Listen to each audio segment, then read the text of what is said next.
Good evening. We'll call this meeting back to order. Roll call. Here. Ms. Foat? Mr. McCullough? Here. Mr. Mills? Here. Mr. Pune? Here. Mayor Odin? Here. Will please stand for the flag salute, which will be led by Mike McCullough. Ready, begin.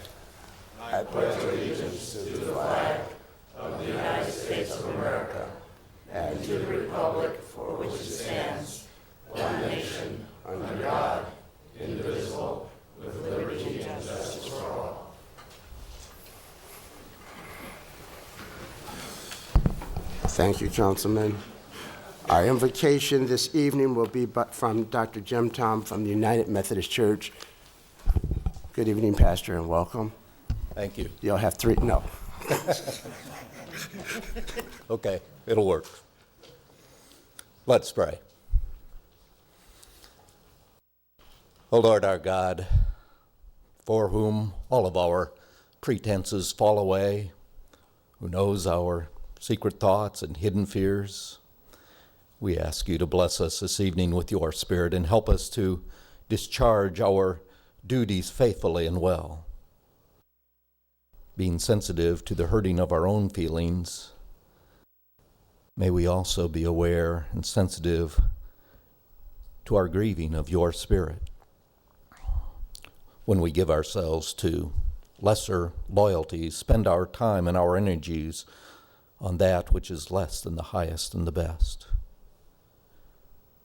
We lift our prayers up for the mayor of this city, the members of the council, our representatives, and the staffs that work with them on our behalf, that it may please you to be at work in their hearts, that they might rightly use the trust committed to them for the good of all the people of this community.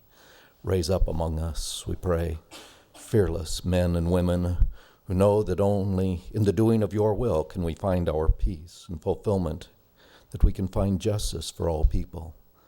And so make it plain to us this evening and give us the courage to do it. Amen. Amen. Thank you.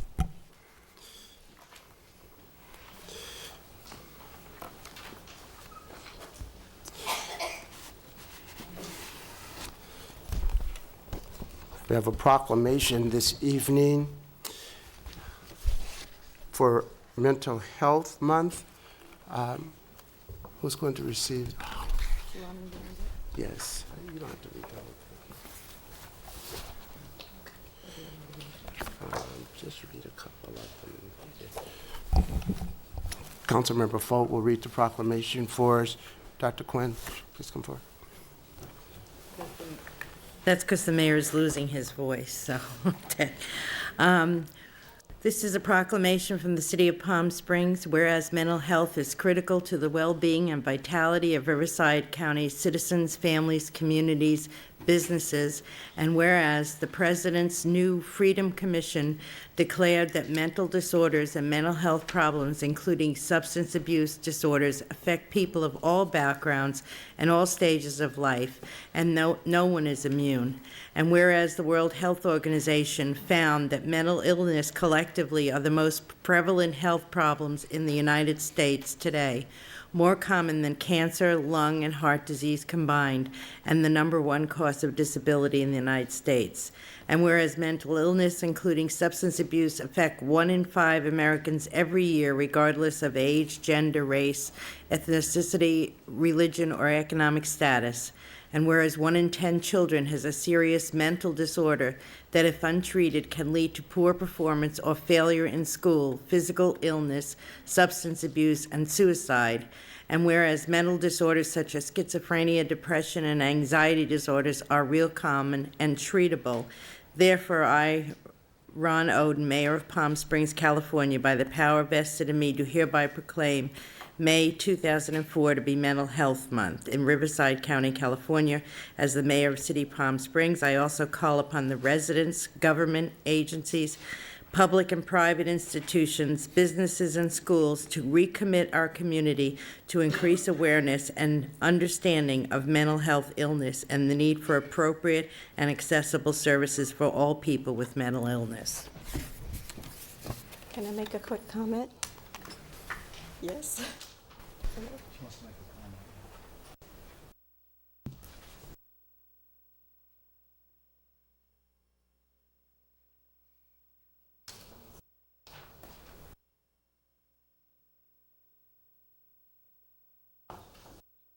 She can, if you wanted to make a comment, please. Busy schedule. I didn't want to take up too much time. I did want to just explain briefly the reason behind having the month of May designated for mental health is because mental illness is something that's not well understood. It's the name itself, mental illness, kind of is a good example. You wouldn't take cancer, heart disease, asthma, and the flu and lump it together and call it physical illness. There's a lot of different diseases that make up mental illness, and just as with the physical illness, people that are under treatment can still be functioning members of society. The same belongs with mental illness. Under treatment, they can remain functioning members of society. So one of the things that we want to do in the month of May is to make sure that people get a little bit more education and understand the various diseases behind mental illness and how to recognize the symptoms of them. So I want to thank you, Mayor Oden, City Council members, and City of Palm Springs for assisting us in the school. Thank you. Thank you. And now we'll have an award for the Fleet Service Division.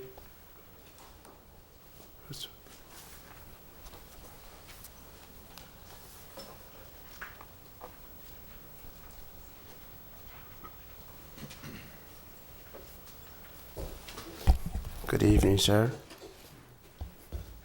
Please give your name to the clerk. And David Barakian, Engineering Department. I'd like to call Steve Janowski, Manager of Fleet Services, up here.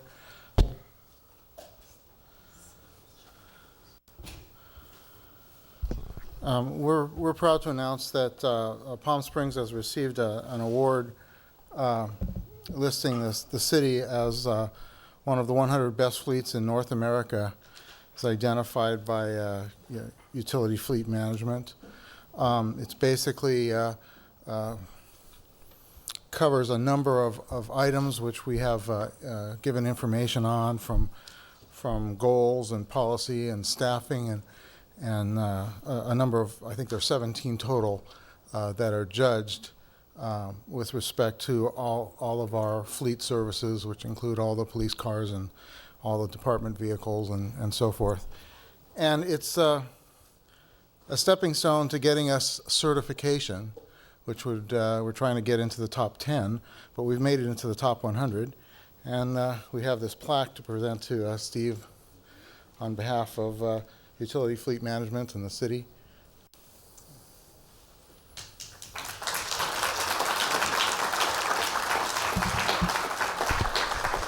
Thank you, Mr. Barakian. I just want to say that this achievement really is a result of several years of work by a lot of people.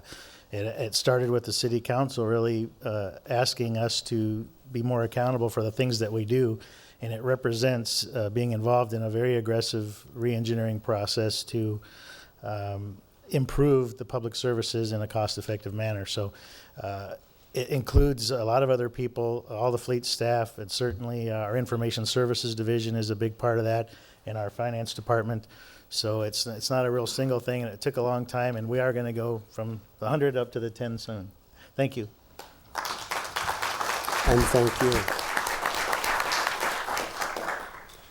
Report of the posting of the agenda, City Clerk.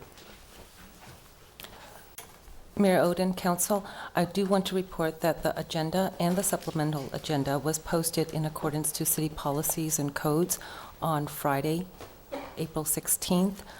I would also like to add that items 12, 14 are being withdrawn, along with item 21A and 21C. Okay, would you give me this? Do that a little slower. Is the convention center. What items are I will being not do pulled? that. Oh, I apologize. On the regular agenda, items 12 and 14. On the supplemental agenda, item 21C only.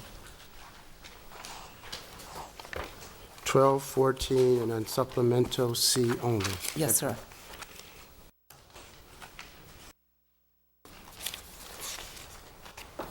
Okay.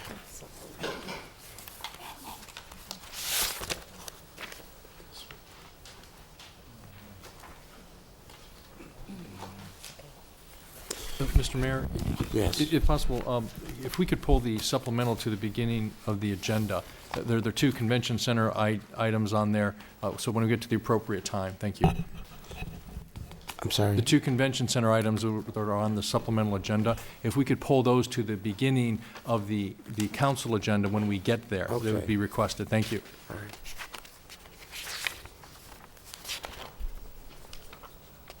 After the consent agenda? Or, That would be appreciated. Thank you.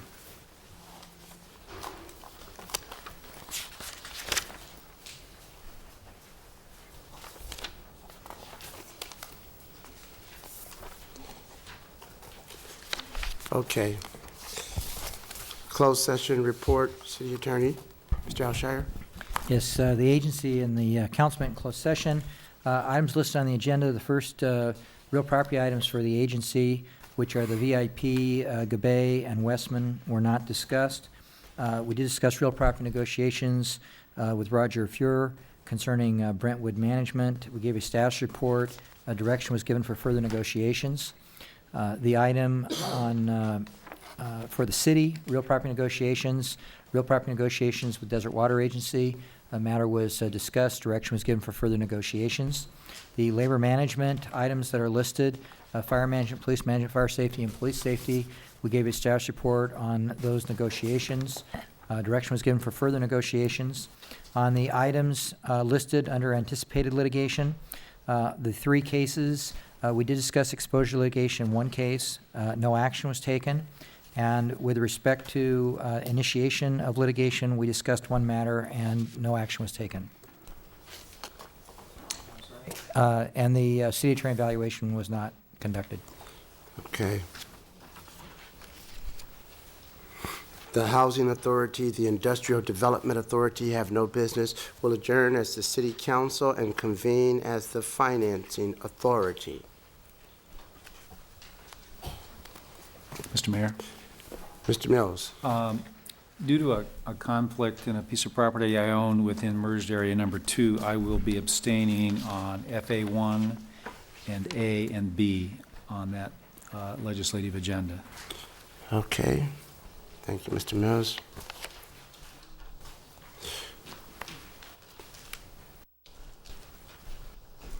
This public comment. Public comment. I don't think he stays for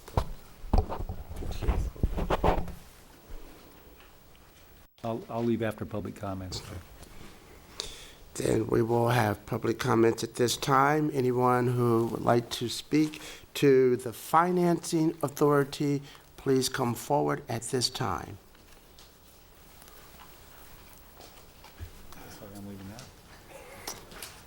Then we will close public comments for the Financing Authority.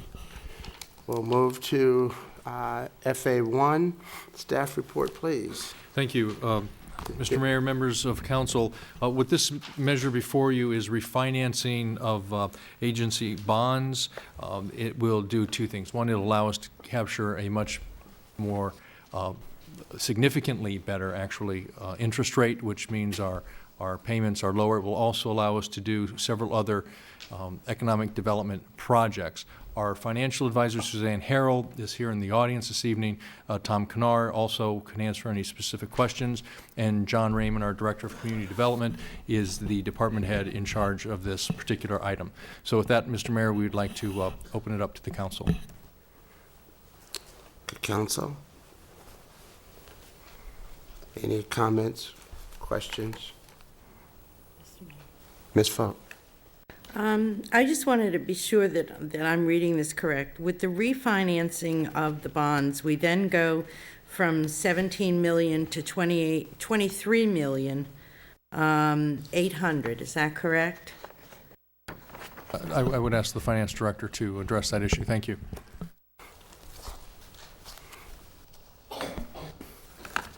Yes, Ms. Fote. What's happening here is we're refinancing the current bonds. The bonds are outstanding, and the debt service payment will remain level over the life of the bonds, what it is right now, so the agency won't be paying out any more per year, but we're raising new money for the new projects that are delineated in the report. Okay, so I just want to be sure that that figure was correct. So the total projects that we have delineated in the report are 5,333,750, and there leaves a remaining balance of 307,250. Is that money that's expended in us getting these bonds, or what happens to that remainder 300,000? Ms. Fote, if I could ask our financial advisor, Suzanne Harrell, to come in and address the specifics of it, I think she can give you a more complete answer than I could on that one.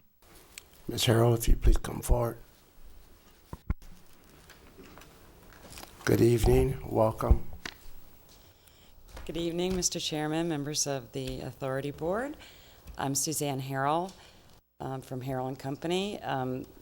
Ms. Fote, your question is you would like to know how the total of $25 million is being spent. And No, that's not my question. I understand that we're refinancing. I understand we're going to have a lower interest rate and that our debt service payment will not go up. I understand that. But what we will also get out of that refinancing is a total of $5,333,750. And so out of that 5 million something, we are looking at, with option number 3, spending everything except the remainder would be $307,250. And I'm just wondering, where does that go? that represents the cost of issuing the bonds. That actually gets spent at the closing, so. So that is what our costs are for this bond issue? Yes. Okay. Then my other question is since I looked at these projects and none of them seem to be new projects to me, and I don't have a problem with them, I just have a couple of questions about that. Why didn't we stick with option 2? I just like some rationale about it. And then what happens to this money once the money gets reimbursed to the city?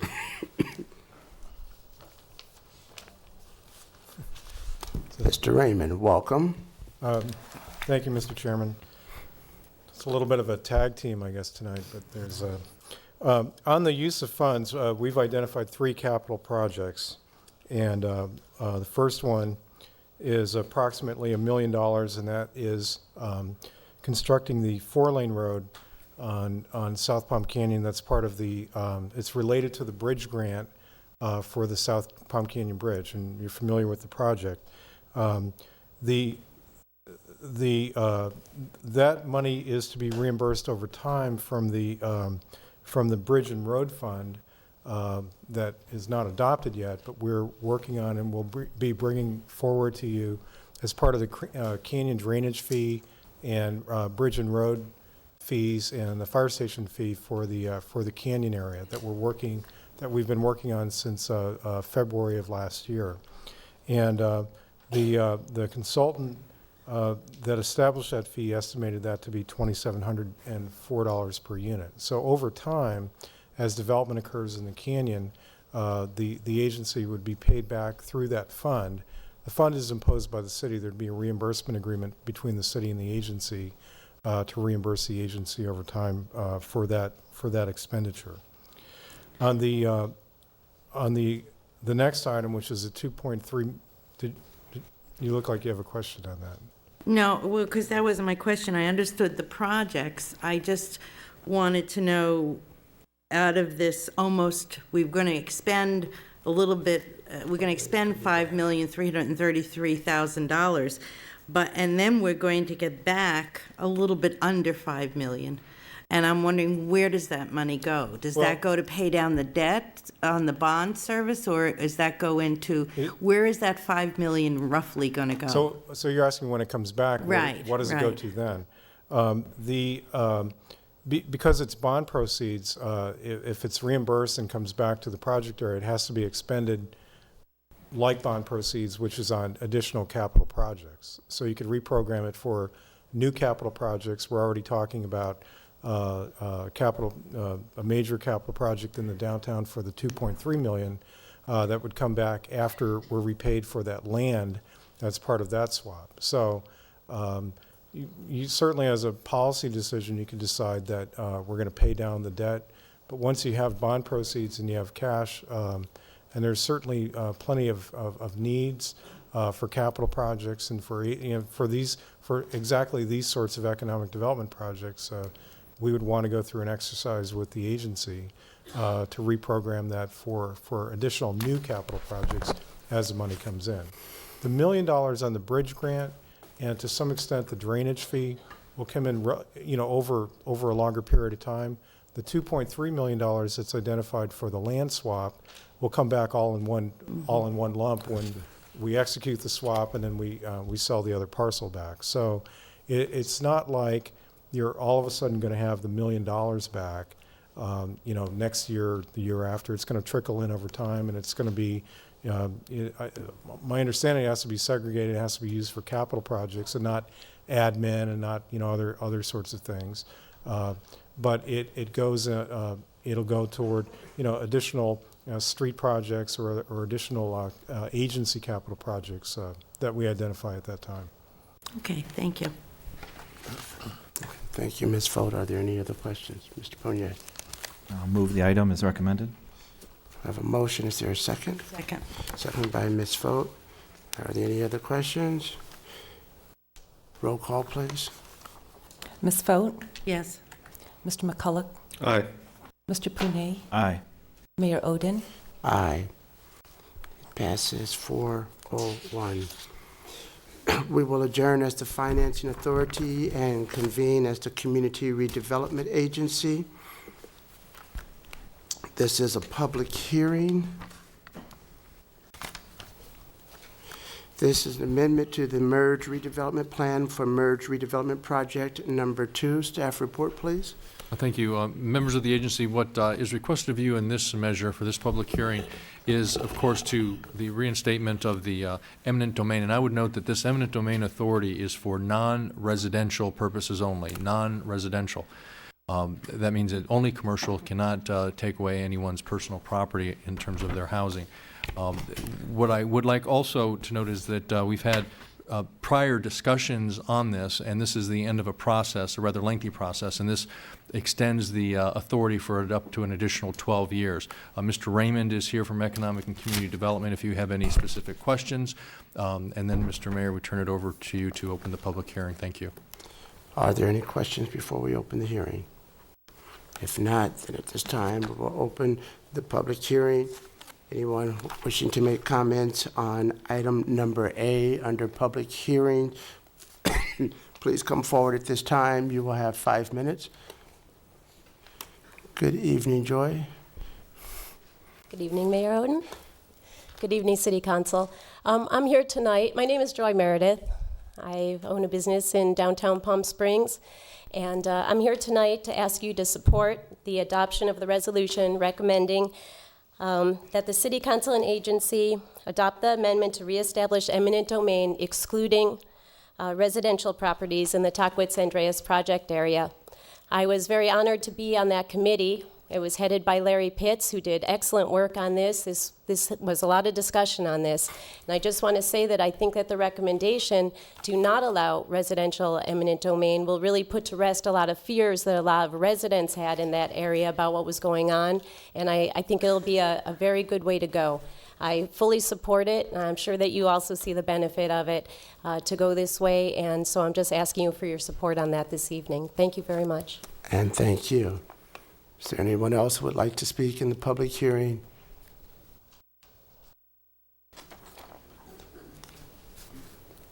If not, then we will close the public hearing. Council. Mr. Mayor. Mr. Punia. I'm going to move the resolution as recommended and also say a special thanks to the committee. Joy, of course, was part of the committee, Larry Pitts.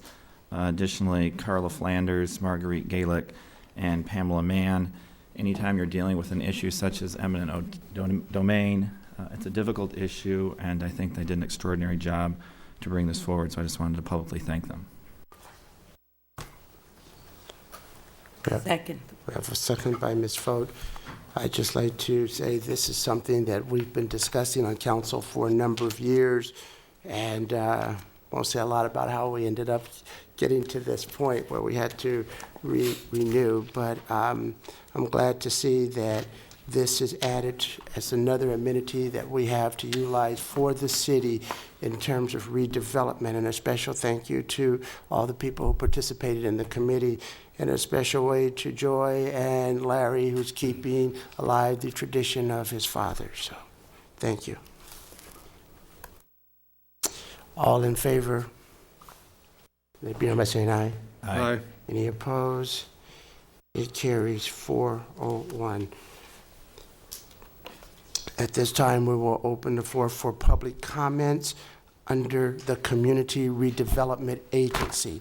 Anyone who has comments for the agency, please come forward at this time. You will have 3 minutes.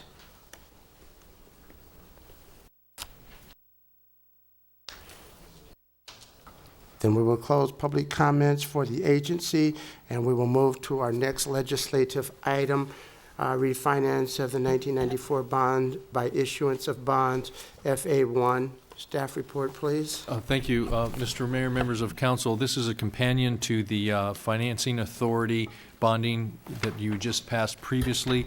Again, this is the time when the agency must approve the same measure. And again, if you have any questions, John Raymond is here to address those. Thank you. Okay. Council, are there any questions? Mr. Mayor, I'll move the resolution. I have a motion by Mr. McCullough. Is there a second? Second by Mr. Pugnier. If there are no other questions, roll call. Ms. Foat? Yes. Mr. McCullough? Aye. Mr. Punet? Aye. Mr. Oden? Aye. Passes 401.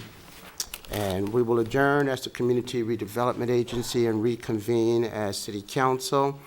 At this time, we will open the floor to public comments. Yes. Okay, Chris. And I have 3 cards here, and the first person is Paula Summers and Tony Larcombe.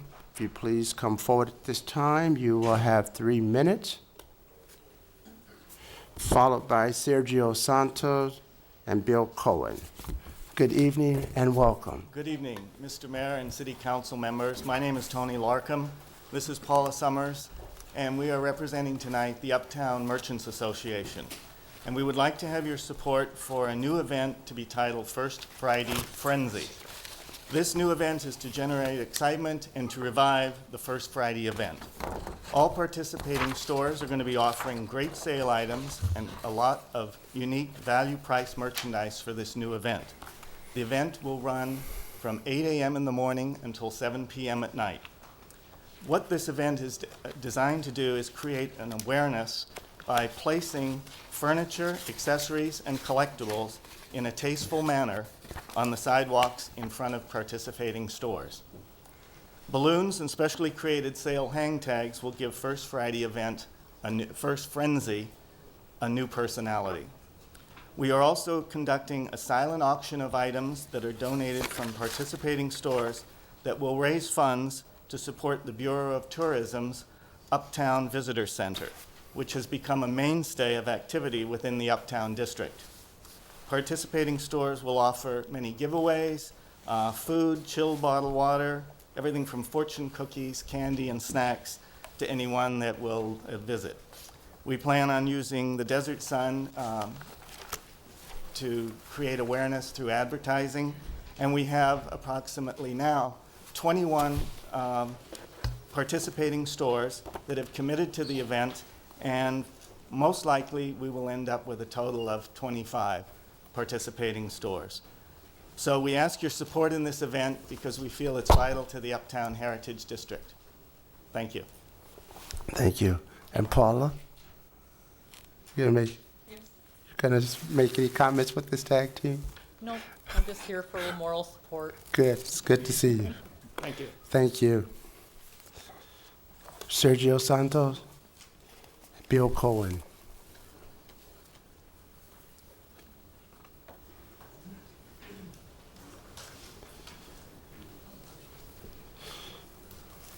Come on, Bill. Yeah, come on forward, that's fine. Mr. Cohen. Good evening, Good Mayor eve- Oden, good council evening. members, staff. I'm Bill Cohen from Cathedral City. I'm not here to ask for anything. In fact, I'm going to give you something you haven't seen before. As a representative, my wife and I are on the advisory board for the Retired Senior Volunteer Program. And we found 2 years ago there's no real way to get across to these various cities how much good our volunteers actually do. I come up with this little gem. This is a check for $860,755 for 50,073 volunteer hours. How's that sound? Sounds I real good. realize you can't take it to the bank, but this has Well, we can saved. try. We can try. If I could take it to the bank, believe me, you wouldn't see it. But the point is, senior volunteers put a lot of things into this Coachella Valley Congolium. It does me good to see what good Pam and I do, generating goodwill through Citizens on Patrol, the Cathedral City Mountain Conservancy, the RSVP program, which is a very, very valuable tool. And we hope that this goes in the manner that we present it. And this is really a representative of what we actually do as volunteers. May I give you this, please? You can frame it and hang it on the wall. Thank you very much. Thank you. Thank you, Bill.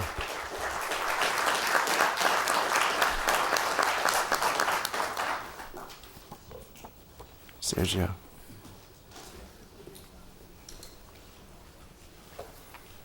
Good evening and welcome. Good evening, council. That's going to be a hard one to follow. Last week, during the last 2 days, I've been watching 11 or 12 VHS tapes of council meetings going back to February of 2002.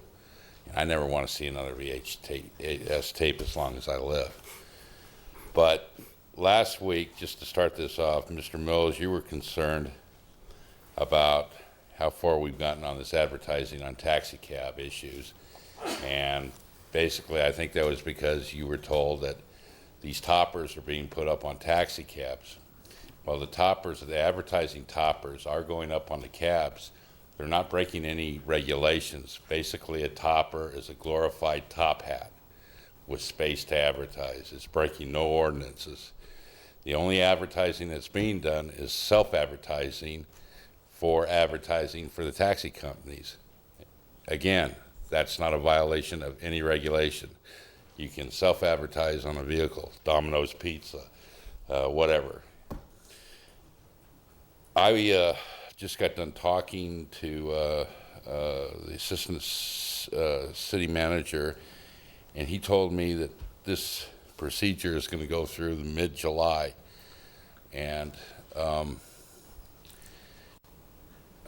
taxi industry is losing $80,000 a month on this issue.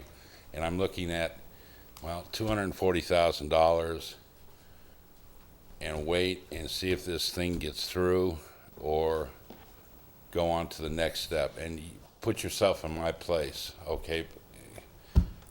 I don't know what to do other than maybe ask you people. I know that you can change an ordinance, not change an ordinance, but suspend an ordinance temporarily like you did for the noise ordinances going on for certain events in the city. I've been told that an environmental impact study has to be done. Well, I don't know what that's about. these advertisers are made out of the same material as top hats that have been on cabs for years. So I guess what I'm asking you is,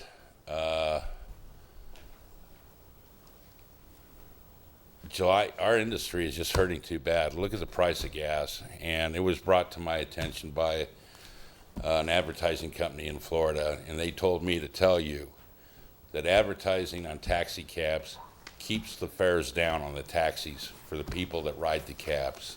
And that's one reason that cities allow advertising on taxis. Thank you. Thank you. I don't have any more cards. If there's anyone else who would like to speak in public comments, please come forward at this time. Good evening, sir. Please give your name to the clerk. You'll have 3 minutes. Yes, Mr. Mayor. My name is Alan Smoot, and my address is 1288 Buena Vista here in Palm Springs. And as a member of the Palm Springs Sun-Up Rotary and a Vietnam veteran, I would like to remind you and the listening audience that the moving wall, which is a replica of the Vietnam Wall from Washington, D.C., is currently in Sunrise Plaza and will be there until Sunday at 2 p.m. And we would like to invite everyone in the community to come out and see it. We've had literally hundreds of people out there in the last 4 days looking at it. It is a half-size replica of the monument from Washington, D.C. It has all 58,000 names on it. Bit of trivia about the wall. The youngest person on there is 15 years old. He was a Marine who lied about his age when he went into the Marines. He was actually 14 when he went to Vietnam. And the average age of people on that wall is 19. We would invite folks to come to Sunrise Plaza it's actually in the old practice field on Baristo and Pavilion Way through Sunday at 2 o'clock. Thank you. And thank you. Mr. Mayor? Yes. I think you might mention, Al didn't mention, but that memorial is open 24 hours a day. Then at this time, we will close public comments. And we will move on to our consent. Actually, we want to take the supplemental agenda at this time. Mr. Reddy? Item 21A and B. Yes, if we could, if I'd ask, could ask Mr. Smoot to come back to the podium. We have 2 additional items for the convention center. The first one on the grading, there is one issue I would like to bring to council's attention. As you know, this is one of those scenarios where we're getting bids in and getting the contracts pieced together. What we're going to request on this one is, since we do not have the contract, is the council would approve it in a form acceptable to the city attorney. So when Mr. Smoot is able to get the appropriate details and of the contract, that we'll be able to move forward. And I would like actually Al to give you a few more of the details. Thank you. Thank you, Mr. Reddy. Mr. Mayor and members of council, this particular item on grading, as you recall, we did not receive any bids on grading, and so we're in the process of negotiating contracts. We're actively negotiating with 2 contractors right now. We had hoped to have a final price to you tonight, but we're struggling over deadlines and a few other things, and the price wasn't right tonight. We think it will be by Monday. And we need to get started with the grading work just as fast as possible before the next council meeting. And so what we would ask is that you would authorize the city manager to sign the contract with the city attorney's review up to an amount equal, not to exceed $850,000 for the grading work on the project. And that would allow us to keep moving. Happy to try to answer any questions. Mr. Mayor? Mr. Fournier. Al, was 850 the number we've seen in previous budgets? 850 is the number less the demolition work which you awarded at your last contract. Okay, thank you. Last meeting.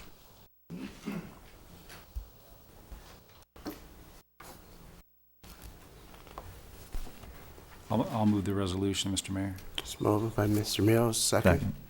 Second by Mr. Prunier. Are there any additional questions? Yes, Mr. Mayor. Yes. I just wanted to check with the attorney if we can do it this way. You don't see a problem with that?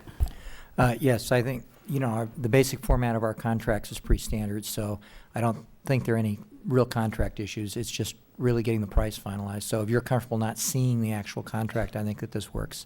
Okay, thank you. Roll call. Ms. Foat? Yes. Mr. Mills? Aye. Mr. McCulloch? Aye. Mr. Punet? Aye. Mayor Odin? Aye. Passes unanimously. And we'll move on to 21B, Convention Center Expansion Phase 2 Soil Testing.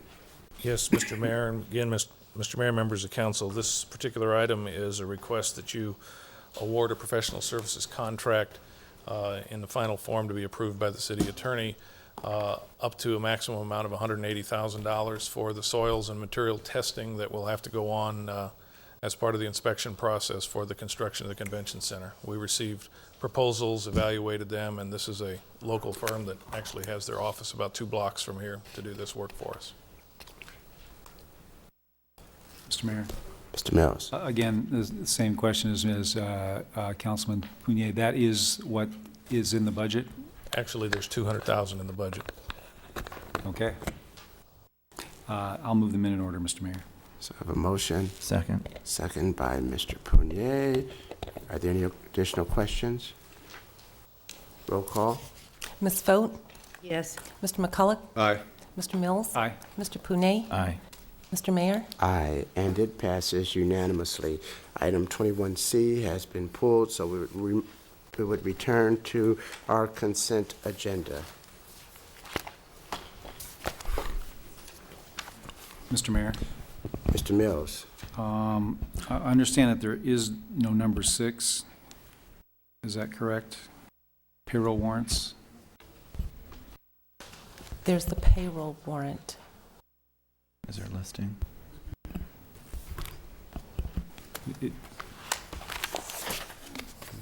We did not get a listing of those. Council, it's just a one payroll warrant. Just the and one. that's the resolution. Okay, okay. And Mr. Mayor, I will be abstaining on number 1. Again, I own property in merged area number 2. And I will be abstaining on number 4 in that I do perform work for the school district. Are there any others? If not, then we'll entertain a motion. Mr. Mayor, I will move as then items 2, 3, 5, and 6. Aye. You can move the Consent entire agenda, agenda. yeah, 2, 3, 5, and 6. Okay. We have a motion for 2, 3, 5, and 6. Second. Okay. So I have a second by Ms. Foat. Roll call. Ms. Foat? Yes. Mr. McCulloch? Aye. Mr. Mills? Aye. Mr. Punet? Aye. Mr. Mayor? Aye, and it passes unanimously.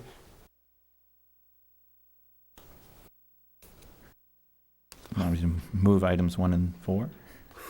Yes. Yes. So moved. Second. Okay, now we have 1 and 4. Do we have a second as well, Mr. McCullough? Okay. Roll call. Ms. Foat? Yes. Mr. McCulloch? Aye. Mr. Punet? Aye. Mr. Mayor? Abstain. Oh, no. You say Mayor or Mills? I don't get them mixed up often.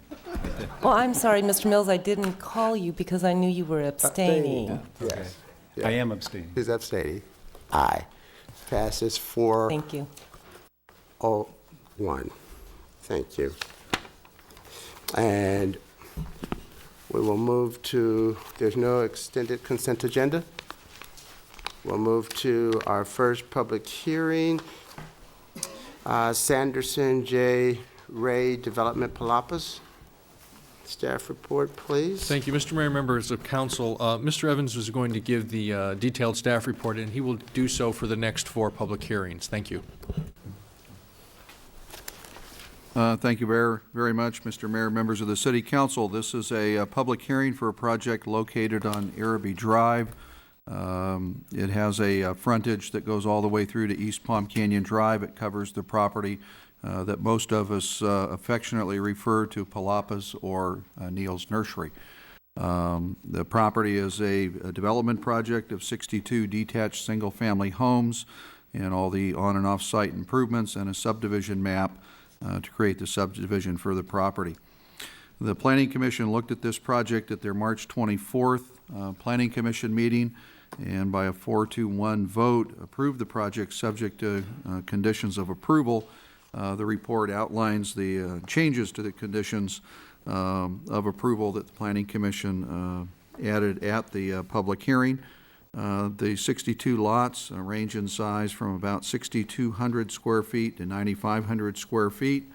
The property has a split general plan and zoning designation.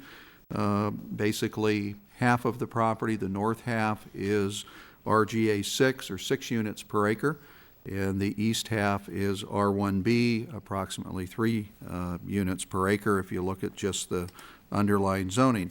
The planned development district has been proposed in order to combine the two zoning classifications and create a master plan project so you don't end up with two different product types on one piece of property owned by somebody. From the standpoint of the 62 single-family homes, the original proposal included up to 45 as two-story units.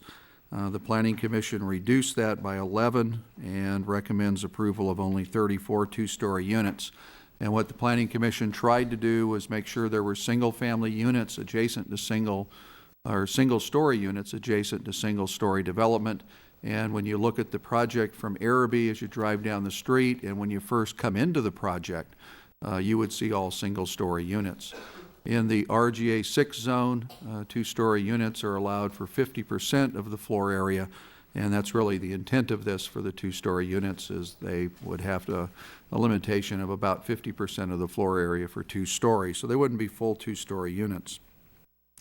From the standpoint of the overall project, the units are pretty good size. The smallest unit is about 2,600 square feet, and the largest unit is a little over 3,100 square feet. From the standpoint of, I'll go over the property development standards when I go to the boards. We have had two neighborhood meetings. We had one in September of '03 and one in February of '04. The neighborhood came out at both meetings. We had very good meetings, very interactive meetings, and I think some of the changes in the recommendation from the Planning Commission are a direct result of those neighborhood meetings. There was a concern about some single-story condominium units to the north. The developer and staff met on site. They put up story poles, took a look at the view effect, and actually adjusted the unit types and setbacks in those particular areas. And I think subsequent to a letter of concern, I think those property owners indicated they were comfortable with the project after the developer made those changes.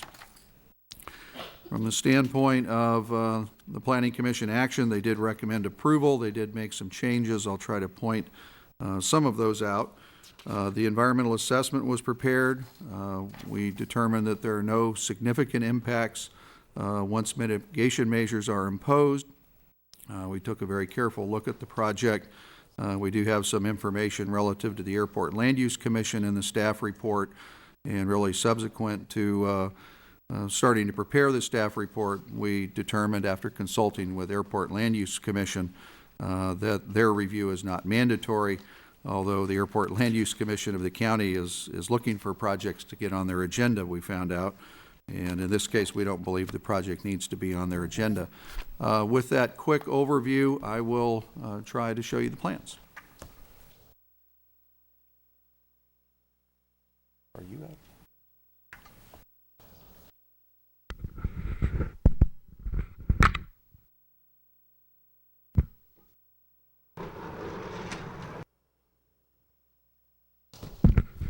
The project is located on Araby, south of East Palm Canyon Drive. This is the Palm Canyon Wash, the Palm Canyon Bridge. As you can see with this aerial photograph, we've really got a mixed-use development neighborhood. You've got two projects that don't show on this aerial. The apartment complex that is just finishing in this location, it's two-story. Ventura project here. A condominium project that's single-story here, real traditional, older condominium style. And then you have RGA 6 type development in this area, and then single-family residential around the southwest and the south of the property. As I indicated, the general plan designation and zoning designation splits the property, so this portion of the property has a higher density than this portion of the property. When you combine the two zoning classifications, add up the total allowable density, this project is underneath that maximum allowable that you could propose on the project. What the Planning Commission wanted to do was try to get these lots to match up about lot width. We had pretty close to the same number of new homes as to the existing homes. The Planning Commission recommendation said basically all these are single story back into this area and then around this area. So again, as you come into the project, it's all single story. As it abuts, single story, it's single story. This is a two-story apartment complex, so these units could be two-story and these units could be two-story next to the wash.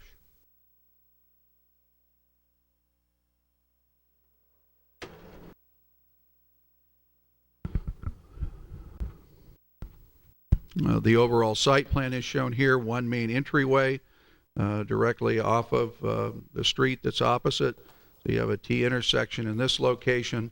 Again, it's a smaller lot, single-family residential design, front yards maintained, in conjunction with the overall project, and an entryway that will be ungated, but it will be an entryway into private streets. That was one of the things that the neighborhood was concerned about. They felt that it was real important to have the ability to have everybody share the neighborhood. So that was a consideration, and there's a condition of approval. As you get into the interior of the project, again, you can see the architecture of the project is a contemporary form with some single story and some two-story. The developer wants some flexibility on the potential two-story lots to really work with the potential buyers and the market relative to the two-story units. They've tried very carefully in their preliminary plans to orient the two-story elements so that they don't invade privacy, and they've tried to tuck them back and around into ways that maximizes privacy. Get an idea of the architectural perspective of the neighborhood with those renderings there. Mr. Mayor, that's an overview of the project. There is one issue that I know has been sensitive in the community relative to utility undergrounding. We've gone through a careful evaluation of the utilities, and to be able to underground all of the utilities that we would like to get underground with this project, it may take some cooperation with neighbors. And if the neighbors refuse to cooperate, it may be difficult to underground some of the utilities. And you just can't work on somebody's private property without their permission. So the goal is to try and get most everything undergrounded, and clearly the bulk of the utilities have to be undergrounded that run along the frontage and through the middle of the property. That completes our staff report, Mr. Mayor. And thank you for the staff report. Are there questions of the staff report before we open the hearing? Mr. Mayor? Yes, Mr. Mills. Mr. Evans, on the utility issue and the item you were just speaking of, referring to work on private property, we are not, by conditions of approval, requiring the developer to pay for or do work on private property. Is that correct? The ordinance says you have to underground on or adjacent to your property and to the next pole off-site. And in some cases, that may be on easements on property. And I think the neighborhood has indicated a desire to try to get some of the utilities undergrounded that go from backyard to side yard to front yard to get to that next off-site pole. So the condition is a bit broad the way it's worded, and we've worked and talked to the developer about what we would like to try to have happen in the neighborhood. We've also talked to the neighbors about what that might entail if we're going to underground to the nearest off-site pole. That's hence the complication you were discussing, correct? Yes, utility undergrounding gets very complicated if you try to do it literally per our ordinance and per what makes sense in a neighborhood. Sometimes it doesn't make sense to leave a pole up in a backyard if you can get it to another location. Typically, the undergrounding occurs, you don't underground on rear property lines, you pull it out to the street, you run the lines around in the street, so you're working in public property. But there may be a need to get property owners to agree to underground service to their house, and in that case, the developer and the property owner might have to work that out. That's not the actual utility line, it's the underground service. And in addition, with my understanding is in the staff report that the access road, the old nursery access road, which was improved by the apartment project, is to be reworked by this project. And do we have any drawings that indicate how that's going to be handled? We don't have drawings yet, but I could kind of point out roughly how that will work if you would like. Yeah, I'd appreciate it.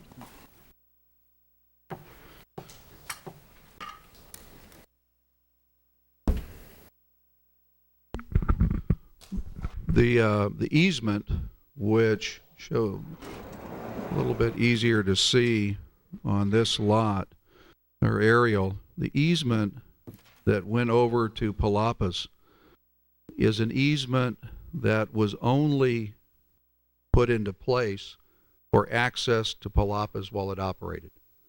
The minute they closed, the easement to this property would go away.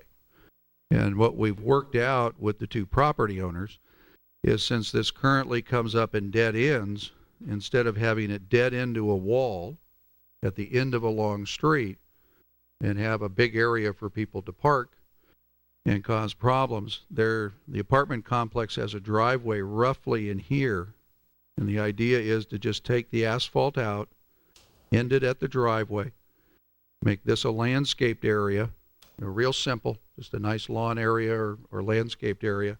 So the apartment complex circulation would be primarily inside, and then you could come out and go back out that way. So it makes a loop, and eventually we may work with the property owner of the apartments to actually put a gate in a different location. So this all becomes a private loop as opposed to a road where people could get in there and park when they're really not authorized to park on that private easement. It's a good cooperative arrangement between the two property owners. Thank you, Mr. Evans. Mr. Mayor? Yes, Mr. Prunier. Doug, I'm delighted that the Planning Commission took it down to 34 two-story units. So what I want to is, during your comments, you mentioned that the developer wants flexibility. What precisely does that mean? Excuse me, the way the permit basically is set up to 34 of the units, excluding the ones I pointed to, could or could not be two-story at the developer's discretion. And, you know, I think what they feel is they're going to get a mix of single and two-story units in the project, but they'd like to have up to 34 two-story units in those areas. This is one of my concerns, is if you have any blockage of view and or a second story that's looking down into potentially some of the other neighbors' yards. So he really hasn't identified on the property which ones are going to be two-story or one-story. Well, it would be the ones that, the 34 that are permitted for two-story. And they have kind of shown, you know, where those might be. If you look at the lighter color, okay, you know, that's where the two-story would be set up. So most of the two stories are on the inside of the project. You will not be able to look from on-site to an off-site single-story property. We're very careful about that line of sight. And I think they've been very sensitive to even the line of sight from their on-site two-story to the neighboring yard on-site. Just by orientation of windows and glazing. They know their market's going to be privacy driven. So they're trying to do that on and off site. Then I guess, and my next question is traffic with that stoplight at Araby Drive. Any kind of traffic issues potentially here. It just seems like it's getting very crowded in that part of town. Dave, you want to talk about traffic? Sure. Yeah, it's more crowded with the developments that have gone in there. In fact, when Friend Development did their traffic study, they included traffic projections from this property developing as well. And at the time, the modifications were made to the signal, if you recall how it operated before. It's now got a right turn lane. It has the two phases split so that you don't have that blind opposing traffic that you used to have going across the intersection, Araby to the south. And there really isn't any more to be done at the intersection as a result of this. But it is projected to operate at an acceptable level of service, although it's true that it will be a more crowded intersection. As I recall, Araby Drive, because of the debate when the Araby Cove issue, isn't that slated to be slurried or something in the next couple of years? Yeah, it is. As I recall, the conditions of approval on this development has them repaving the entire frontage, their half of the street, as part of this development. So that helps Right. stretch the dollar, if you will. Okay. And I guess then my one last question for Doug is usually we don't see 4-2-1 votes on the Planning Commission, so I'm just wondering what were some of the negative comments from the Planning Commission? I think there were some concerns just about the overall design of the project relative to the land use and how it sets in the neighborhood. Thank you, Doug. Ms. Foat? Yeah, we are again looking at a planned development district, which is, I think at some point we as a council have to have a serious discussion about how many planned development districts we're going to have in the city, because I think that the city is going to become overrun by planned development districts.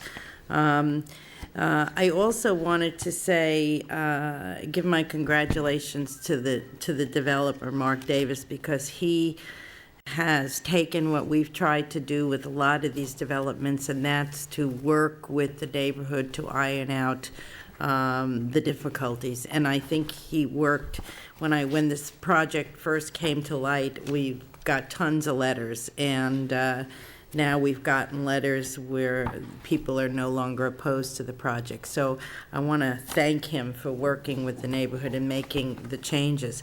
I have a little concern about, there's only one way into that whole project? Is that Yes, that's correct. one way in and one way out?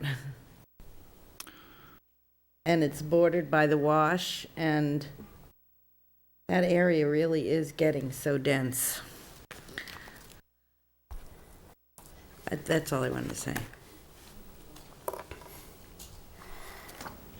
Mr. Mayor? Yes. Mr. Evans, how did you describe the architecture? Oh, it's a contemporary southwestern design. I'm kind of having trouble visualizing how it's going to look when it's all in. It's not really inspiring from the drawings that I see Yeah, here. let me pull the perspective drawings back out. It's a contemporary design, and the actual elevations that you see pulled out there right now. Mr. Mills, yeah, if you could pull that the other way, all the way out. Thank you. You get a little bit better feel for the character. These are preliminary plans. Under the application, they don't have to do complete detailed architecture for a preliminary plan development district. It really shows massing and concepts. The Planning Commission and Design Review had concerns that the detailing of these units have to be very good. The actual final plans, about 80% of construction documents go back to Design Review and to Planning Commission for their final approval.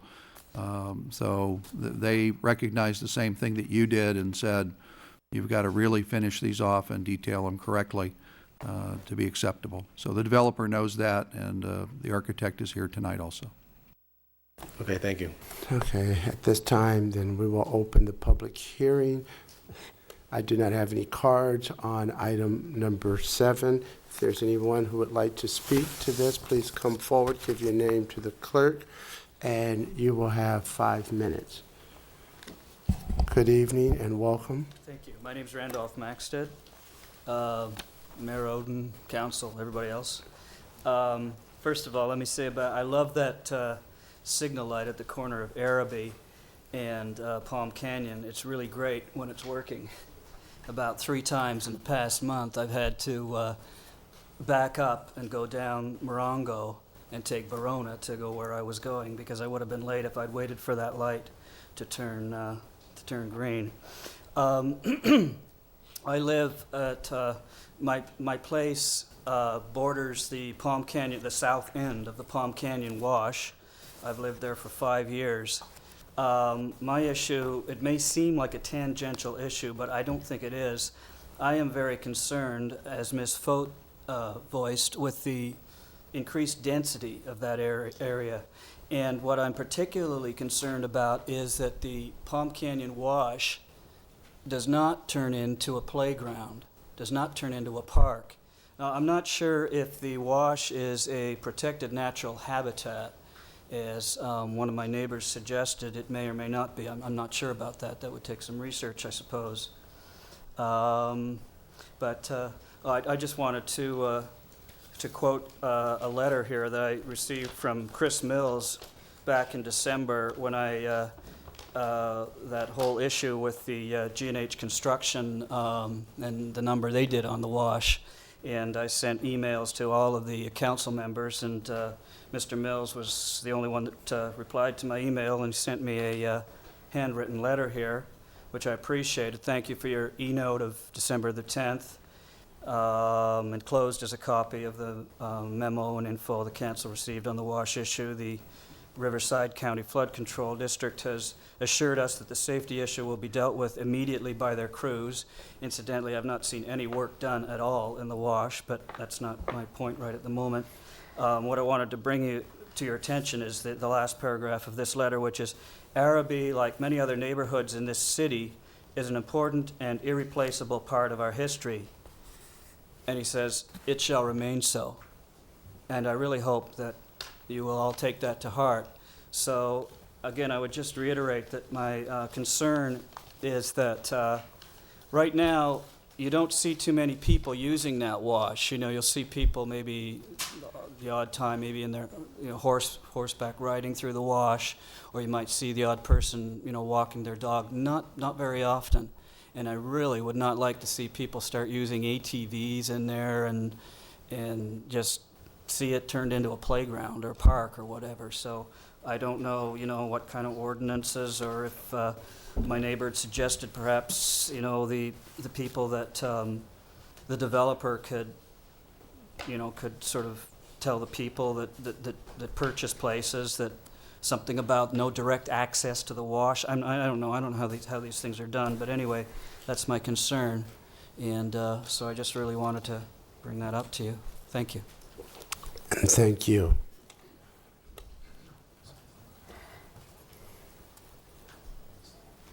Good evening. My name is Gary Wiggle with Keisker and Wiggle Architects. I'm here representing Sanderson J. Ray Development, here with members of the design team and representatives of the developer. First off, we would like to thank your planning staff for guiding us through the project. It's been a delight working with them, especially in the organization of the 2 community meetings. I think that's exemplary in this community, and I do work all over Southern California, and I don't very often see the city get so involved and make it such an important part of the process to have the community involved, and I really kind of salute them for doing that.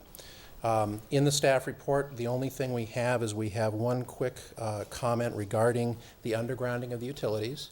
We're very happy to report that it's going extremely well. The 3 off-site neighbors are all, I think, involved in the process with us, and we are currently under contract with Edison on the design plans for the undergrounding. And the question comes up in condition number 43 and condition number 46.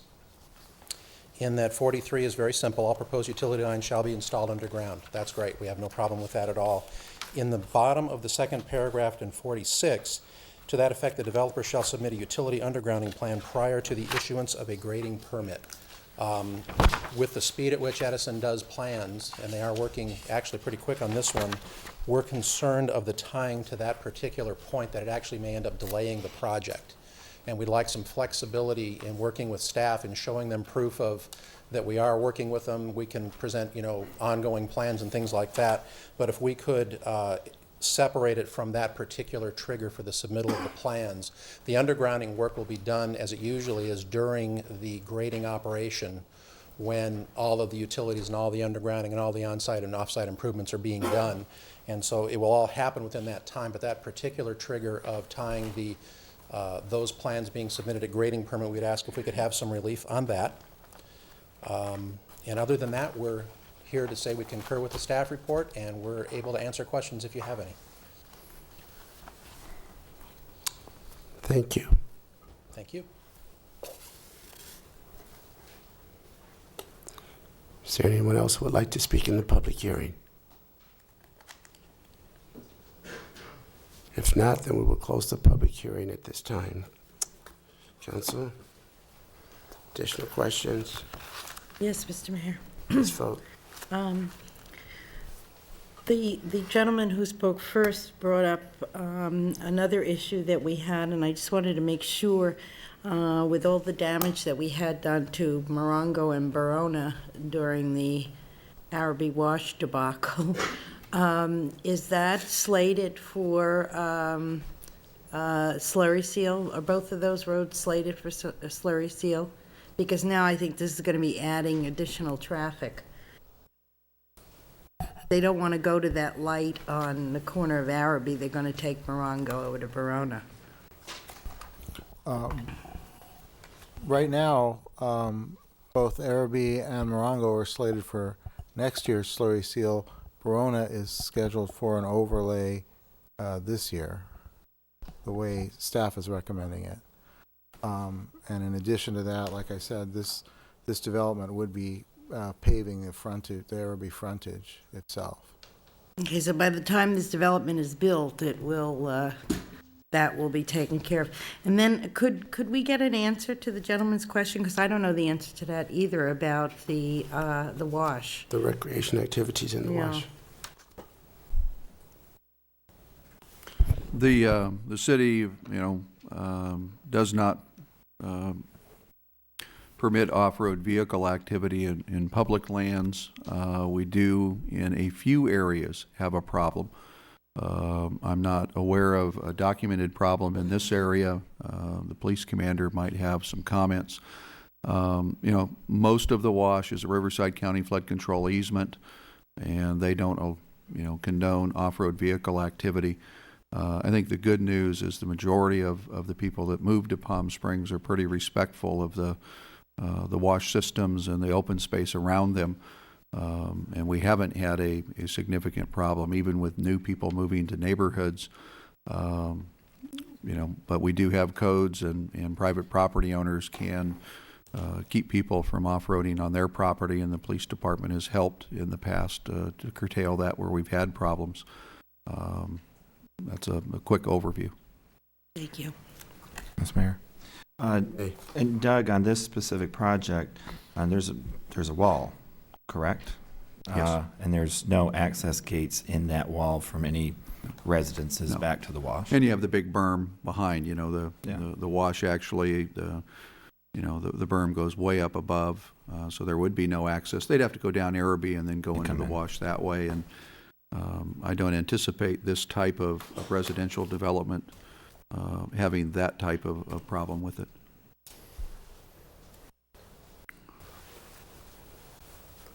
Mr. Mills? Yes, Mr. Mayor. Doug, have any retention areas been outlined on this plan? Yes, the retention area is the green area up by East Palm Canyon Drive. That's the prime retention basin. So it would be a landscaped open space amenity on the far right-hand side of that site plan. So there's no retention proposed along Araby itself? I don't believe there is. I think that would be counterflow to where the water would go. The project design team is here. I don't have a preliminary grading plan up to just double check that for sure. If I get some nods from the back of the room. They're looking. Okay. The next question I have is on list of conditions 31, which deals with the Design Review Committee. Item B, cross ventilation opportunities shall be incorporated in the design. Could you explain that, please?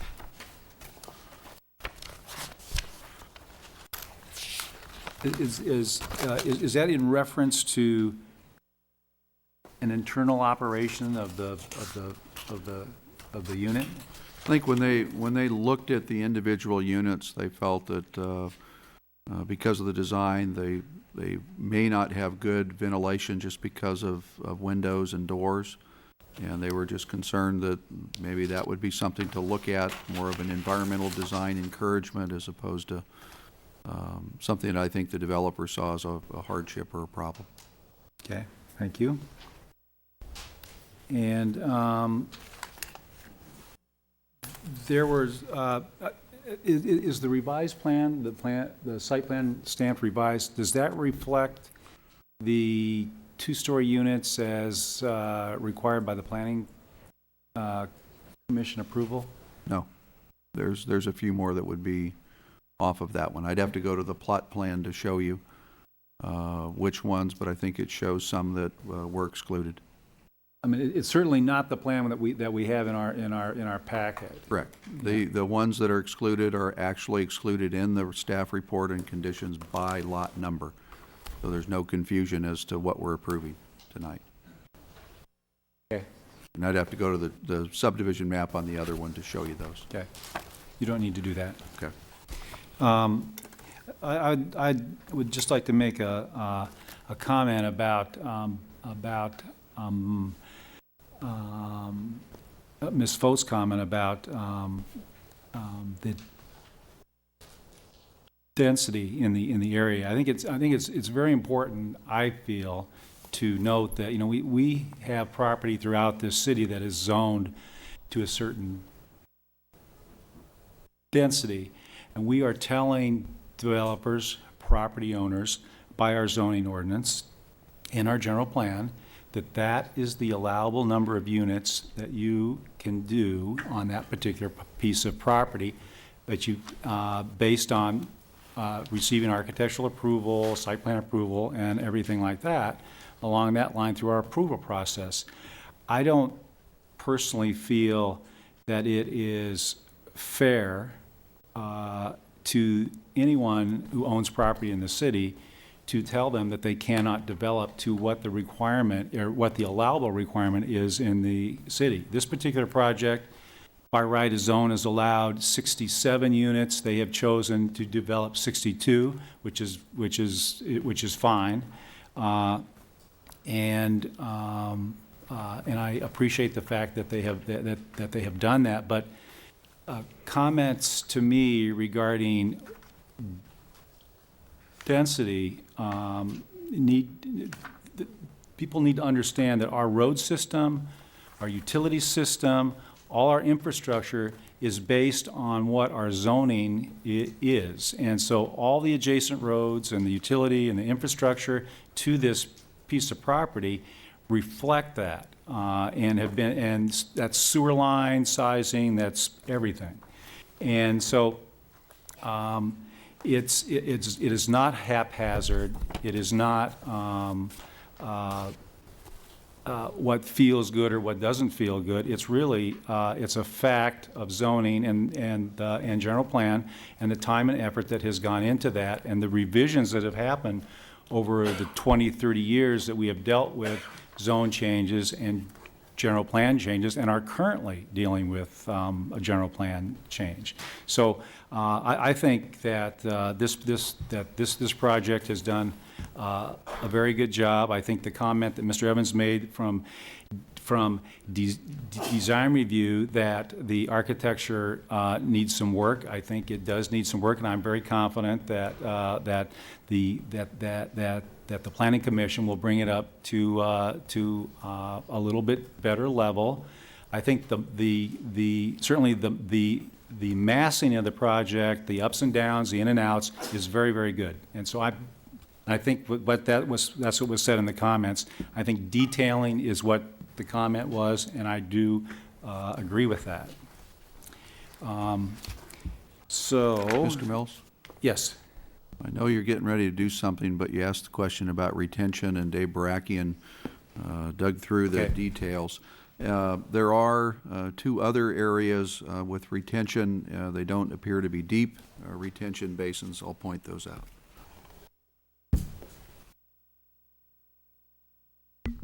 The primary retention basin is in this area, and this is a steep slope coming off of East Palm Canyon Drive, so this is an area that would be a landscaped area.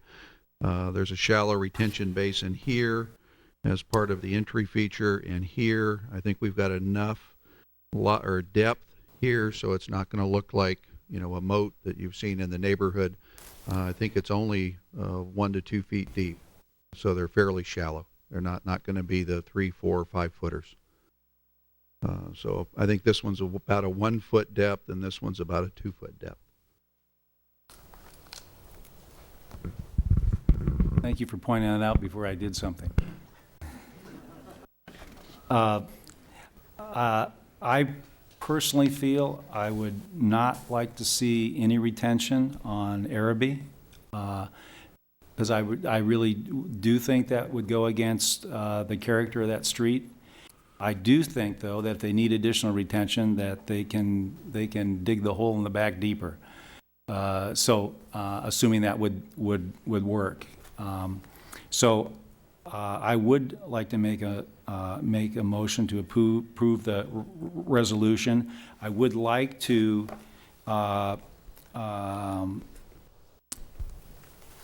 modify condition 46 as to the grading plan or grading permit, that they be allowed to pull a grading permit prior to Edison approval, as long as staff is understanding with Edison that plan is in the works, and that obviously they won't be getting final grading until, or won't be finaled for grading until that undergrounding is done. I would think that would be a part of the course of work. And also, I would like to eliminate architectural condition 31B, dealing with cross ventilation opportunities. I just don't like dictating that type of a situation to deal with architectural review. And that's it. So those 3 additional comments. Did I make a motion? You did. Okay. Is there a second? Second. I just have a couple of questions, Mr. Evans. First of all, is the city involved in this project in any way?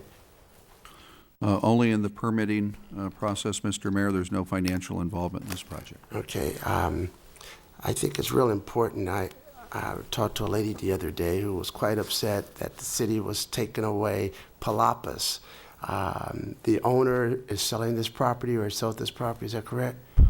Yes, a little bit of history. Mr. Neal sold this property, to the owners of Palapas.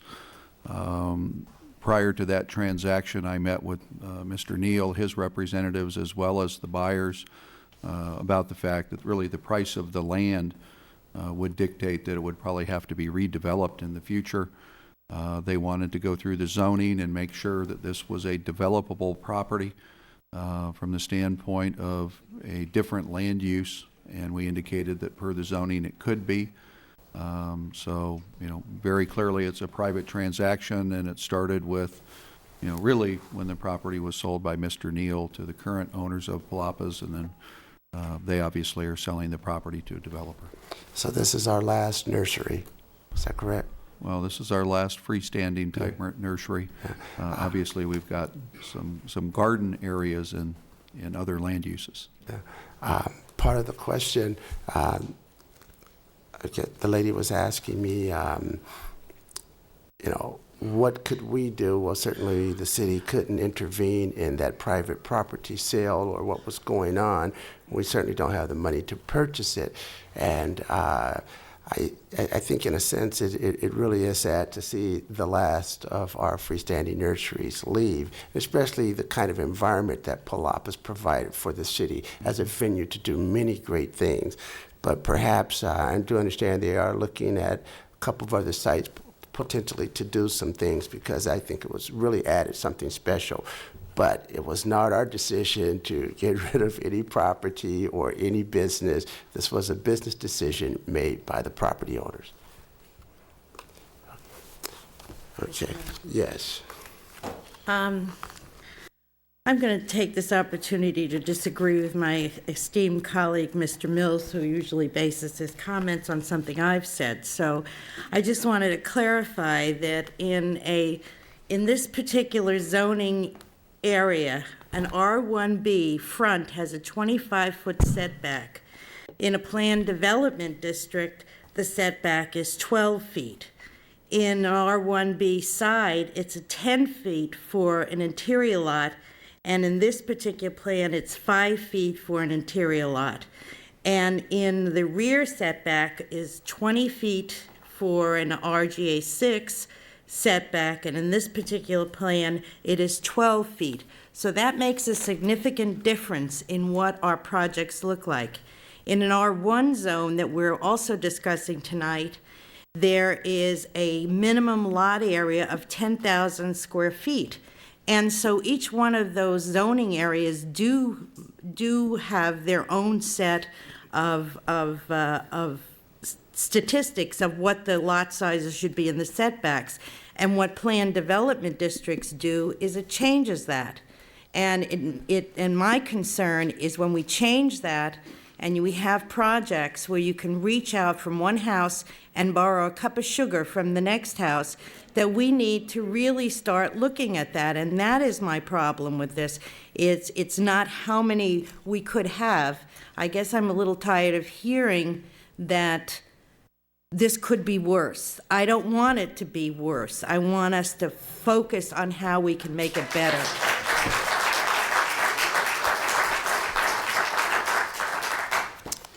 Mr. Evans, I have a question. And in a sense, this is a philosophical discussion that I don't think we can resolve tonight.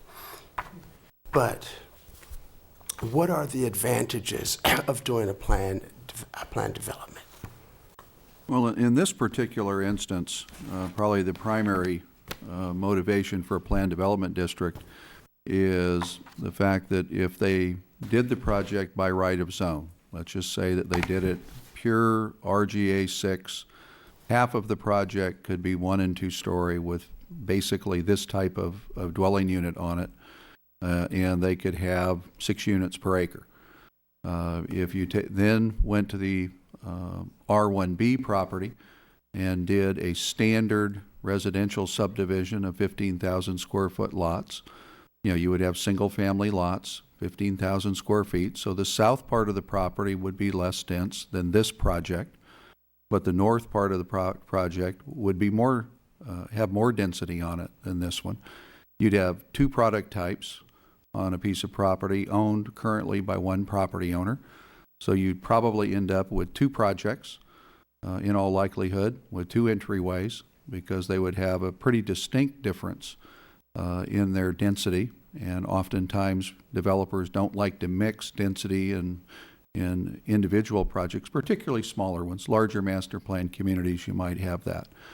The benefit of a planned development district, in this particular instance, I think you're going to get larger dwelling units on all of the lots as opposed to smaller ones on the RGA 6. If you try to go 6 units per acre, you just have to have smaller lots. I think one of the greatest challenges we've run into recently, and I think I've mentioned it before, I know I mentioned it to the Planning Commission and in community meetings. Years ago, people could build common interest subdivision condominiums where they have larger buildings that might have 2 or 3 units.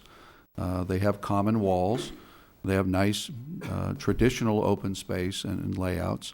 Unfortunately, that type of construction is very difficult in California. It's very difficult to get insurance. So what's happened is people have really gone to the single-family small lot subdivision. The market likes it, and I know there's some criticism that you could build anything in Palm Springs now and somebody would buy it. But I think in this particular instance, they're proposing a nice product with a nice site design. And then the trade-off of that is the ability to compromise on property development standards where they don't affect adjoining properties. And that's where I think the Planning Commission looked very carefully around the perimeter. So you have greater flexibility in determining how that project actually fits at that site-specific. Correct. Thank you. Yeah, and if I could add one thing, it is the most rigorous permit the city has. Most land use approvals are final with the Planning Commission. A planned development district requires an approval and public hearing, at the city council level, and a review and recommendation by the Planning Commission. So it's the longest permit we have. It's the hardest. Requires the most number of public hearings. So it's the toughest one, and a lot of developers don't like it. And I think one of the things we're experiencing right now, and if you look at planning articles and journals, redevelopment articles, journals, we're in an infill mode. We don't have too many. Now, you have one on your agenda today, large parcels with a fair amount of land around it that isn't developed, where you can do a big master plan. We're in an infill condition, and candidly, in most communities, when you're in infill, strict by right of zone developments are difficult to do. They're not considered at times smart growth if you're not careful on how you design it. And an awful lot of the smart growth philosophy does have to do with trying to make the density a little bit higher. And one of the challenges we're going to have, this council hasn't heard me say it, but the Planning Commission has, but in 20 years, we might wish we would have put a little bit more density in this town, or 30 years. And that's something that we're experiencing all over Southern California, where underdeveloped land is also, a liability. And in this case, they're a little bit under density. They're almost at the maximum. They're not way under, 67 versus 62. What is the difference between is it a special plan and a plan development? Well, a specific plan is a vehicle that's enabled by state law. And it basically says you can do a master plan for a piece of property under the state-specific plan criteria. They usually are about the thickness of a small telephone book to a large one. And what they basically do is create property development standards that are negotiated for that property. They take a long time. They're very expensive. And what Palm Springs has done is, for many, many years, even before the state had specific plans in their law to enable cities to use it, Palm Springs came up with the Planned Development District as a way to really negotiate property development standards if a developer was willing to go into, the more extensive review process. Generally speaking, before a project gets to this point, how much time have they spent going through the permitting process? Boy, I didn't bring the file, so I couldn't tell you. The developer could tell me to the day. This one's probably been with us about 5 months, 6 months. That's 6 months in the application process. And then the pre-planning on this one, I can tell you I met with probably 6 different development teams that were looking at this property. I met with development teams that looked at standard residential subdivisions, and when they looked at the property and the number of utility lines on it, the infrastructure that they needed to do, they said they couldn't afford to build a standard 15,000 square foot subdivision. Every one of the developers that looked at this property prior to this group is building in Palm Springs actively and aggressively, and they walked away from this property. They couldn't make it work economically. I think this developer looked at a different product. Nobody prior to this developer came in and said, could I do this type of product? And if I named the names of all the developers that looked at this property, you would know every one of them. They've been here on a regular basis in the last 2 years. All right. Thank you. We do have a motion and a second on the floor.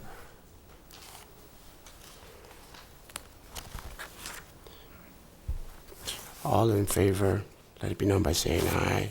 Aye. Aye. Aye. Any opposed? It passes unanimously. Thank you. And, Mr. Mayor? oh yeah, David? was there a question? We'll take a break now. We do need a roll call on this? Okay, we can do that. Yes, okay. Ms. Foat? Yes. Mr. McCullough? Aye. Mr. Mills? Aye. Mr. Punet? Aye. Mr. Mayor? Aye, it passes unanimously. And at this time, we will take a recess.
call this meeting back to order.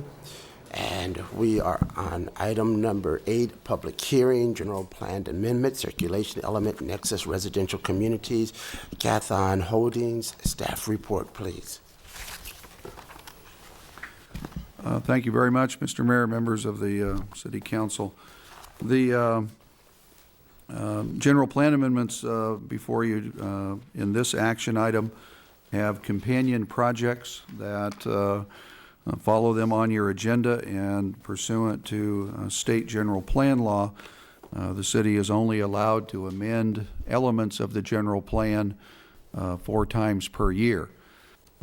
Each time we amend the circulation element at a council meeting, we can make as many amendments to it as we want, but you can only do that 4 times a year. We've already done that once this year, so this is our second round of circulation plan amendments. The Nexus Residential General Plan Amendment has to do with a little extension of Camino Real. What I'll do is I'll show you the exhibit on the board, both the general plan exhibit as it is today, and then in your packet you also have those same types of exhibits, and they're actually easier for you to see in the packet, but I'll just go over them quickly so you can take a look at that. And basically, Camino Real intersects at East Palm Canyon Drive from the south at an intersection, and on the north it does not intersect. The general plan called for it to intersect, and in taking a look at that quite some time ago, in fact several years ago, when the idea that the Biltmore property would be redeveloped, we had a study session with the Planning Commission to talk about not requiring that alignment to line up straight, because it would cut the property and create a very difficult piece of property to develop. So I'll show you that one in a moment. With regards to the Cathon Holdings project and its related general plan amendments, the first one is elimination of Tramview Road, Avenida Caballeros extension from San Rafael Drive to Indian Canyon Drive.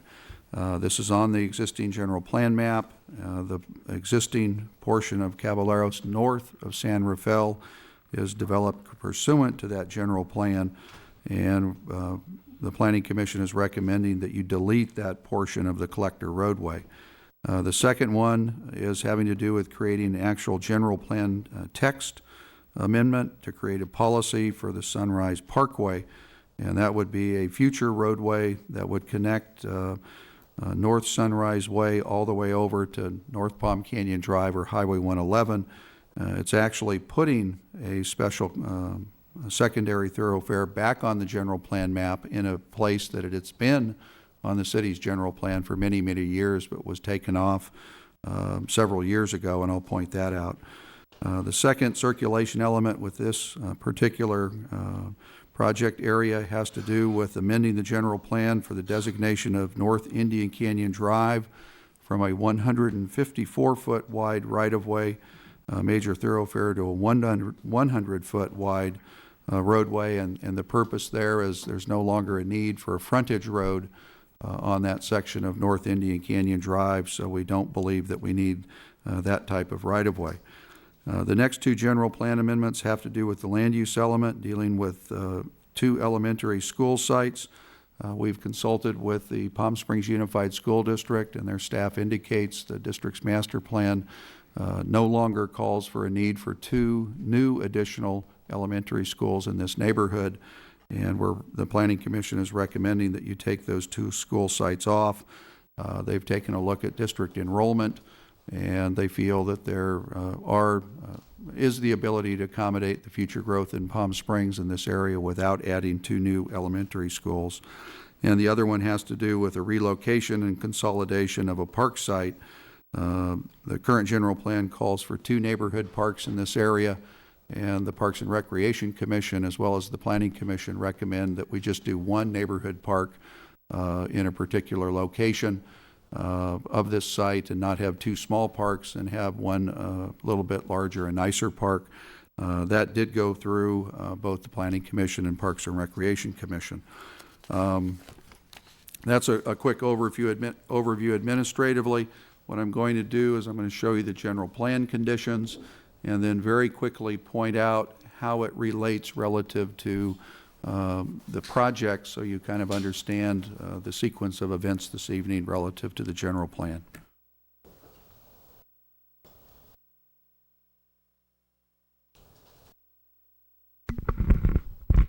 The first general plan amendment has to do with the extension of Avenida Caballeros as a collector roadway from San Rafael Drive all the way over to Tramview. The idea was that this roadway would go up, come over, and provide the internal access for a 320-acre parcel that would include the existing Vintage Palms project, the property to the west of it, and the property to the north. In taking a look at that, we think that there's a better circulation scenario with the companion project, and that is to eliminate this roadway as a public roadway. That way Caballeros would come up and end as a secondary. There would be a small section of existing public roadway, and then the rest of it, with or without this particular project, could be either public or private. So the general plan amendment, we think, can stand on its own with or without the project. The second circulation general plan amendment for this particular area has to do with the Sunrise Parkway. Currently on our general plan, Sunrise Way goes up and really dead ends at this location. Major thoroughfare going up, servicing this area of town, but really dead ending. And the idea is to really pick this up and pull it all the way across to North Palm Canyon Drive, and it would be north of the BLM property and north of Mountain Gate, as well as Mountain Gate 2, and it wouldn't affect the Mountain Gate 2 project. This is an older general plan diagram that shows what this roadway originally looked like on the general plan. It was an idea to expand the Mid-Valley Parkway all the way through town, and when we looked at the Indian Canyon or Indian Oasis Resort project that Mr. Noya proposed, it was really in conflict with the Gulf and that, and we really felt we would probably never really be able to extend it all the way up and all the way across, and now we're really looking at just putting this part back on the map. And what that does is a couple of things. It will give another relief valve for people that currently drive on San Rafael, where people can go up and around this way, and as they come into town, they can go out and around. Without it, everybody that's going east is either going to start down San Rafael, Racket Club, or Vista Chino, so it really gives a relief valve for that. By taking Caballeros out as a public roadway, it would eliminate the probability that people coming to town, the morning rush hour in particular, gauging this signal and making the turn here and coming through or all the way through, and it really gives them the option, so it could reduce the traffic overall on Caballeros by eliminating that particular public roadway.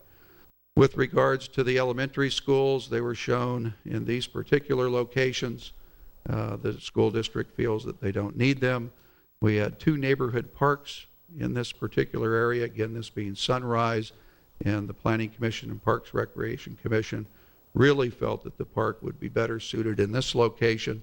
It would provide good access for the people that are off of Sunrise Way as well as this area. And again, we have Victoria Park right down in this area. It was an idea of kind of counterbalancing, and then also being able to maybe work in some ability for scenic vistas and trails off into the Desert Wash to the north. That's the extent of the general plan amendments for the project up there. The other one has to do with East Palm Canyon Drive and Camino Real.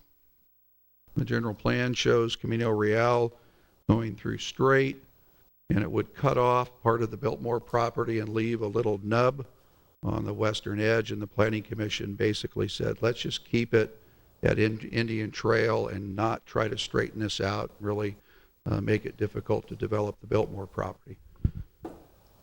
Let me show you what it does.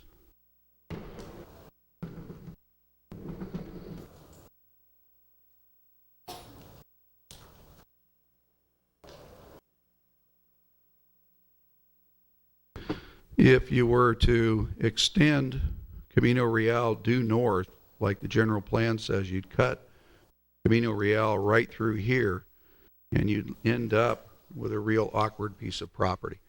From a traffic flow, traffic engineering standpoint, we think we're comfortable using the existing street and neighborhood dynamics of Camino Real and this roadway with the offset, and then this would be a T intersection really as a public roadway, and there could be, a driveway at that point that works off the intersection. Mr. Mayor, that completes our report on the general plan amendments.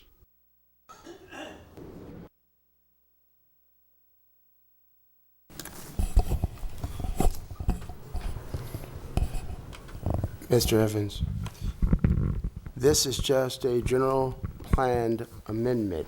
It doesn't really have anything specifically to do with the projects. This is just the amendment specifically as a separate action. Yes, sir.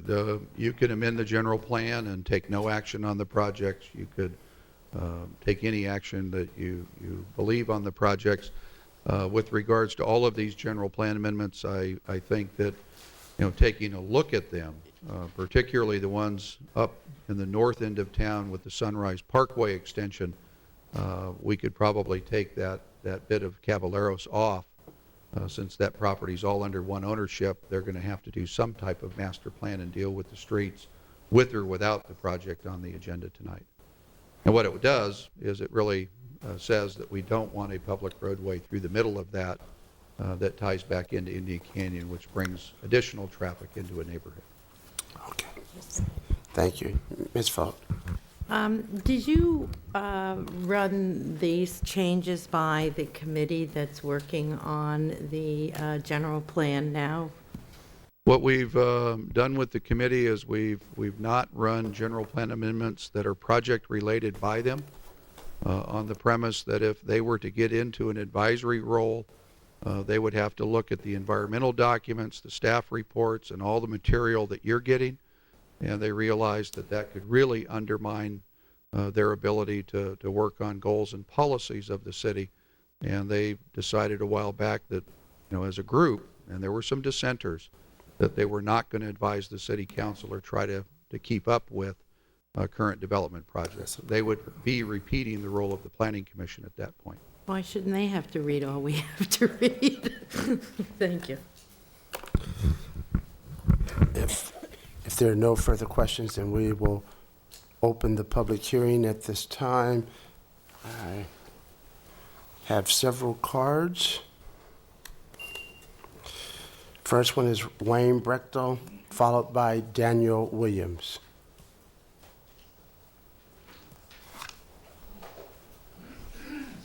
Good evening. Welcome. You will have 5 minutes.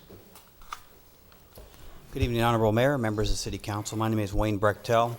It's my pleasure to be here tonight speaking on behalf of the Sierra Club and the Center for Biological Diversity.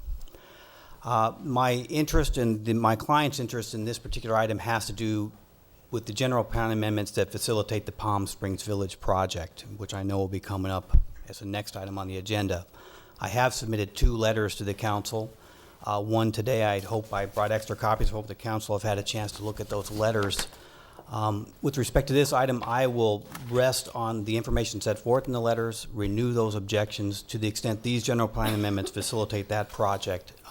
Both the Sierra Club and the Center for Biological Diversity object, and I'll speak more specifically to that project when the next item comes up. Thank you. Thank you. Daniel Williams, followed by Mac Hicks. Good evening and welcome. Have 5 minutes. I placed my card in error for an item I. For item 8, I actually meant to speak for item 10. I placed a card in for item 10. That's also true of Mr. Hicks and for Mr. Mosier as well. We've all placed in cards for item 10. We apologize. Thank you for that clarification. And Garth Erdesy, please come forward. Good evening and welcome. You'll have 5 minutes. Good evening, Honorable Mayor and City Council members. We're very excited to have the next item on the agenda before you, but I would like to point out, it's obvious, but this general plan amendment is crucial to the approvals that we seek in the next item. One without the other doesn't allow our project to move forward. So we ask respectfully that you approve this general plan amendment as recommended by the staff. Thank you. And thank you. I am out of cards at this point on this particular item. If there's anyone who would like to speak to item number 8, please come forward at this time. Good evening, Marv. Welcome. You'll have 5 minutes. Give your name to the clerk, please.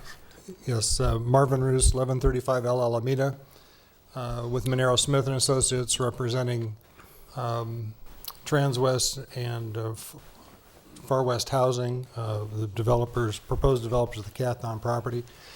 We've been working with the staff actually on this property probably for 12 years or so, both with Robert Manning, who's the underlying property owner, as well as the applicants on the next project. We've done a lot of discussion with the staff. Our traffic study would indicate that the Sunrise Parkway, as we're calling it, really could be handled with a 40-foot collector street. We proposed 100-foot for the additional landscaping that it would provide. We agree with the traffic engineer that to facilitate movement, we go with the special secondary around the project. Again, trying not to create a speedway and a raceway around there. So we've got some concerns about some of the speeds and stuff that are proposed. But again, we worked with the school district on the school issues and the Park and Recreation Commission, Planning Commission on the park issue. And again, would seek your approval of these amendments tonight to not only facilitate the project, but to make the neighborhood better. Thank you. And thank you.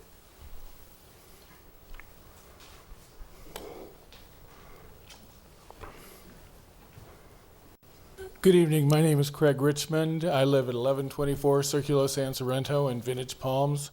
We're the neighborhood that's going to be the most impacted by this development that's going in there, and we'll be addressing other issues regarding that project later. However, the issue I want to address right now is that you're looking at giving a 54 easement essentially to those developers along Indian Canyon, and I'm concerned that the entrance into Palm Springs is going to be tainted by that entrance because they are not creating a large enough setback from the street. If you look at their plan and put it in relation to other setbacks farther down on Indian, theirs is much closer to the street. So essentially that 54-foot right-of-way you're giving them will, I don't know what the setback is, but be mostly inside the walls of their development. And the city is looking at giving them a lot of things, including the school sites and closing other streets. And if the city is going to do that, I would hope that you would work with the developers to create a beautiful entrance into Palm Springs with beautiful landscaping, and you can give them that setback, but please ask them that right of way, but please ask them to set the property fences back as far and meander the fence and the sidewalks just like they are on developments farther up Indian, so that we have a beautiful entrance into Palm Springs. I moved here, I'm proud to be in Palm Springs, and I want to make sure that it remains a beautiful city. Thank you. Thank you. If there's no one else at this time, then we will close the public hearing.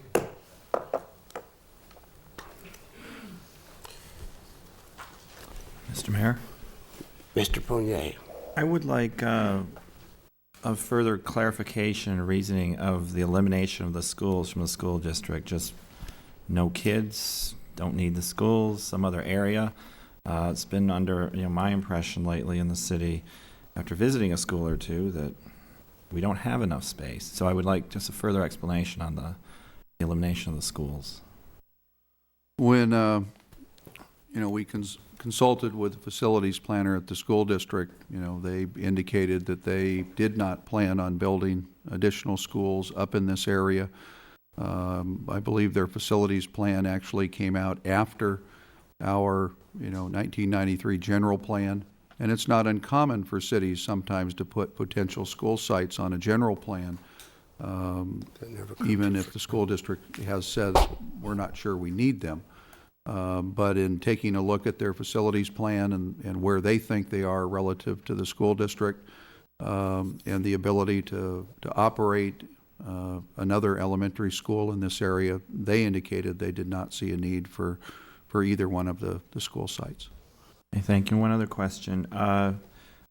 Sunrise Parkway, is there any timeline for that to be extended over to North Palm Canyon? No, it would be a general plan item that would be put on, and it might take quite some time for it to actually be extended. We've got that intermediate piece of BLM land. It's federal land, and technically our general plan has no effect on federal land. We anticipate that property sometime in the future would come out of federal ownership and go into private ownership, and at that point it would be part of the development conditions to extend it all the way over. So it could be a long time, but I think even without that extension, in taking a look at the traffic numbers, having this connect Indian to Sunrise just provides another opportunity for people to move about town as opposed to concentrating people on one roadway or two. Thank you, Doug. Mr. Mayor? Mr. Mills. Doug, I'll start with you, and you may defer to Mr. Barakian. On the Sunrise Parkway, I guess that's what we're calling it, the extension of Sunrise. I'm concerned about, or I have a question about, the current general plan proposal is for 4 lanes in a 100-foot right-of-way. Is that correct? 4 lanes and 100-foot right-of-way on the north-south section of Sunrise, and it would dead end, or today it would just stop when we get right. As it currently is, it stops. Correct. At the wash. Mm-hmm. So this is an extension from that northerly end over to Indian, correct, and then from there ultimately over to Highway 111. Correct. What are the proposed speeds on that street, or what would they be? Just would it be similar to what Farrell is, for example? Well, that's a good question for our traffic engineer, Mr. Barakian. Yeah, I anticipate, Mr. Mills, that the speeds would probably be somewhere around what Farrell is. They may be a little bit less. Okay. And size of the street, that's similar size? Yes. My question is similar to the one that Mr. Roos mentioned, and that is, why a 4-lane? Because you're not really generating any traffic going that way. It's really more of a cutoff. To quote Mr. Matthews on the Planning Commission, it's the way out of town. But you don't want to use that quote. I'm sorry.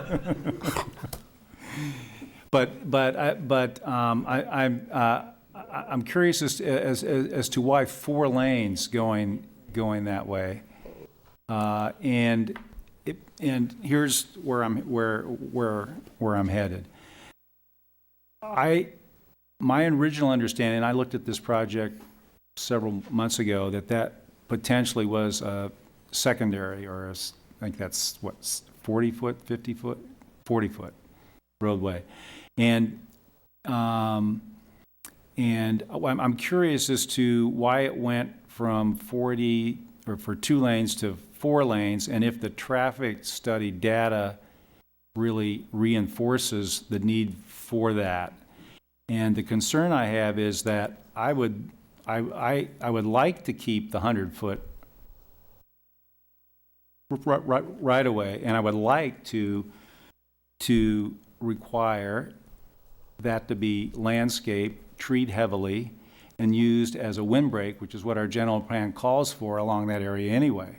And I think I'd much rather do that, the additional traffic lanes in that type of a look, with berming, with heavy trees, and let it be a windbreak, then put it into asphalt if there's not really an overriding requirement that go to 4 lanes. And I have not seen the traffic study for that, so I'm really kind of just asking the question. And I see Mr. Endo out in the audience, who probably did the traffic study, which is probably why he's out there. And maybe he could comment on that for us. But if you'd like, I could comment, and then if you want Mr. Endo to as well. The major arterial that Sunrise is dead ending currently has the potential for a good amount of traffic should that road be extended all the way to Indian and further to 111 in the future as well. I recognize that there would be some diverted traffic that currently is utilizing San Rafael or even Racket Club, that if given the option would certainly go up Sunrise and be able to cut over on a nicely landscaped parkway. But the volumes could, I mean, it wouldn't surprise me at all to have heavy volumes of diverted traffic as well as development traffic up there. Now, the traffic study indicated a heavier volume of traffic west of the proposed project entrance onto the parkway, and then south of the easterly project entrance onto the parkway, and those volumes were just about 10,000 cars a day, which is what we look at for being 4 lanes, and it didn't really include any diverted traffic. And given those factors, staff was recommending that rather than go to the extent of conditioning a 2-lane roadway and then finding out later it's congested, you need additional lanes, that we should plan for that traffic that's envisioned, and that the traffic report includes on most of that roadway. So that's where the 4 lanes came from.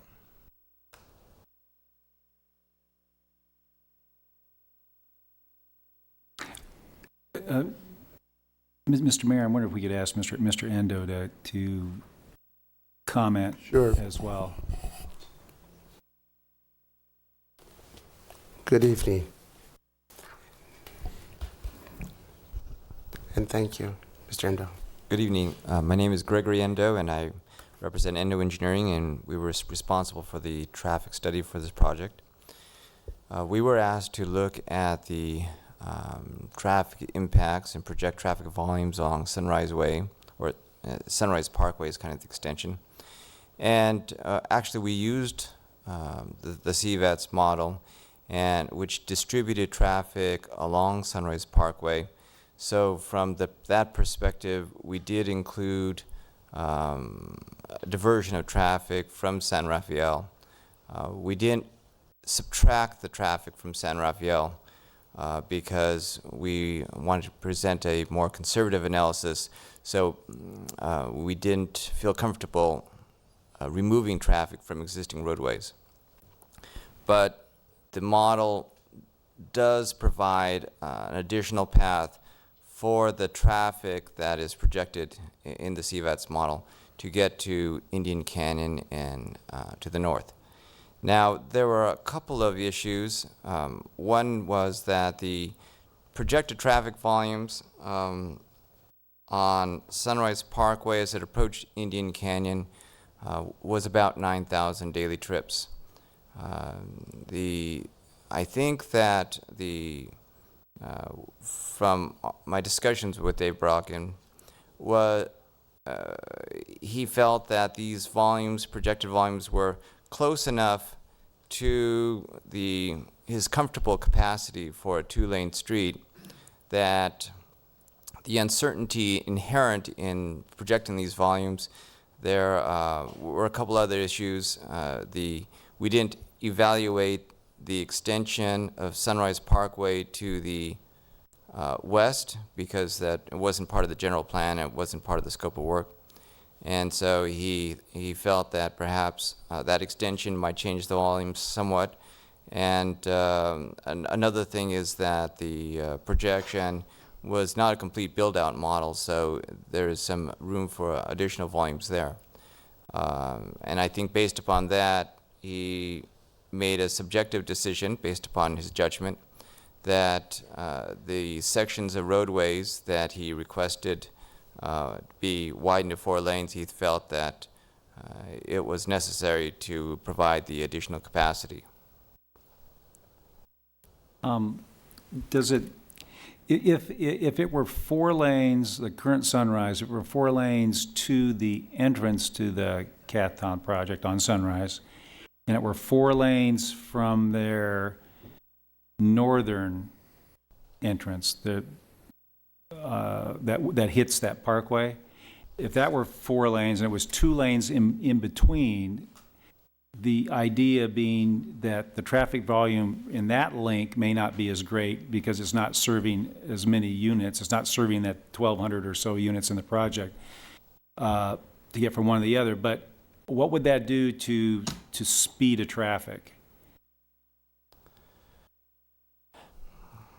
The speed of the traffic is determined by a number of factors.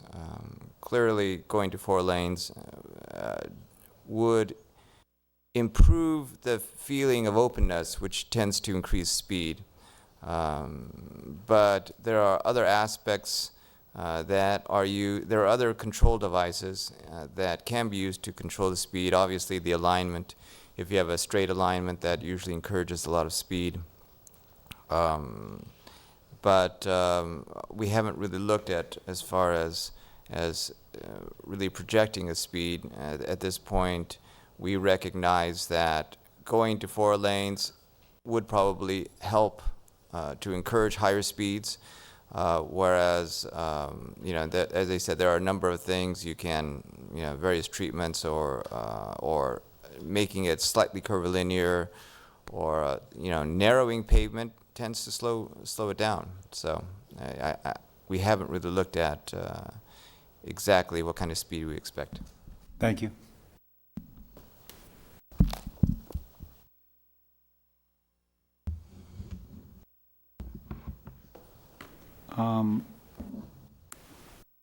Then jumping over to the other side of the city to Camino Real and Indian Trail, what we're proposing is to modify the master plan to really leave it the way it is.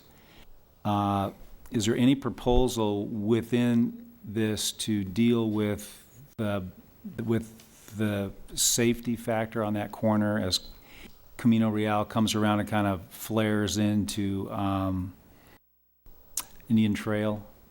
And it is, I realize it's not heavily traveled, but for those of us who have made that trip, it's pretty much of a blind corner.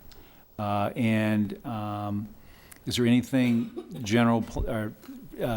on the general plan amendment or traffic-wise with that particular project in there that is being proposed to deal with that particular intersection to make it a little safer?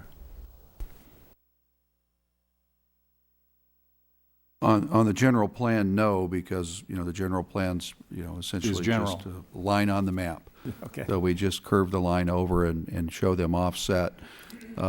Relative to improvements, obviously, the curb and gutter and street improvements on the project side would go in, which would give you a little bit better channelization. I don't think there's any specific additional requirements because this project doesn't take any access off of that. It will only define it a little bit better, but Dave Barakian may have some additional comments. Mostly that's correct. There is some alignment being done on the development side of the intersection where it's hard to describe, but where the the development just to the north along, right at the Indian Trail Camino Real intersection. There's a driveway and a parking area in there, and we're trying to pull that back and define that intersection so it's you can see in both directions there. And there are, when you get to that item on the agenda, you'll see that there are conditions of approval requiring that intersection be improved. But as far as the intersection, the intersection itself, no, there isn't anything except for the improvements on the Biltmore side being required because they aren't taking direct access. Okay. Thank you.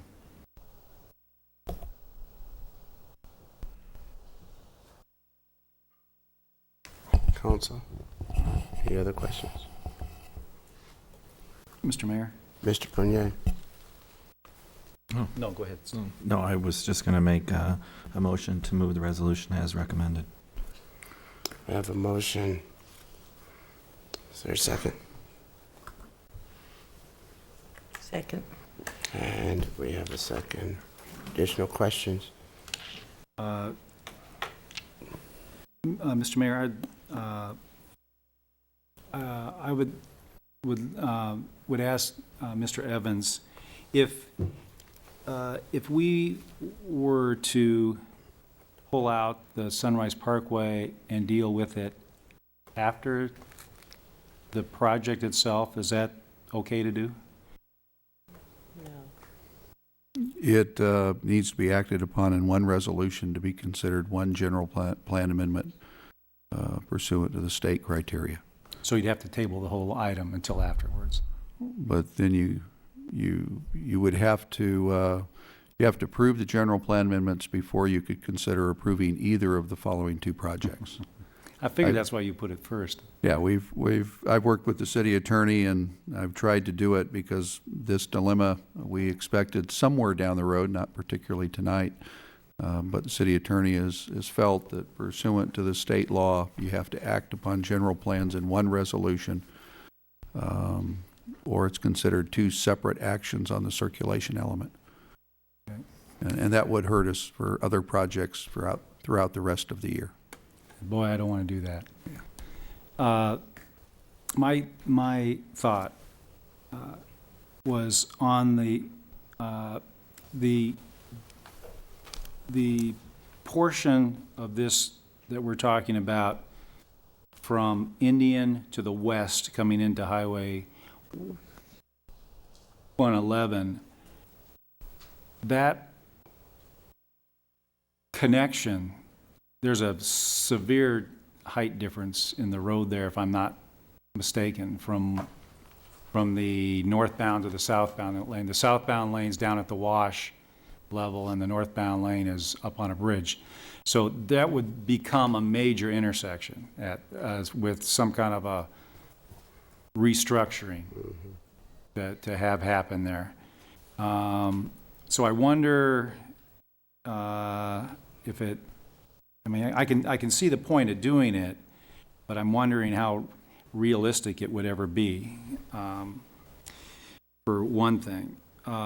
The other item is what we were discussing earlier about the 4 lanes versus the 2 lanes, and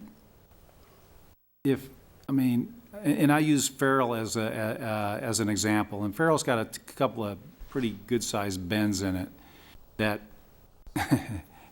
tries to slow the traffic down. And I mean, I look at Farrell and the use of Farrell, which is in a much heavier used area traffic-wise than this is going to be, in my opinion. And when we have an opportunity to really size a street, I think, to more what the traffic load is and the potential to perhaps slow the traffic down, meander the street, make it a nicer experience with bike path and all of that in 100 foot that we don't have to maintain. To increase the amount of landscaping in that area and to provide a buffer not only a wind buffer, not only for this project, but for really every project further south. I'm hesitant to come up with a 4-lane versus a 2-lane, imagining how really nice that whole strip could be there if we were able to keep a 2-lane section. And if it, I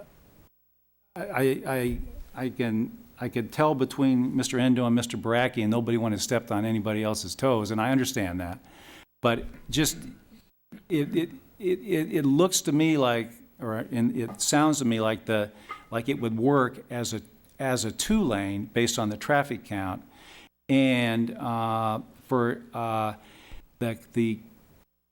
and I understand what Mr. Barakian's approach is of keeping it 4 lanes, so it's 4 lanes all the way around, and I understand that, but I don't want it to be.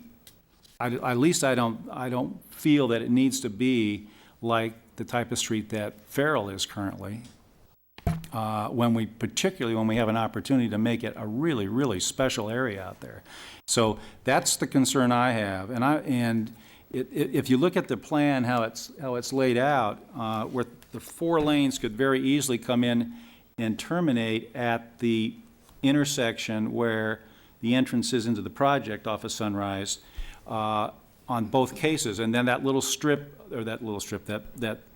major length of road between could be 2 lanes meandering. It'd be a very pleasant drive, and yet would not encourage speed, and yet it would take additional load off San Rafael, and I don't think it would make any difference for 2-lane or 4-lane whether somebody takes that road or doesn't take that road. I think the point is that you're getting from A to B in a shorter distance, and I actually think people would prefer to take that drive because of the quality of it versus someone having to go through the normal down San Rafael to Indian. I think it would encourage the use that Mr. Barakian's intended, and the plus to me is a major windbreak, which is we have asked for on our general plan out there for years and years, and this is our one and only opportunity to get it. And so I would sure like to see it happen. And the reason I didn't second the motion is because I would really request that the motion and the second would consider modifying just that one section to 2-lane for that reason. So I don't know if that's agreeable or not, but I thought I'd throw it out there. Mr. Evans? Yes, if I could comment, the actual policy that goes along with the little strip of roadway that we put on the paper plan basically says that the Sunrise Parkway would be a special secondary thoroughfare with a right-of-way width of 100 feet, and the idea is to have a bikeway and parkway on both sides, so that you could have people really making this a recreational experience, and the parkway to accommodate a future roadway with a minimum of 2 lanes. So if you amend the general plan, when we get to the project approval, you could say you want it to be a 2-lane roadway. I don't think there's a conflict with Councilmember Mills' concern at the general plan level, and then when we get to the project, we can explain in detail what the project proposal is and the conditions of approval, and then the council has discretion as to whether or not it's a 2- or 4-lane road. Thank you, Mr. Evans. Ms. Folt? I had a question, because I agree with Chris. I think that roadway is going to be, it would be a beautiful way to drive out of town. But the thing that I was concerned about is, in this width, is there any way of putting like a medium down the center, a landscape medium, along with what you're talking about with the berm and the bike trails? The issue that we looked at when we started looking at this roadway is the question of, do you want wide parkways on both sides? I mean, the simple answer is yes. You could have a median within a 100-foot right-of-way. You could have a 2 or a 4-lane roadway with a median. And the bike trail. And then the bikeway on the outside. The question you get into, if it's a 4-lane road and you have a median, you just get into less and less parkway, and you get a narrower windbreak, although you might get 3 of them, north of the road, the median, and then south. The actual roadway design and how that's ultimately designed is really the project issue, not the general plan issue that you're debating right now. Yeah, because I agree with Mr. Baraki, and I think, when he told me the other day there was going to be 10,000 cars minimum on that road, when you look at the Hovian project and you look at the extension of the Coyote Run, and then look at this project, I mean, just there alone, and I live up in that, in the area off of Vistachino, and that would be a perfect way for me when I'm going out of town. So I think that there will be a lot of traffic on that, and I really do think that the 4 lanes will be utilized, but I also think that it would be nice to have some sort of a really beautiful 4-lane road, as opposed to Farrell, which is just 4 lanes going down the middle of the street. Mr. Mayor. Mr. Fournier. Yes, I guess I have a little different take when I listen to Mr. Endo and to David, and I look at the map, and I just see this massive project that we're about ready to talk about, and I see massive pieces of land. I think that a 4-lane road at some point is going to be needed there, and it's better to do it now than to do it later. So I will reiterate my motion. I think that it will be a heavily used road. There's no question. And the opportunity to get from Highway 111 to Sunrise is going to be a benefit and can divert a lot of traffic that currently goes through the city. So I think we should take advantage of that. But I think also that we should be able to get in some of the amenities that Mr. Mills is referring to while doing that. So I don't think that they're mutually exclusive. I think we can just make sure that we keep that as a priority, and we can accomplish both. And we do have a motion and a second. Okay.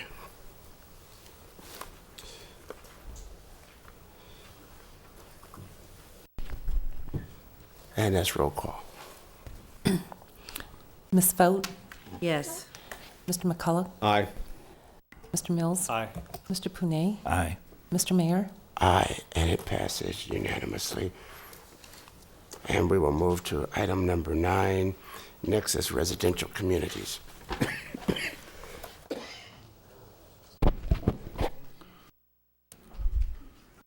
Mr. Mayor, members of the council, this is a project that has a portion of that general plan amendment that was needed in order to move forward. This is a residential development. It's the former Biltmore Hotel property. Nexus Residential Communities is proposing a mixed residential type project. A portion of the project would be apartments, and a portion of the project would be detached single-family homes. The overall site is 11.85 acres. The property takes access off of Palm Canyon Drive, Camino Real, and then also not Smoke Tree. I'm getting my streets mixed up here late this evening. Off of the Deepwell Ranch roadway. I had a ranch in there somewhere. From the standpoint of the general plan designation on the property and the zoning designation, this property does have a split designation. A portion of the property is residential, higher density with an R3 zoning designation, which allows up to 21 units per acre. It also has a lower density general plan designation that equates to an R2 zoning designation, of 15 units per acre. The maximum allowable density under the general plan and zoning would be approximately 223 units. The project is proposing 152 units on the site. If you take a look at the density factors of that and land use, because we have received some letters and correspondence that feels that maybe the density is too high. On the R2 portion of the property that would allow up to 15 units per acre, the project is 5.7 units per acre. So it's almost a third of the density that's allowed by our current zoning. And on the R3 property, the allowable density is up to 21 units per acre, and it works out to, 16 units per acre. So they're again coming in at a lower density. Overall, the entire site is 12.8 units per acre. So it's actually under the density of the R2 designation. So it's not a project that exceeds the general plan or the zoning density, as some of the correspondence has implied. The key issues that the Planning Commission took a look at really is how does this property really fit in the neighborhood. The applicant has asked for some concessions relative to strict by right of zone criteria, and I'll point those out, but they've asked for reduced setbacks, a few modifications on side yard setbacks and things of that nature. The building height is below what's allowed by code. In the apartment portion of the project, it's a 23-foot and 2-inch building height. 24-foot would be allowed. And in the residential portion of it, 18-foot building height would be allowed. And the mass of the buildings are no higher than 14 feet with some architectural features and chimneys that go up to 17.5 feet. So it's actually below the height limits in both components of the project. I'm not going to go through, you got a very lengthy staff report. If we do get into a discussion about the conditions of approval, there's 2 sets in your packet, and I'd just like you to note that the most current set that came from the Planning Commission is on page 9A25. It starts right there. The set that's at the back of the report was the set of conditions that went to the Planning Commission. We had a quorum problem at a Planning Commission meeting, so this actually went to Planning Commission last week, and so you really have 3 elements of your staff report just because of time frames. So if there was confusion as you went through all the reports, we apologize, but we tried to keep the project on track even though we didn't have a quorum at the Planning Commission meeting where it was originally scheduled. With that overview, I'll present the plans.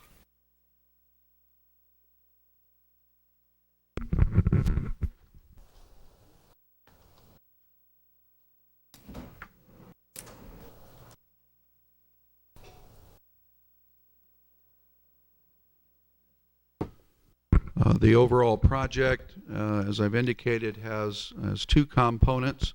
The front component is the apartment component of the project. It has an intersection at Camino Real to the south. It would have a signalized entryway, and then here would be the Camino Real connection that's existing that we just talked about over in this area. On Deepwell, the access is here. There's no access to the multifamily residential portion of this project. That was a clear issue relative to the neighborhood meeting, that they did not want access from the apartments, and the project actually works quite well to take access from the intersecting drive here. There are some emergency access points that would be able to accommodate any emergency ingress or egress that we might have to do. There's 2 different building types. I'll show you the architectural elevations. It's an interesting building footprint and product in that it's intended so that each individual unit has a garage in a separate entry, and it makes people feel as if they're going into their individual condominium units as opposed to a traditional apartment building. Each unit does have the garage, so it gives you that livability, and it's a 2-story unit, and it's an interesting floor plan if you wanted to get into a lot of intricate detail. The single family small lot component of the overall project is really very similar to product to what you just looked at in the previous project, having to do with small lot residential development, courtyard pools for each unit, two-car garage. Some of the garages are not facing the street where you come in and go in. Others are facing the street. One of the things on this particular part of the project, originally the driveway was up at the very north end by the Deepwell Condominium or Homeowners Association entryway, and it's been relocated to this particular location across from Suntan. The neighborhood wanted a channel right turn out only on the premise that the traffic could turn and go through the Deepwell neighborhood. The amount of traffic that was predicted to go into that neighborhood was so low the traffic engineer didn't even analyze it. You know, it was a relatively small amount of traffic on a roadway that from a roadway design standpoint had plenty of capacity, but the neighbors felt that any increase would be an adverse impact in the neighborhood. So there is the channelization and the right turn, and that seemed to make most of the people quite happy with it. The setback criteria and reductions have to do with going from 25 feet to 20 feet adjacent to condominiums that have carports and parking and drive in these areas. So the commission felt that that 5-foot reduction was a reasonable request on the part of the developer. These are 2- and 3-story condominiums next door, and these are 2-story apartments. So the overall site plan, you know, it's a cul-de-sac, does have a good turnaround and access point insofar as getting people in and out of that particular project. Project architecture, from a single family standpoint, it's a contemporary design. The project architect has designed several very successful projects in Palm Springs in a very similar fashion relative to site planning as well as architectural design. The architecture was very well received through the design review process, and if you have specific questions, we can certainly come back and answer that. This is the Deepwell Ranch Road elevation, so you get a combination of walled yards and then walls that go back to the building, so you get a real play in and out. The MODCOM letter really felt, you know, picked up in the staff report that the tallest architectural elements were really the mass of the buildings. They're at 17.5. The actual mass of the buildings are actually down in the 14-foot range, which is very compatible with the height of the neighborhood.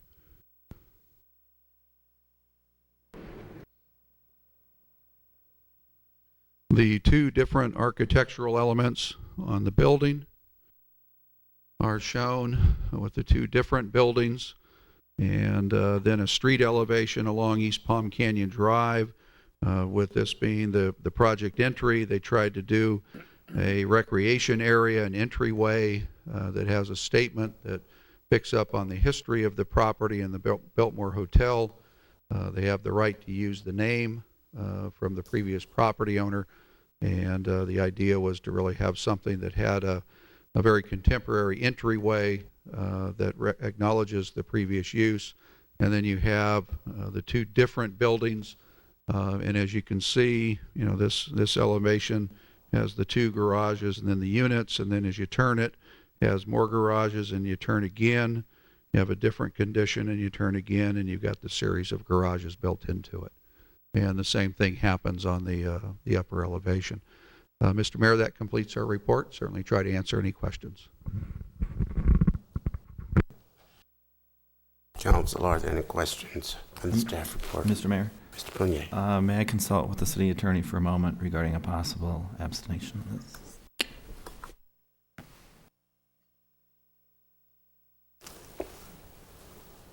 Are there any other questions? Yes. Ms. Folk. Why do you look at me? I was looking at Mike. Doug, I have a question about the residential area. If we could pull. Well, just one second.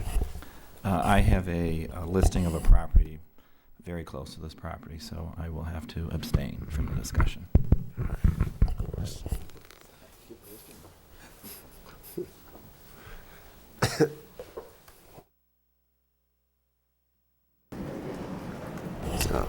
Mr. Punier has to abstain on this issue. Okay, Ms. Foat, please go for it. A site question or a elevation? No, I wanted to know if the property that is along Deepwell, I didn't understand if you said that was walled going down Deepwell? We have these very tall north-south sites. It's hard to actually show it, but the way it's going to work is there will be a series of walls and then some places where the walls will pull back into the building and open up. You're going to have a wall out closer to the street, and it's going to pull back to the building. And what it would actually look like would be this type of street elevation, where you have a wall that's closer to the street, then the wall goes back to the building, and then the wall comes off the building and back out. You're going to have a series of ins and outs relative to the wall and the building that really creates a nice street dynamic. It's much more residential in scale, and it's not something where you have one wall that comes all the way down the site. And this was this was where the original gate was. This gate's actually down on this end now. So that we just didn't ask them to revise that drawing. This is another situation where I want to compliment the developer, because I know when this project was first proposed, there was a lot of neighborhood opposition to this project. And now, from the correspondence we've received, most of the issues seem to have been worked out with the neighborhood. And so I always want to compliment developers when they do that, when they go and meet with the neighbors. And this developer in particular was available by phone, met individually with neighbors, and did a lot of neighborhood stuff. So I just wanted to express my appreciation for that. I wish the residential area where the single-family homes were, the lots were larger, but overall, I think the project is a good project. Are there any other comments? Mr. Mayor? Mr. McCullough. I was most particularly pleased, having grown up here in Palm Springs, with the facade and the entryway, with the bringing back sort of the feel of the original Biltmore Hotel. I thought that was a tremendous element that they added, and I think that showed the sensitivity to the neighborhood and to the history of Palm Springs by the developer.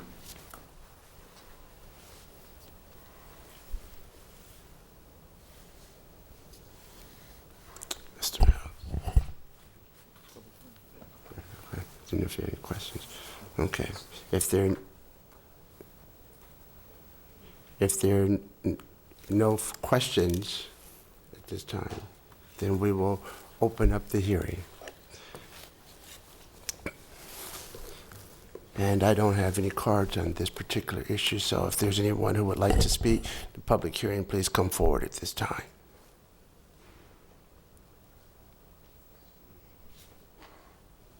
Then we will close the public hearing.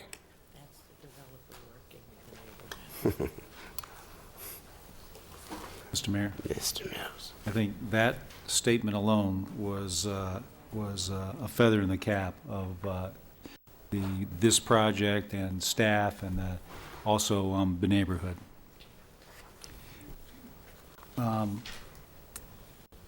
Going back to the issue I talked about on Indian Trail, Mr. Bracken, is what they're showing on their site plan the configuration that you were thinking in terms of with the curb and gutter on this property side? I don't know if you can see it from there or not. I can't see it from here.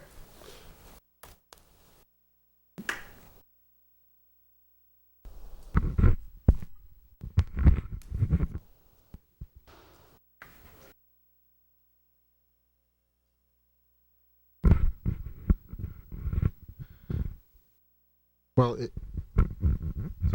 it doesn't show it exactly, but the condition is talking about is realigning this intersection to make it, instead of coming straight out here where you can't see to the north, is to realign this intersection, The driveway. the driveway intersection, with Camino Real, such that it's more 90 degrees and sight distance is better. But you weren't looking at doing something similar to that at Indian Trail and Camino No. Real? Yeah, if you're talking about this intersection, no, there isn't a requirement to do that. And the main reason is that we couldn't find the nexus because of the fact that this development wasn't really contributing a lot of traffic onto Camino Real. Actually, none. Well, I think there's an emergency something there, but that's about it. Okay, thank you. Thank you, Mr. Baraki. My next question is on retention on this project. With just a wild guess, the retention is going to be in the setback area along Palm Canyon. Well, I wish I could tell you the plan that you just saw showed berms, but it does show the retention basins. We have talked to the developer about it. We did recommend a condition that only percentage of those areas be retention basins. They feel that actually, when they're looking at their hard engineering, that because of the way the site works, that some of those basins will not be very deep. You might want to ask Mr. Erdesy, the developer, specifically. We're not at the point of having a grading plan before the council. The other options would be to come back in and either find alternative sites, which this at this density, it's a challenge to find on-site locations for retention. They might have to go to subsurface retention solutions to keep those parkways with mounds as opposed to basins. But we did put that condition in that only a percentage of them, to try to give a good rolling up and down feel to the parkway. But they do feel they need those basins if they're going to do surface drainage. And as I think, I've voiced a concern over the last few months about the retention policy of the city and what it's doing to our streetscapes. We are currently, that's on the agenda for the Development Task Force tomorrow. And I wonder, and one thing I do not want to do is in any way obstruct the progress of this project. But on the other hand, I really don't want to see another moated project in town, which is what this really will more than likely end up being. So with those thoughts in mind, Mr. Evans, do you have perhaps a creative solution to a condition, perhaps, to reevaluate the retention based on potential change to the retention policy? Or Well, the way the condition is written now, is the maximum 45% of the street frontage in a parkway and setback area can be designed as a retention basin that is below the adjoining curb elevation. The developer feels that they may have some berms up and some basins that are actually at or near curb elevation, based upon the way they've looked at their preliminary engineering. You could alter that condition and refer the issue back to the Planning Commission. It is a planned development district. They have to go back to the Planning Commission for final development plans, and alter that language a little bit, or just put a cautionary note that the council is very concerned about how the basins are designed. And if you really wanted, we could do a report and file for council so you could see the solution. If you would like, or we could do something, a weekly report memo when we get the engineering sections. It could be handled a number of different ways. We've talked to the developer about it, so this discussion's not a surprise. Okay. That is the only problem that I have with the project. And I would, unless someone else has some comments, I would move the resolution on this item with the condition that, I guess for lack of a better word, Doug, we could say a restudy of the retention based on potential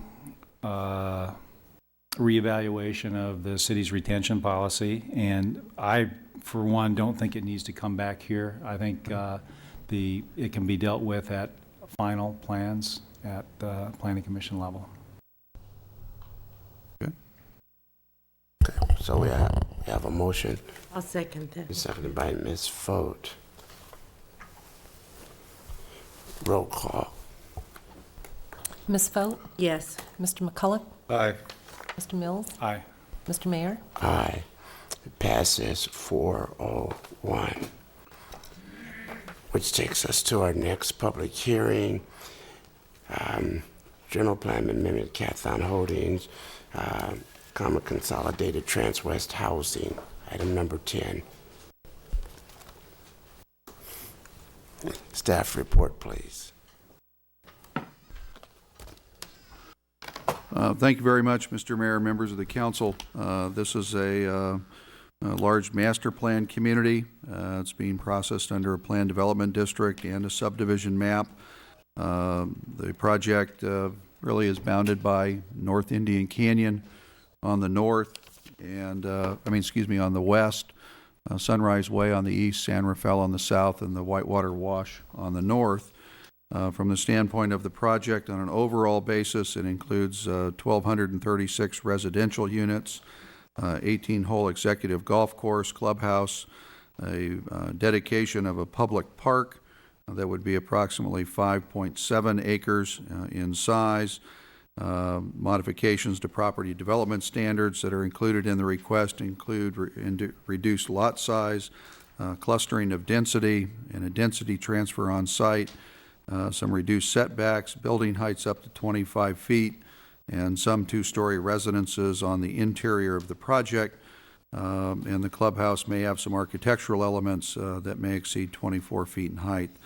The associated subdivision map is for 309 acres into 782 parcels for the overall project of 1,236 units. The project has a number of components to it relative to the project.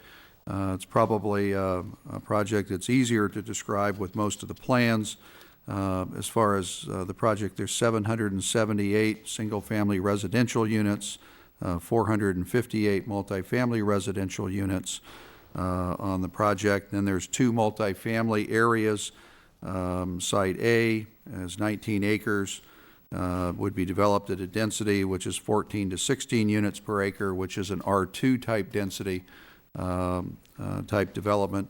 And then there's another site that would be the site B. It's a 17-acre site, and it would be developed at approximately 10 units per acre, which is equivalent to an R2 development, and would have a maximum of 166 units. There's no real specific development plans for those 2 multifamily areas. If I can describe this plan development district, kind of an analogy. It's a very similar type situation that the city used when we worked with the developer of Mesquite Country Club. Took a large piece of land that had single-family residential development.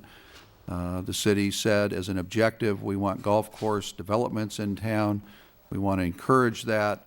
In that particular case, we basically pushed all the development to the perimeters, developed multiple medium-density residential pods, and ended up with a golf course and condominiums that were 2-story in height in area that previously had been zoned for single-family residential.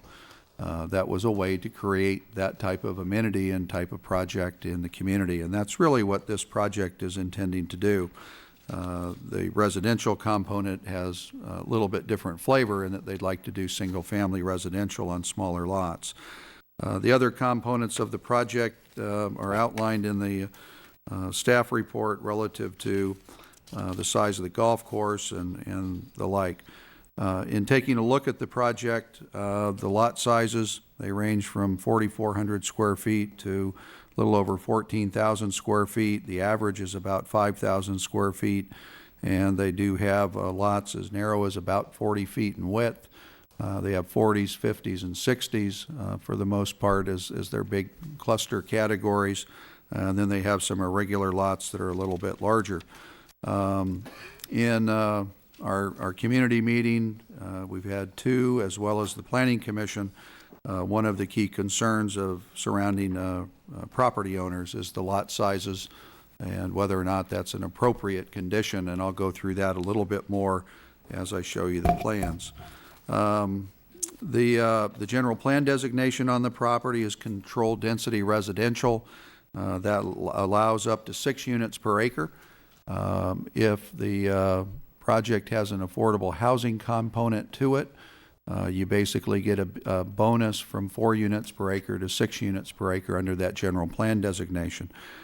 So as a maximum development potential, if it's a project that had market rate and affordable housing, there could be up to 1,800 units pursuant to the general plan on this property.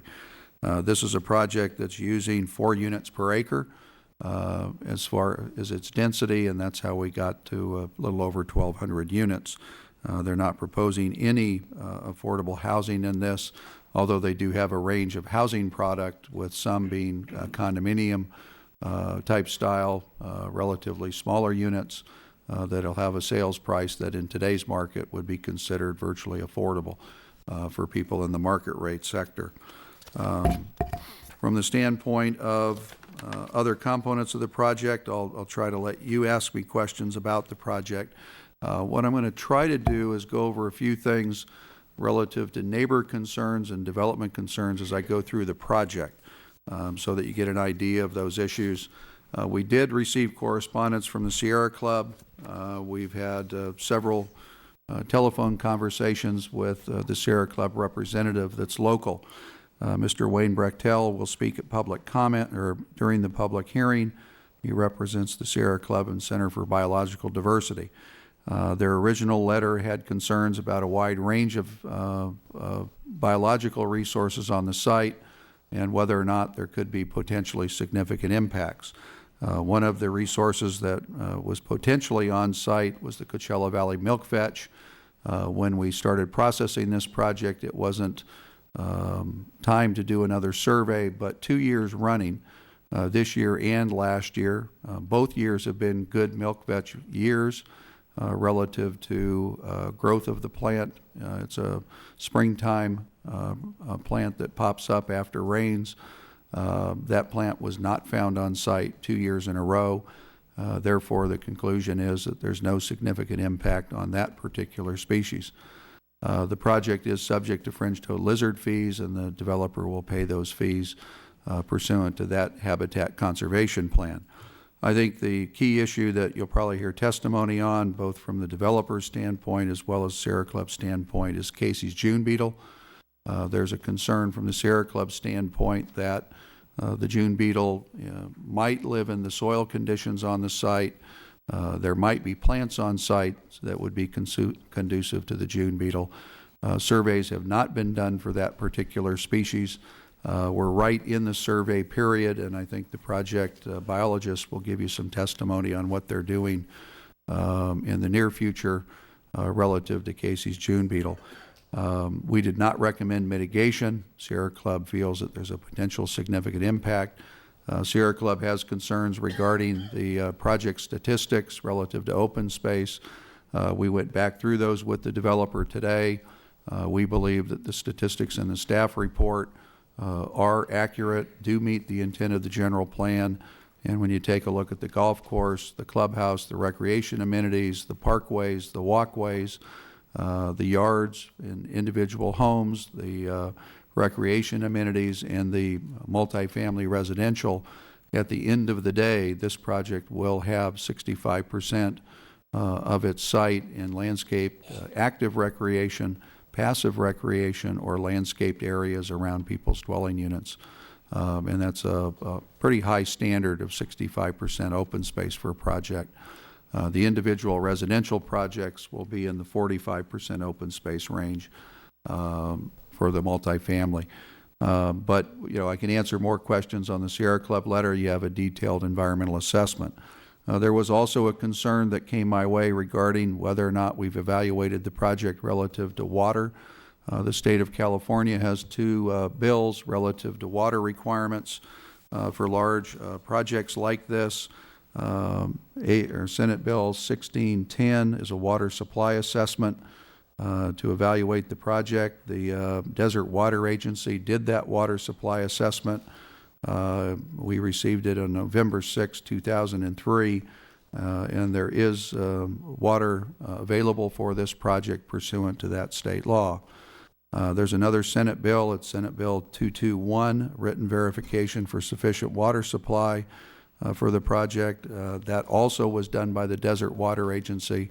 They also concluded that there was sufficient water available for the future of this project, so both of those documents are incorporated into the environmental assessment and were part of our consideration. What was the date of that second report?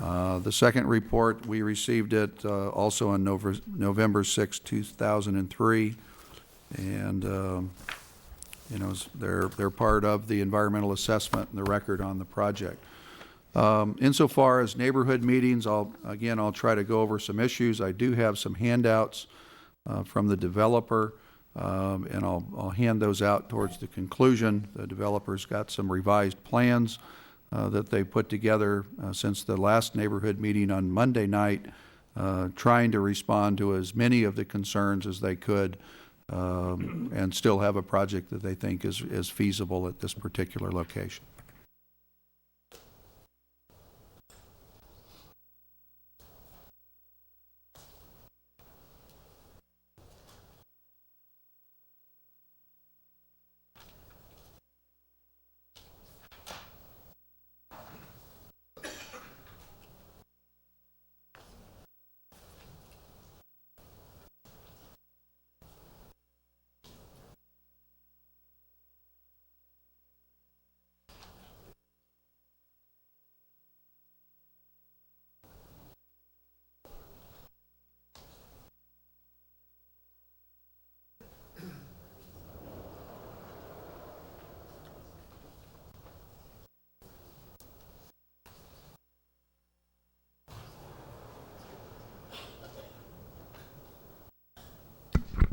One of the things I'd like to start with is to give the council just a little bit of background on some of the planning efforts for this site, because it is a large piece of property.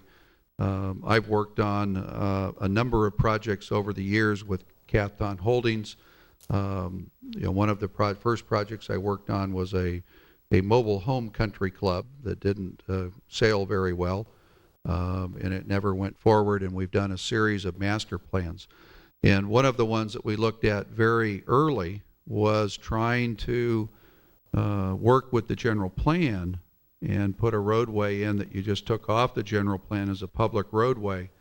And instead of going up to Tram View Road, took it over to Las Vegas Road in this area, and then create a residential community here and a residential community here. We took a look at another plan that had roadway into this area and then private streets, but with different access. This particular project did not have the Sunrise Parkway.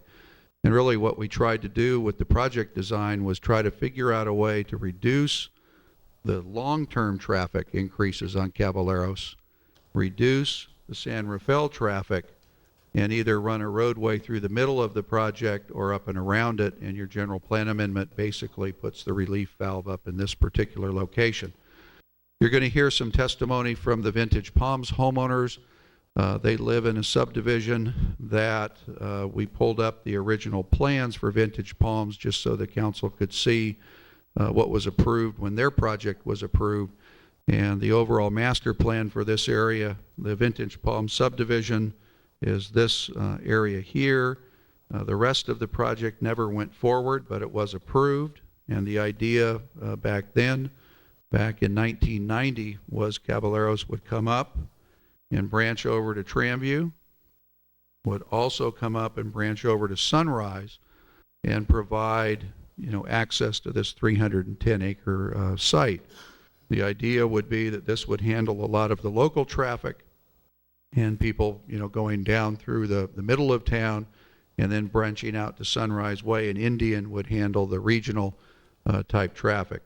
The general plan amendment that you just adopted basically stops that as a public road and would limit any through traffic from this property other than the subject property to use Caballeros. And we recognize that the neighbors had a concern about an increase in traffic, but the context by which their project was approved, I thought was important to let the council take a look at that and kind of the history of planning in this neighborhood.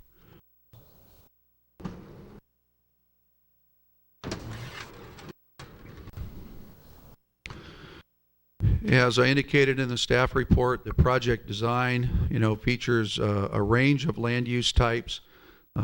Site A is multifamily residential in this area. Site B is the multifamily residential. This is 16 units per acre. This is the 10 unit per acre portion of the site. The access points, and I'll talk about the Sunrise Parkway coming off of Indian. The intent was, in the conditions of approval, that this would be a 4-lane roadway to the entry. Then it would be a 2-lane roadway to this entry point, and then it would be a 4-lane road there, on the premise that the best place to downside the road would be at an intersection with the project, and the traffic counts are higher in this section and this section than the middle section. And we understand that there's debate in the neighborhood as well as at the council level about whether or not this should be a 4-lane roadway right off the bat, or a 2-lane roadway all the way through. And the intent really is it could be either one. I think the traffic numbers are right on the edge of whether or not you need 4 lanes, and depending on how people respond to it, growth out in the future, you may have to upgrade it to a 4-lane roadway in the future, but right now the traffic study says that, in the middle section, 2 lanes without a doubt, and increased traffic there and good transition points. And Dave Brackian can go through that in more detail. The other, the main entry point for marketing purposes for people that come in from the west off of the interstate would be at this location. That's the way they intend to market the project, and this area would be phase 1. The other entryway that really is the controversial one is Avenida Caballeros, adjacent to Vintage Palms. This is right now a collector roadway that again was intended to come up and go over, and it now would terminate at the entryway as a public access area. And what the developer has done in response to written correspondence that the council received from the neighbors was they've indicated that this will be a card-only gate, will not be a manned gate, and that this will be the manned gate. So anybody that's coming to play golf or coming to the project to just visit that can't get through, they would have to come to this particular gate, which would reduce some traffic on Caballeros. But again, the project will feed about 45% of its traffic onto that roadway as it's currently designed. A third roadway over here in this location, this would be a card reader type entryway. Dedication of a park site in this location, it'd be a 5.7 acre park site. The property further to the east is going to be expected to participate in a dedication so that we get somewhere around a 14-acre park site in that location, and that's where Parks and Recreation and the Planning Commission felt that the park would be best suited for the community. On-site development, as you go through, again, the lots are shown here on Indian Canyon. They've taken a look at how that's particularly designed. Right now, there's I think it's 25 or 26 lots that face onto Indian Canyon. There's a nice parkway that meanders back through here with a wall, and I'll show you a design section. And I think the concern that you heard tonight, and we heard at the neighborhood meeting, within a 100-foot right-of-way, and then the private parkway, we'll have a parkway along that site equivalent to what we have elsewhere in town. The developer did look at the issue of access onto Indian Canyon. The neighbors clearly felt that if there was an access onto Indian Canyon, there could be some reduced traffic in this particular area. They did a revised site plan that did a couple of things. Added some additional windows and views into the golf course from Indian Canyon. The revised site plan is shown here. You've got pocket and view into the golf course here, another view into the golf course in this location, and then a secondary access point in this particular area on Indian Canyon. But because of traffic, the developer has proposed that one to be a right turn in, a right turn out, just so that we don't have people trying to go across the current 4 lanes and eventually 6 lanes of traffic in that particular location. So there's a new driveway put in there. From the standpoint of neighborhood components, the project sets in, again, this is Vintage Palms. This is the mobile home park in this area. This is Coyote Run and Coyote Run 2 in this location. Four Seasons is getting ready to break ground on this portion of the project here. They're already under construction across the way, and we're currently working with them on a subdivision map in this particular location. So the idea was basically to match up residential lots to what the Four Seasons project had in these areas. When you get over to adjacent to the Vintage Palms, the Planning Commission required that these lots match up in lot width to the lots that they're next to. So you would have one home per backyard each way, and the Planning Commission and Council required the same thing relative to Four Seasons in this particular location. The neighborhood is a little bit concerned about the lot sizes in this run. I believe they're proposed as 50-foot lots, and in their letter they've proposed to increase the lot sizes in this area to 60-foot to respond to some of the neighbors' concerns. From the standpoint of parkways, the neighbors have asked that the project take over both sides of Avenida Caballeros Parkway. The way this would work is, or it's proposed, the developer would take the west side, would de-annex it from their maintenance district, so the maintenance cost would go from these homeowners to the new project. But the homeowners have asked that the project pick up the maintenance on both sides in their letter to the city council. Check a couple of things that also came up.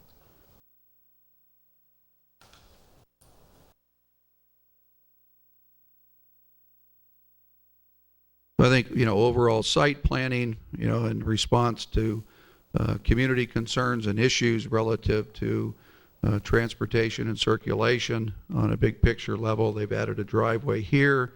They've actually increased the amount of open space you would see from Indian Canyon. I think this works out to roughly 600 feet collectively of frontage on the golf course. They've changed the entry mechanisms at this particular gate to try and diminish the draw to it, to increase the activity here, which routes traffic again away from San Rafael and Avenida Caballeros. Let me go to the more detailed plans.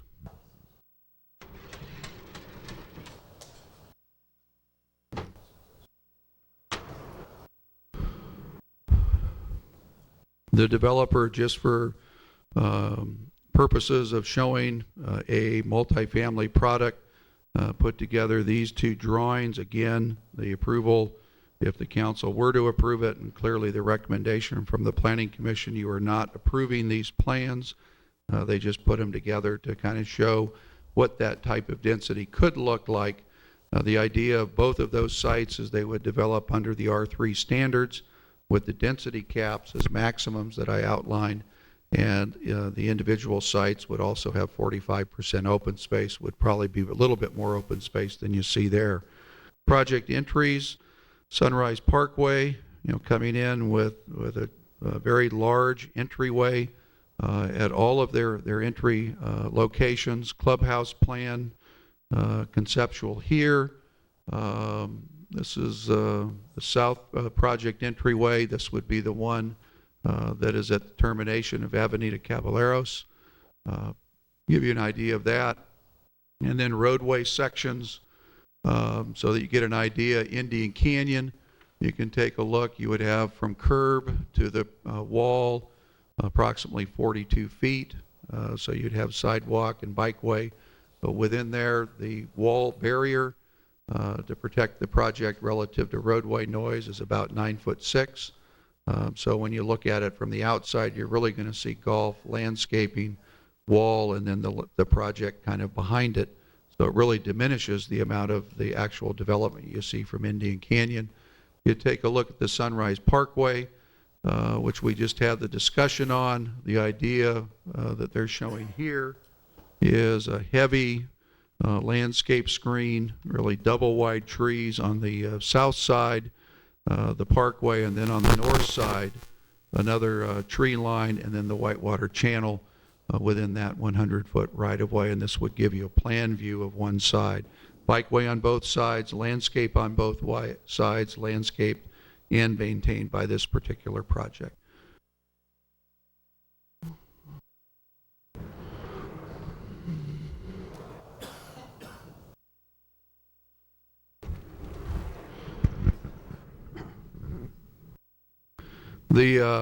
The architecture that you see here was really just put together for massing purposes and to give the project review team something to take a look at. The single family designs were not approved by design review. It wasn't the intent at this stage to come in with actual building designs, but this gives you an idea of the direction that they were headed. And then concept idea of the clubhouse, and a concept idea of what the two different multifamily residential products might look like. The architecture is not part of the review tonight. That would all go back to the Planning Commission for more detailed review and more detailed plans. The developer, has submitted some comments. I've tried to cover a lot of the homeowner comments that came up. I may have missed a few, so I apologize to the people that wrote a very nice letter. If I missed a few, the developer, has made some 5 recommendations to the council having to do with the lot size on Caballeros, the restricted entry to card or transponder entry on Avenida Caballeros. The developer has proposed contributing $30,000 for traffic calming on Avenida Caballeros and the area, and then a site plan be modified to show the expanded view corridor for the golf on Indian Canyon, and also the site plan would be modified to have the right turn in, right turn out on Indian Canyon Drive at just at or north of Las Vegas Road. So they listened. They made some changes. We have talked to the developer about the narrowest of lot sizes, the 40-footers, and we've encouraged the developer to be ready to respond to some questions during the public hearing or after the public hearing. Mr. Mayor, I think that's it. I'm getting kind of tired, so maybe I can sit down.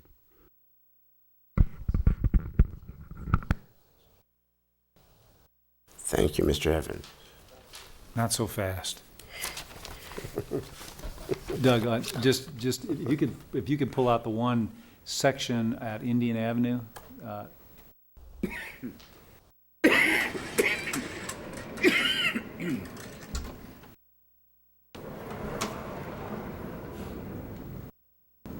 And if you could give what the physical dimensions are from the east curb to the property line?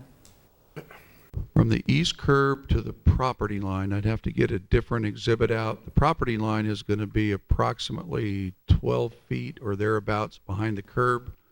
So you'd be looking at roughly a 30-foot plus or minus parkway. Maybe I could double check the detailed plans. But more importantly, what is it to the wall? To the wall from the property line, it's going to be roughly in the minimum of about 30 feet. And is that the wall behind the single-family units? That's not the golf course wall? The golf course, we don't have a wall or fencing program. Planning Commission and Design Review did recommend that we take another look at, the real precise configuration of walls and fences around the perimeter. The idea, if we have a view corridor under the golf course, is to have it a view corridor. So we'd be looking at wrought iron fencing, something that you'd actually be able to see into the golf course. Thank you very much. Now you can sit down as far as I'm concerned. Are there any other questions before we open the hearing? Mr. Mayor, Yes, Ms. Folk. I have a lot of questions about this project, but I'll wait till after the public hearing. But I had some concerns about, in several of the projects that we approved earlier, Ms. Evans, we had a long notification to the neighbors and numerous meetings. And it's my understanding from the neighbors that the notification that they received was less than a week from the Planning Commission. And I'd like to know why that happens. In this particular case, we started with a neighborhood meeting at the Desert Highland Community Center, and we just got into a scheduling challenge of meeting room availability. And we did have a community meeting about a week before the scheduled Planning Commission meeting. So we did get the word out to the neighborhood a bit late. We apologize for that. We did have a follow-up meeting this past Monday. So some people were caught a little bit by surprise. Our first neighborhood meeting, we sent out 900 notices. We had about 60 people attend. I can tell you that, that is a very standard response. We've sent out in other neighborhoods as many as 2,500 notices to neighborhood meetings, and we usually average about 50 or 60. And we had neighbors at the first community meeting from Vintage Palms, from Park San Rafael to the south, people that live actually on San Rafael. So we had a pretty good mix of people, but obviously we didn't give as much notice to some people as they would like, and it was really a scheduling issue relative to getting the word out on this one. We apologize for it.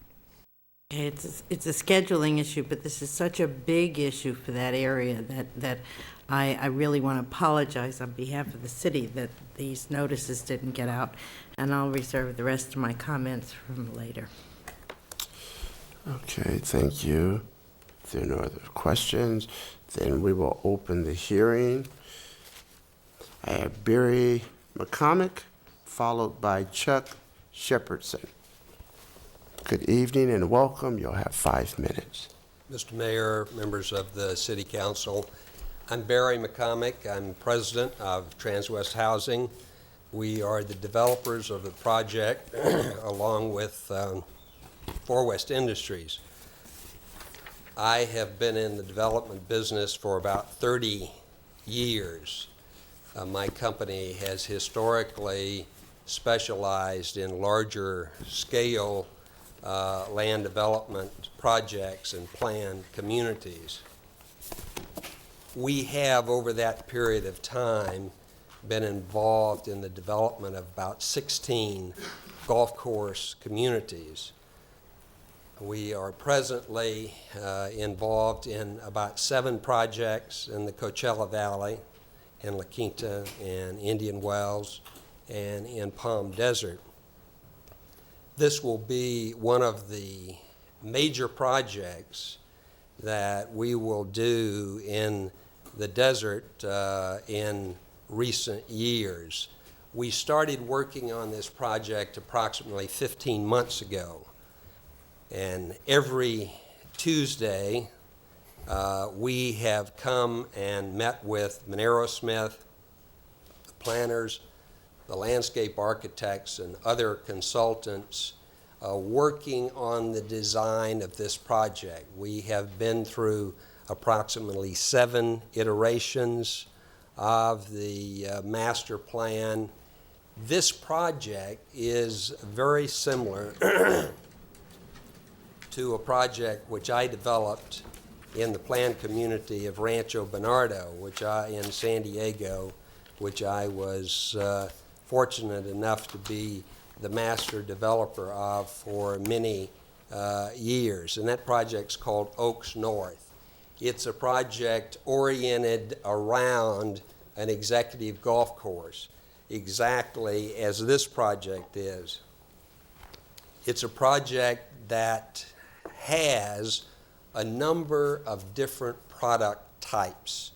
And one of the things that we have done in this project that I'd like you to concentrate on is we have created a large variety of product types, from the condominiums in the central area of the project to the 6,000 square foot lots, down to the zero lot line, 4,400 square foot lots, which are 40 feet wide. And I know that that is a controversial issue, and I want to talk about that just a little bit later.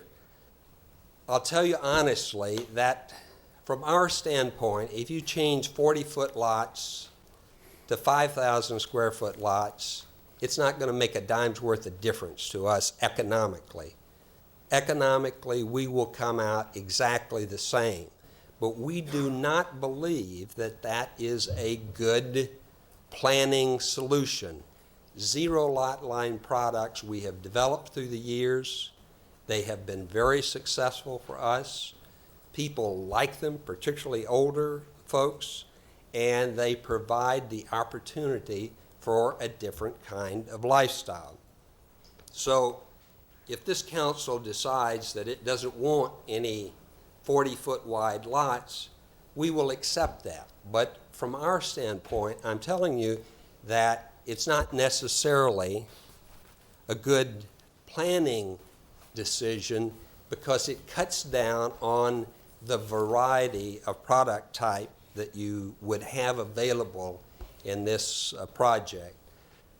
I want to concentrate just a minute on the quality of this project. I have been delinquent, and I think my whole team has been delinquent in not spending enough time with the neighbors, first of all, in telling them who we are and telling them about the quality of this project.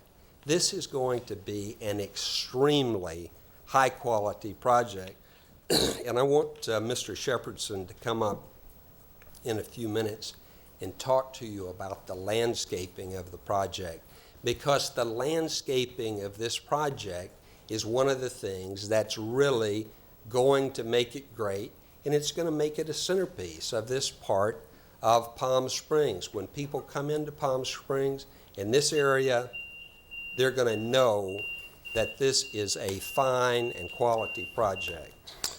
And thank you. And Mr. Shepherdson, you're up, followed by Pat Grimm and Dick Cubic. And followed by Dick Cubic. Good evening and welcome. You have 5 minutes. Thank you, Honorable Mayor, fellow council members. My name is Chuck Shepherdson, and I'm a principal in the design firm of HSA. We are located here in Palm Desert, and we have specialized in country club communities since 1990 out here. One of our main clients that you're probably familiar with is the Sunrise Company, so we are very familiar with these type of projects, and we're very excited to be working on this project in Palm Springs. What I'd like to do is first give you a brief overview of the golf course design that we're responsible for, and then I'll go into some of the issues that have been brought up tonight regarding some of the perimeter landscape treatments. The golf course that we have designed here, as Mr. McCormick has said, is an 18-hole executive golf course. It's a par 60 which includes 3 par 4s and 6 par 3s per 9 holes. This is very similar to some other projects that have been built here in the Coachella Valley. To name a few, Chaparral Country Club, Marrakesh Country Club, Oasis Country Club are all golf course communities with an 18-hole par 60 executive course, and the yardage ranges between like 3,500 yards up to about 3,900 yards. This course has approximately 3,950 yards. I want to make one thing clear, that an executive course is not a pitch and putt golf course, whereas a pitch and putt is strictly short par 3s, and the only 2 clubs you probably need is a pitching wedge and a putter. One of the main design principles that we have included in the design of this golf course is to vary the hole lengths to allow players to utilize almost every club in their bag. The par 3s on this course range from 120 yards to approximately 205 yards, which will require using a pitching wedge maybe on the 120 up to possibly a 3-wood on the 205-yard par 3. We also have par 4s that range from 310 to 380, and these are comparable lengths to what you find in a regulation golf course, say playing from the men's tees.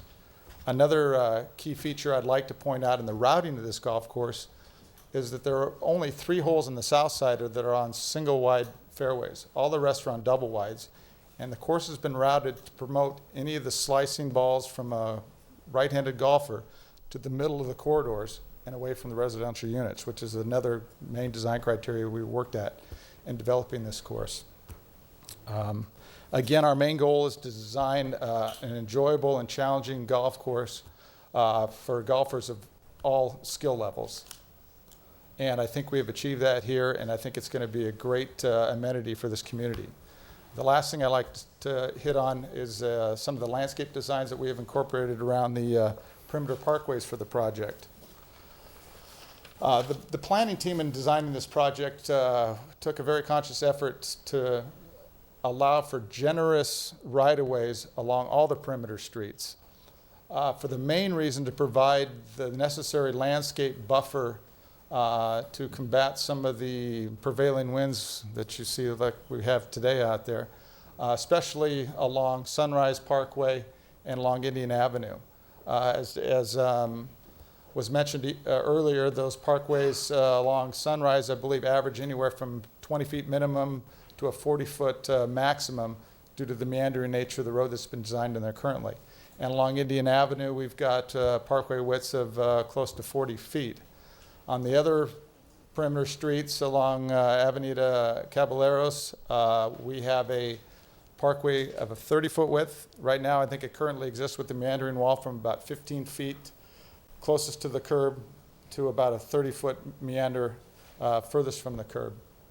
We also have an extensive greenbelt area right in the corner of San Rafael and Avenida Caballeros, whereas our perimeter wall is approximately 180 feet back from the intersection.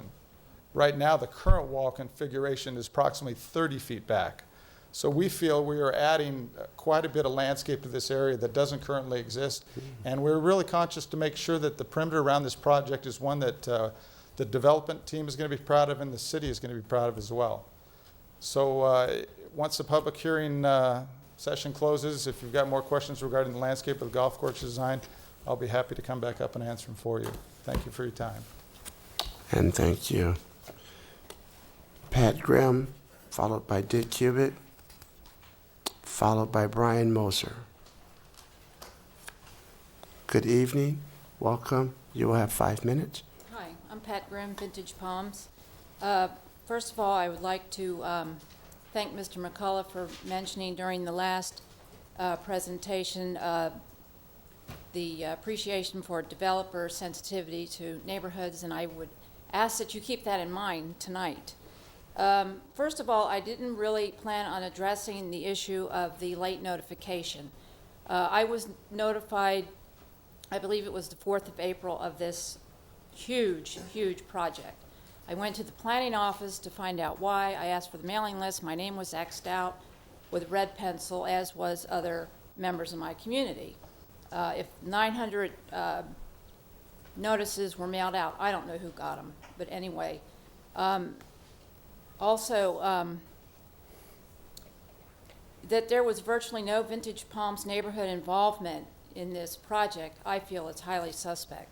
This undermining approach to city development certainly benefits the developers over the people who actually live in Palm Springs, who have to live with the consequences. Our community, who largely got you elected, feels betrayed. It was our community that helped revitalize Palm Springs, bringing this part of the desert back to life. We own businesses, nice homes, we shop and dine in Palm Springs.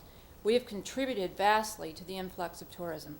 We voted for you because we believed you to be business and neighborhood friendly. Neighborhoods be damned. It seems that any friendliness you fostered has been extended only to developers, as evidenced by the recent Walmart vote in Section 14, not to mention the huge, large developments going around our neighborhoods, which total over 8,000 new residents. Ever since our neighborhood was blindsided by the announcement of this Orange County replica, there has been talk of several members in my neighborhood of moving, and I, unfortunately, that's the first thing that came to my mind. My Avenida Caballeros abuts my backyard. No longer will I be able to sit back there and enjoy the quiet evenings with all that traffic going up and down. And I have to correct one thing that Mr. Evans said about the neighbors requesting that Avenida Caballeros be a carded entry. What we requested, that if the entrance is not moved from Caballeros, the main entrance, we request that it be a carded entrance. But the entrance now has been moved to Indian Avenue. And, you know, in the 2 weeks that we've been talking to the developers and the Planning Commission, that issue of having an entrance on Indian Avenue was an impossibility. They said it couldn't be done. We came in tonight, and now that it's a done deal.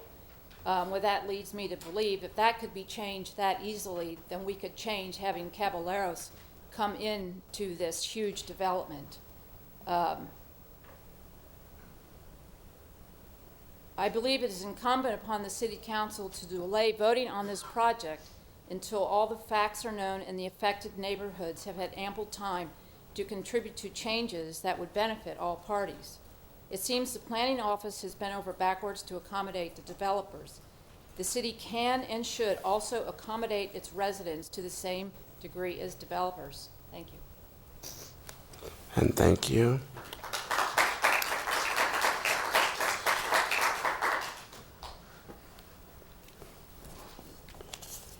Good evening, Mr. Kubik.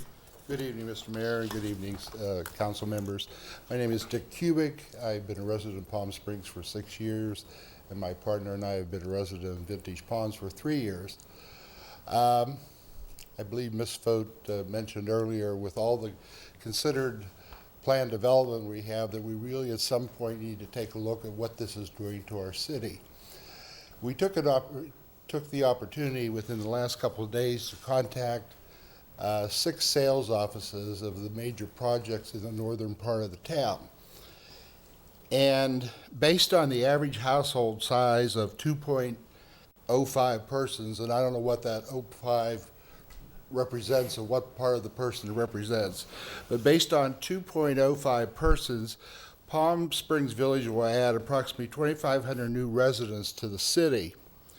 And using this same equation, the Colony will add 127, Palm Springs Classic 2,972, the Cove 799 new persons, the Four Seasons 1,020, and Mountain Gate 1,041, for a total of 8,495 new residents.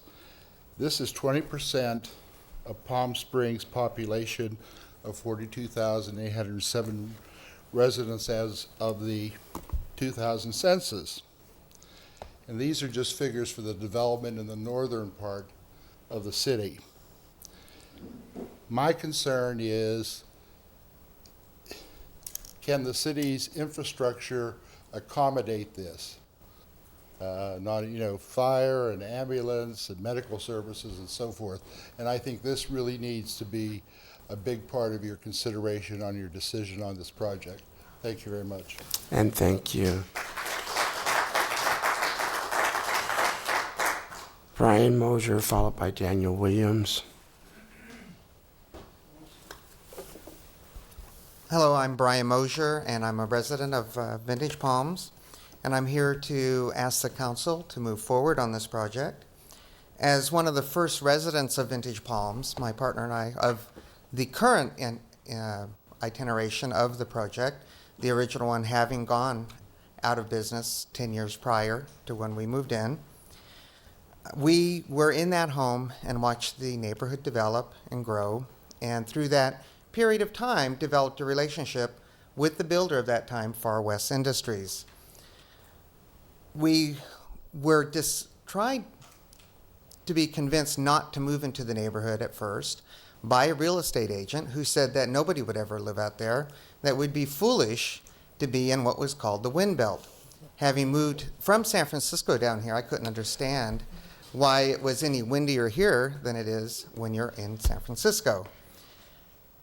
Personally, I feel that had it not been for that development, that we would not even be here considering what we're looking at today. That the whole attitude of the area, and even to this day, is that it's where you go when you don't want to succeed in real estate. As far as the Avenida Caballeros debate, I have to respectfully disagree with my neighbor. I think that it is an excellent idea as opposed to the avenue continuing. I am I believe, one of the few people that actually commutes every day to work downtown, and I am a part of that traffic. Personally, I do not use Avenida Caballeros because of the dips and the stop signs and the schools that are along the way. I personally believe that traffic will continue to flow as it does now on Indian and Sunrise, which are my chosen routes when I want to get home from Tahquitz and Calle El Segundo. And I see that every day, how everybody moves. Overall, I think that the developer, who I have been in contact with ever since I moved in, has been very responsive, always returned phone calls, particularly Scott Lasoy with Far West Industries. I knew about this project many months ago. I don't really understand why anybody wouldn't have, but that's another issue. And overall, I think it respects the integrity of the neighborhoods of the city and will add a dynamic that is really missing in Palm Springs that you see in other communities in the desert area. Thank you. And thank you. If you will hold the next comments, we need to do the, it's 11 o'clock. Well, how are you feeling, Mr. Mayor? I'm trying to get through this hearing, and but we still have a lot of other issues that if the council's going to continue on those, I would suggest if you can, please do. I'm willing to proceed, but perhaps, since this is going to be a lengthy public hearing, that we evaluate it after the end of this public hearing. Okay. Mr. Mayor, Yes. I could say that number 17 and 20 could be postponed to the next meeting, moved to the next meeting.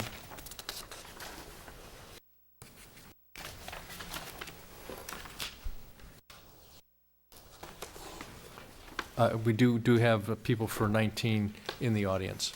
Yes.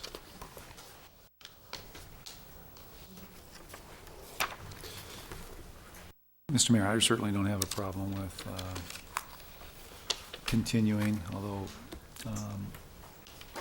no, I don't. Okay, I'll try to get through this hearing. Excuse me. Do we have a motion? Yes, a motion to continue. I have a motion, second. Roll call. This is on the 11 o'clock. Yes. We're taking an action on our 11 o'clock rule that if we go forward after that, that we have to take an action to continue. Yes. Ms. Vogt, okay. Mr. McCullough? Aye. Mr. Mills? Aye. Mr. Punet? Aye. Mr. O? Aye. It's unanimous. Okay. Our next speaker is Daniel Williams. Please come forward at this time. You will have 5 minutes, followed by Mac Hicks. Good evening. Mr. Mayor and council members, I live at 1120 Via San Dimas in Vintage Palms. Directly behind me is the desert and is now going to be homes and golf course. Once again, we were told by the realtors not to move there, wind belt, and it was a project that was not going to happen because it had failed in the past. But the project director, Scott Losoy, and Vintage Palms and Far West, they really worked with us, and they continued to work with us to the point where 2 years later they were working with us with problems that we had, and were always responsive. There was always in our neighborhood a discussion about what was never a discussion about would there be something behind us, but when it would be and what it would be. We always knew that there was going to be something with Avenida Caballeros. Our understanding was it was going to be a through street, not that it was going to be a dead-end street always. There was a fence there. It was considered that it was going to continue on. There's not a wall, there's a fence, a gate that's going to open up into something else. So to me, I'm happier that it's going to go to a closed gate and not to going on all the way up to Sunrise or to Indian. I am happy that if it is going to be something, that it's going to be with Far West and with Scott Losoy, because that's somebody I consider to have integrity and that's somebody that's going to follow through and going to work with the community. So I do urge that you continue on with this matter. It's going to be somebody. It is going to be something back there, and I'm glad it's going to be then. And I also want to applaud you on your stamina. Boy, how do you do this every week? Really? And thank you. Mr. Hicks. Followed by J. Colin Sprang. Honorable Mayor, Council, my name is Mac Hicks. I'm also a resident of Vintage Palms, and I count many of these people as my friends, and so you can imagine this is a bit of a contentious issue in our neighborhood. I live at 3460 Avenida San Gabriel.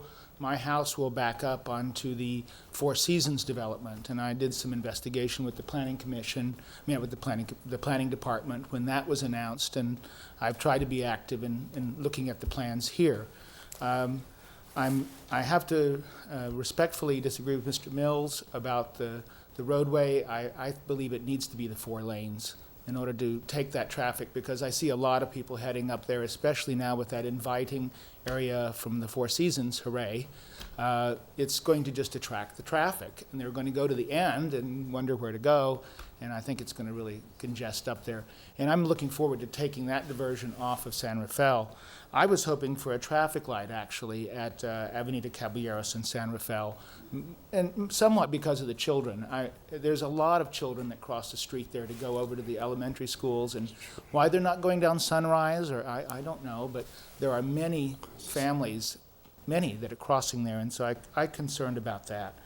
And I think that most everything else has been talked about except for the landscaping on Avenida Caballeros. Since this development is rather old, Vintage Palms, the fees, I don't have the right terms, the fees that we pay have not been enough to keep up what is there.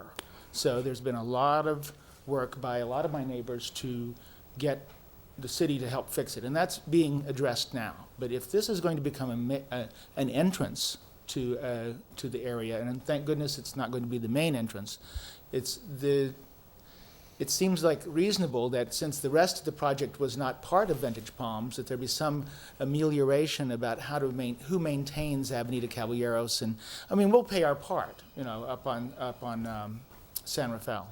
I call it that. I'm sorry, I'm from the Bay Area. So, well, that's it. I think everything else has been covered. Thank you for holding forth. And thank you. And thank you, Mr. Sprang. Followed by Brian Mosier and Wayne Brechtel. Good evening. Welcome. You'll have 5 minutes. Good evening, Mr. Mayor, members of the council. My name is Colin Sprang, and I live at 1082 Via San Michael in Vintage Palms, which is one of the older houses, which was built in 1992. I have been there since the year 2000. I learned about the development of Palm Springs Village in a letter that arrived on March 30th. this was the first mention I had seen anywhere of it, and I keep track of what's happening pretty well, I think, and certainly don't throw my mail away. On that day, I learned that 2 days from then, which was April the 1st, there would be an informational meeting, which I attended. I was concerned to find out the size of this project, which is one of the largest, I think, that's ever been to this date in Palm Springs. And then I discovered that over half the traffic, or probably half, would be coming right through Vintage Palms on Avenida Caballeros. On the plan, the main entrance was labeled on Sunrise Parkway, but there's nothing up there on Sunrise Parkway unless you wish to go to Highway 10. So I realized that most of the traffic was going to be coming to the nearest shops, which were on Sunrise and downtown, probably via Indian Canyon, as Caballeros from San Rafael south is not a very good road to drive along. So, that point, I went around my neighbors in Vintage Palms, and for those that were home, and I had 30 plans to show them, I met 30 people. Almost none of those had heard anything about this project. So I feel the project was pushed, as far as we're concerned, far too fast, because from the first, which was the informational meeting, to the Planning Commission meeting, we had 7 days.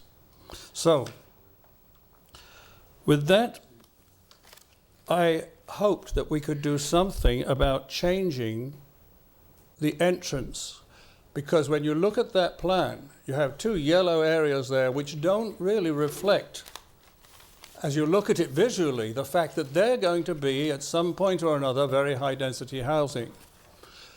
The overall plan, I know, is for 4 per acre, but this wonderful amount of open space is not going to be visible except for that small part which has just been changed from Indian Canyon.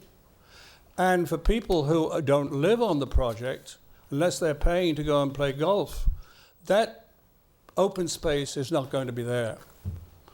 One of the things, though, that I find strange and problematical is that on the southern portion, the area that hits San Rafael, anybody living in that area has to go 1/3 of a mile to the intersection of Caballeros within the property, and then 1/3 of a mile back again to get to San Rafael, even to get behind their own house. But I suspect that most of the traffic will then branch, either going to Sunrise on the east end or to Indian Canyon on the west end. I would like to see, ideally, the Caballeros entrance pretty well closed off, but that's probably not viable. However, I do think there would be a great advantage in putting a gateway onto San Rafael, and the optimum place would be to put it directly opposite the gateway to, what's it called, San Rafael Park, which is south of San Rafael. Because when that traffic starts to build up, people both ways are going to be having trouble coming out of their property and crossing over to the far side of the road if that's the direction they wish to go. In other words, a left turn. The new entrance that has been proposed by the developers on Indian Canyon would help to a certain extent. However, as it's a right turn only, people who want to go shopping, people who want to go downtown are not going to be going to that exit because they've got to turn away from the direction they wish to go. So I once again would like to ask you to delay making a final decision on this so that more planning can be done with us consulted. Thank you. Thank you.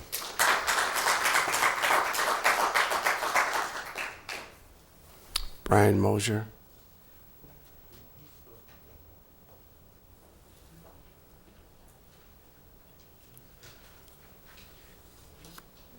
Did he leave? Okay. Wayne Brechtel.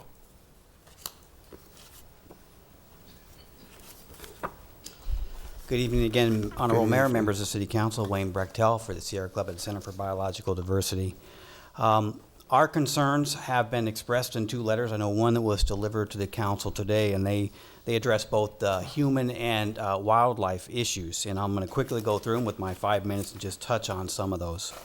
One of the things that isn't really discussed except in a brief paragraph in a letter submitted by the applicant is that this project goes right up to the edge of a Coachella Valley habitat conservation area, an area that's intended to support endangered species like the fringe-toed lizard, milk vetch, and other species. There is no discussion, no analysis in the environmental documents about how this project might impact that preserve. It is going to move landscaping and circumstances that can impact that, introduce animals, dogs, cats, ravens. They will be adjacent to this habitat area, and that hasn't been addressed in the environmental documents. We're taking water for a huge project from a basin that's in an overdraft condition. It's a significant impact. It's set out in your general plan. I won't belabor it here. This project requires an environmental impact report. We did request surveys that be done for this project site to address the Casey's June beetle. It's a unique little scarab beetle that is literally has a very, very small area that it lives. It may live in this project site. It's acknowledged by the applicant that it could. They just simply did surveys in March when it was too cold. Those beetles are out now. I saw some last night. They had little club antennas. They're pretty cool. But now is the time to do those surveys. They should be done on this project site. Otherwise, any factual determination regarding the presence of that species isn't supported by facts. And I understand it's a beetle and there may be some chuckles, but it's but that is an alarm bell. It's something that only lives in a certain kind of habitat that is being destroyed piece by piece, project by project. And just generally, I live in San Diego. In fact, I'll be driving there after this hearing tonight. I know the Rancho Bernardo area. It's got some great developments. I also know that the #1 subject in Rancho Bernardo when you're talking about projects is traffic. It's horrendous. Doesn't mean the project that the gentleman spoke about earlier is horrendous. What it means is good projects cause significant environmental impacts. You need to keep that in mind. Open space. I wrote a letter, I laid out in detail, there's 202 acres of open space that's asserted to exist for this project. I don't know where it comes from. I think you need a Where's Waldo map to find this open space. You have a 90-acre golf course, and then a 5-acre park. It used to be 7, it reduced an acre. I don't know if you noticed that from the time the staff report was prepared tonight, but you lost even an acre of your little park. That's about 100, that's 97 acres of open space, real open space, and then you got 104 acres. Where's it coming from? I think what's going on, and you need to ask these hard questions, I think things like the golf course amenities at 24 acres of clubhouse, I suspect that's being counted as open space. And you got to ask that question and ask yourself, what does that mean? Can you put a casino over an entire parcel and say you're complying with the open space requirement? Do hotels count as open space recreation? It's on page 2 of my letter, but there is just simply not enough physical space unless you go into these structures. Folks' yards count as open space. Their patios, their garage, their driveways leading to the garage. That's not what your general plan intended, and I think that people are being had here on this particular project. You got about 100 real acres of open space. Then you got streets and driveways and structures. And I think you really need to have staff look at that closely and ask, where is the open space? Because I'll confess, I don't know exactly where they're claiming the open space is, but it certainly doesn't add up when you do the math and look at the numbers. And I laid them out on page 2 of the letter I submitted today. This project requires an environmental impact report before it can go forward. That's the process that some of these things would be fleshed out, some of the natural wildlife habitat issues, the open space, the quality of life issues. One thing I just thought was an interesting comment in the report, which is, we're talking about air quality impacts, and it noted that this project is not near any sensitive receptors, and I suspect there's folks in Vintage Palms and otherwise downwind of this project that consider themselves sensitive receptors. And you're going to have 300 acres of a dust-generating project going forward, and really no analysis of what that's going to mean to these residents. They're in a wind tunnel. I mean, I don't need to tell anybody here about that. This is a hugely impacted area as far as air quality goes. So with that, and with the information submitted in my letters, I respectfully request that an EIR be required before this project is considered for approval. Thank you. Thank you. I don't have any more cards. If there's anyone else who would like to speak in this public hearing, you need to come forward at this time. Please line up over here so I can see how many people we have.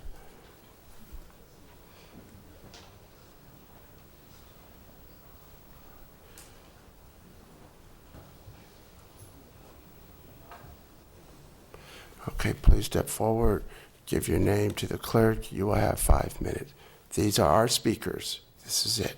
Mr. Roche, you're the last one. Thank you. Okay, thank you, Honorable Mayor and council members. My name is Damon Gascon. I'm the president of K. Hovnanian's Active Adult Housing Group. We're the builders of the Four Seasons community here on the north end of Palm Springs.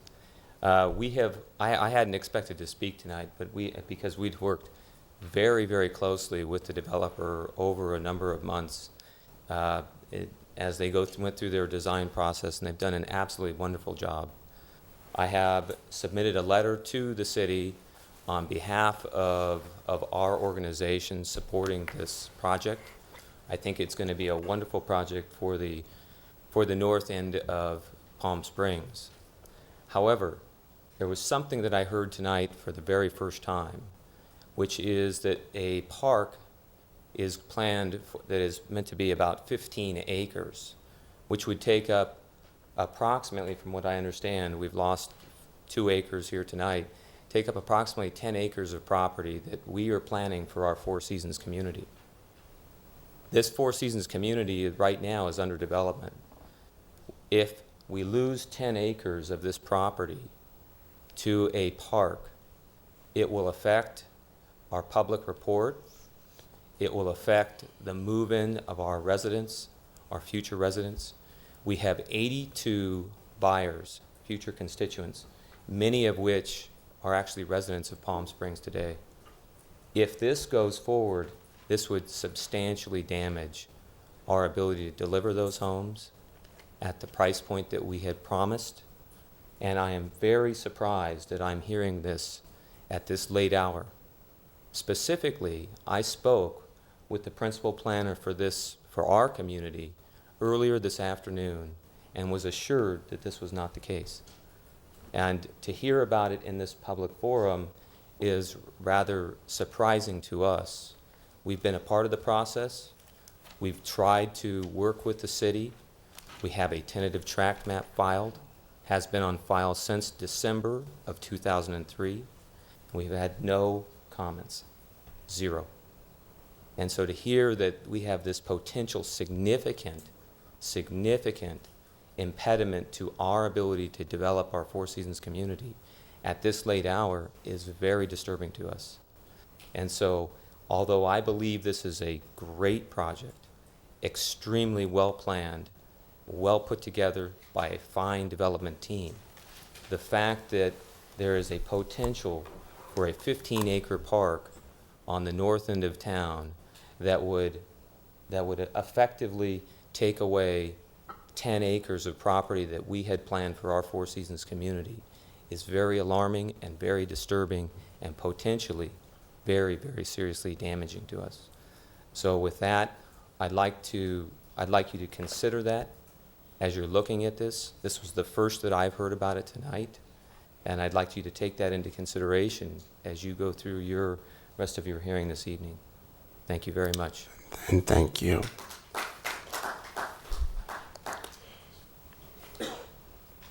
Good evening. Welcome.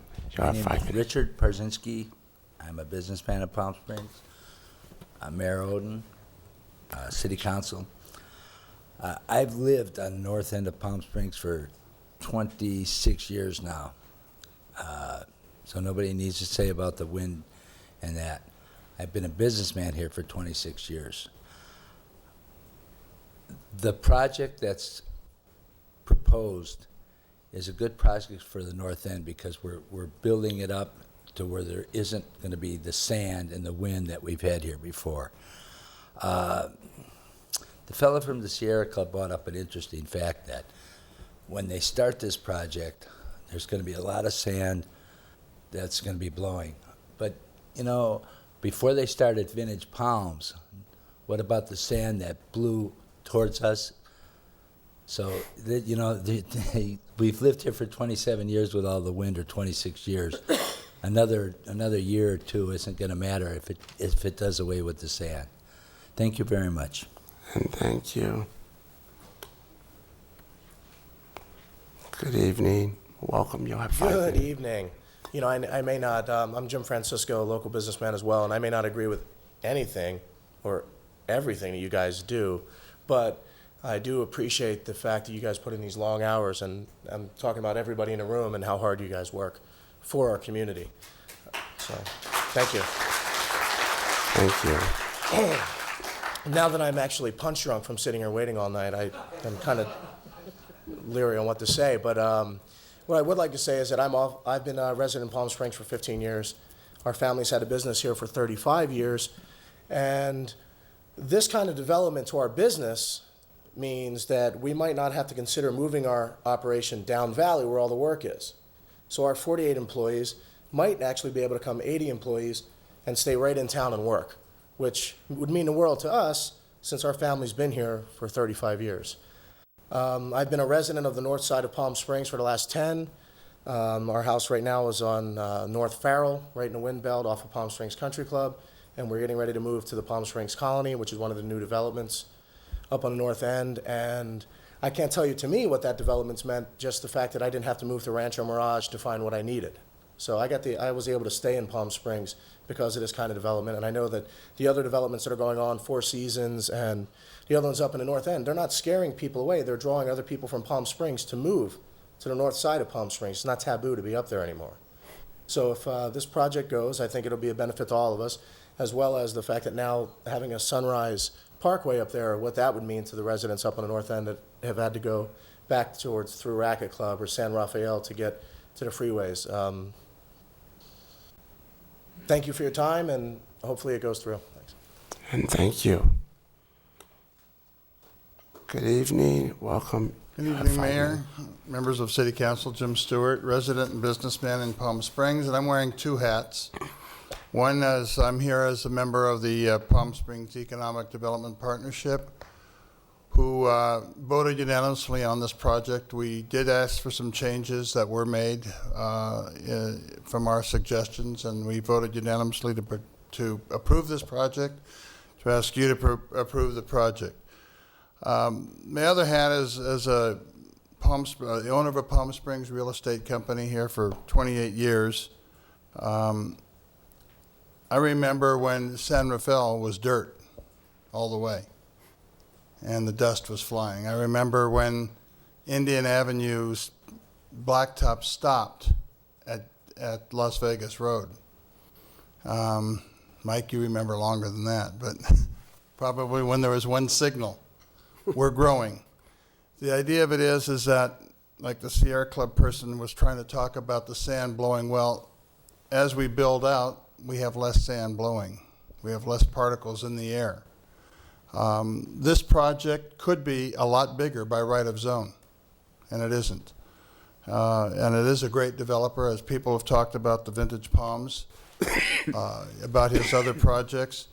But one of the things as a realtor I could say to you is I'm one of the commercial agents here in town, and I represent a lot of businesses that are coming into our city, as you guys all know. And one of the biggest problems that I have, and I'm sure Mr. Punier might have, is when we want to bring a business to town, sometimes it's very hard to find people housing that are going to be working with these businesses.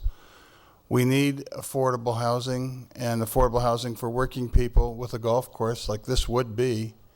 Look at how fast the Mountain Gate has sold out.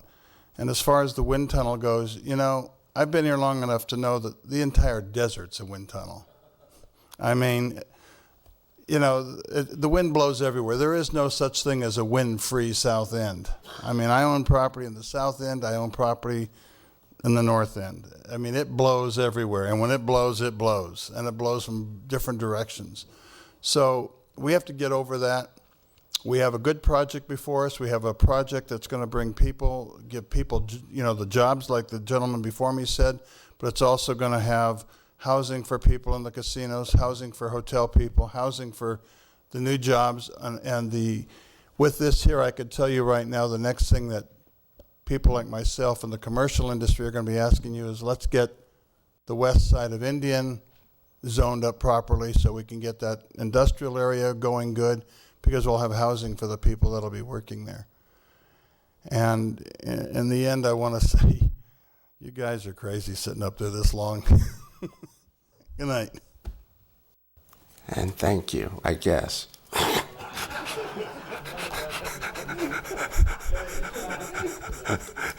Good evening. Hi, my and name is welcome. Craig Richmond with Vintage Palms. Again, I appreciate your staying this late as well, and I hope you get better soon. So I'll try to keep this brief. I think there's a popular misconception out there that Vintage Palm residents don't want this project to move forward. That's not true. We do. We just wanted the opportunity to work with the developer to make sure that it was a project that the whole city could be proud of and that we could be proud of as well.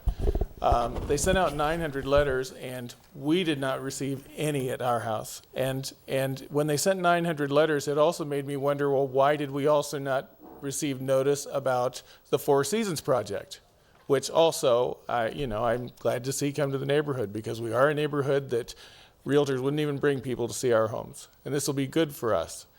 But we just want the opportunity to have a seat at the table to say this could be a really great project.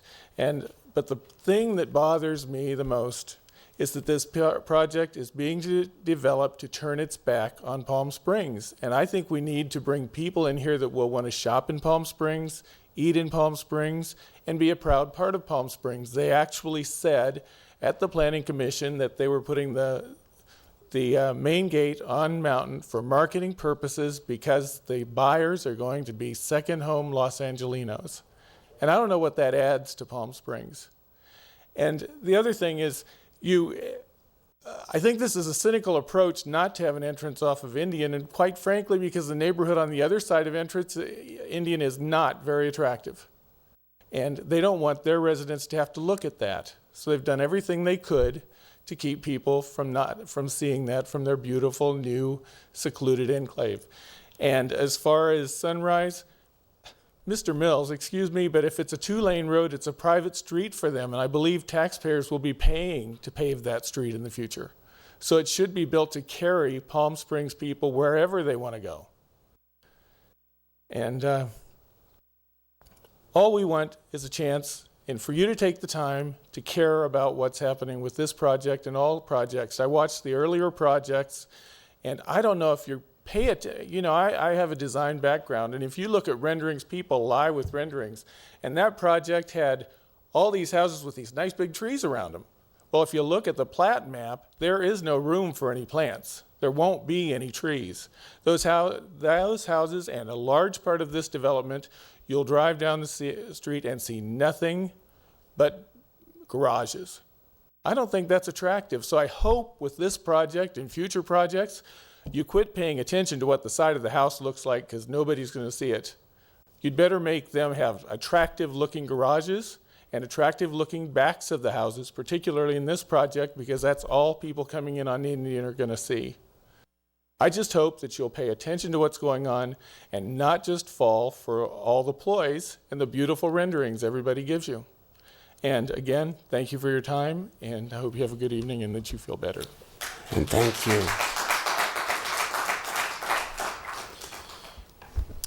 Mayor and Council, thanks for sticking it out. There's a lot to cover in terms of all that's happened. I'll try to go through it quickly.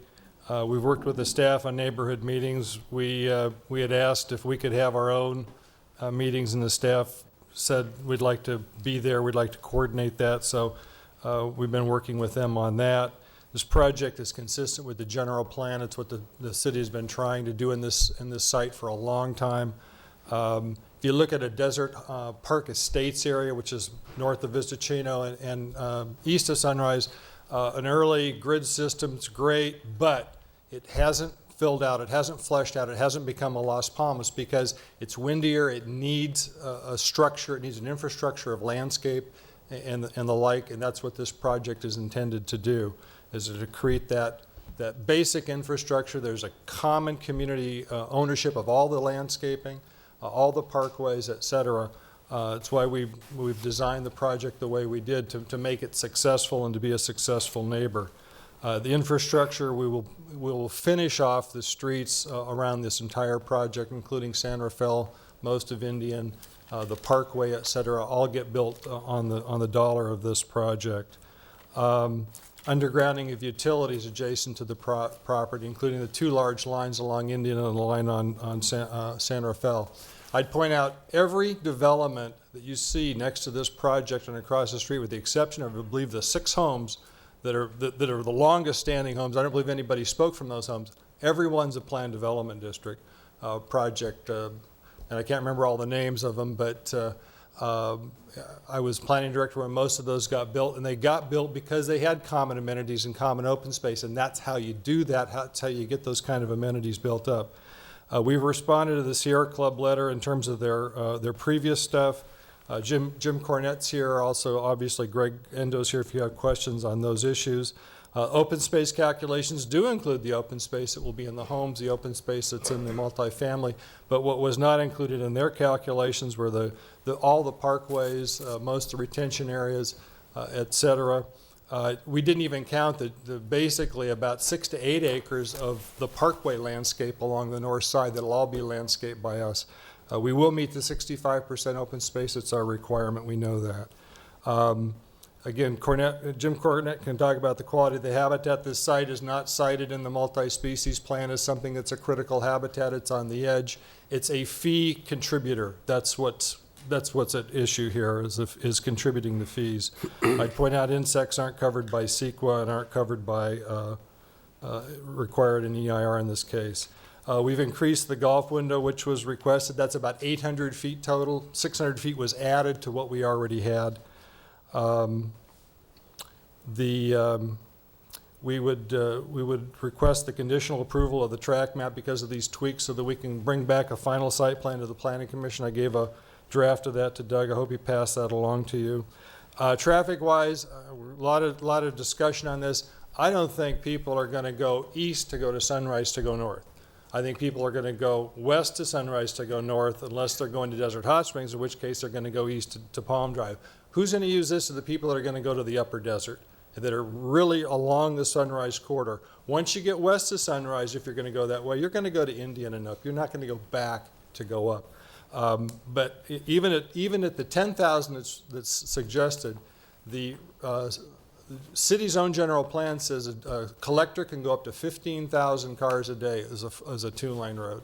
Now that's the full max capacity, but we're 2/3 of that. We think that the 2 lanes work quite well. We're willing to go with the 4 lanes on either side, but we think that it's even with all of that, the traffic level of service is going to be A along this entire stretch.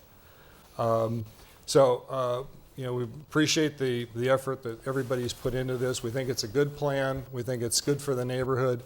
And we think with the changes that have been made, that the traffic on Avenida Caballeros, which seems to be the prime issue, will be much ameliorated over what the initial concepts were, and that people that can go out the right in, right out and make a quick U-turn at Corazon or one of those streets, and without having to go all the way back through. So I think a lot of those changes that the community needs have been done, and here to answer any questions, again, along with the consultants that have been here. So thank you very much. And thank you.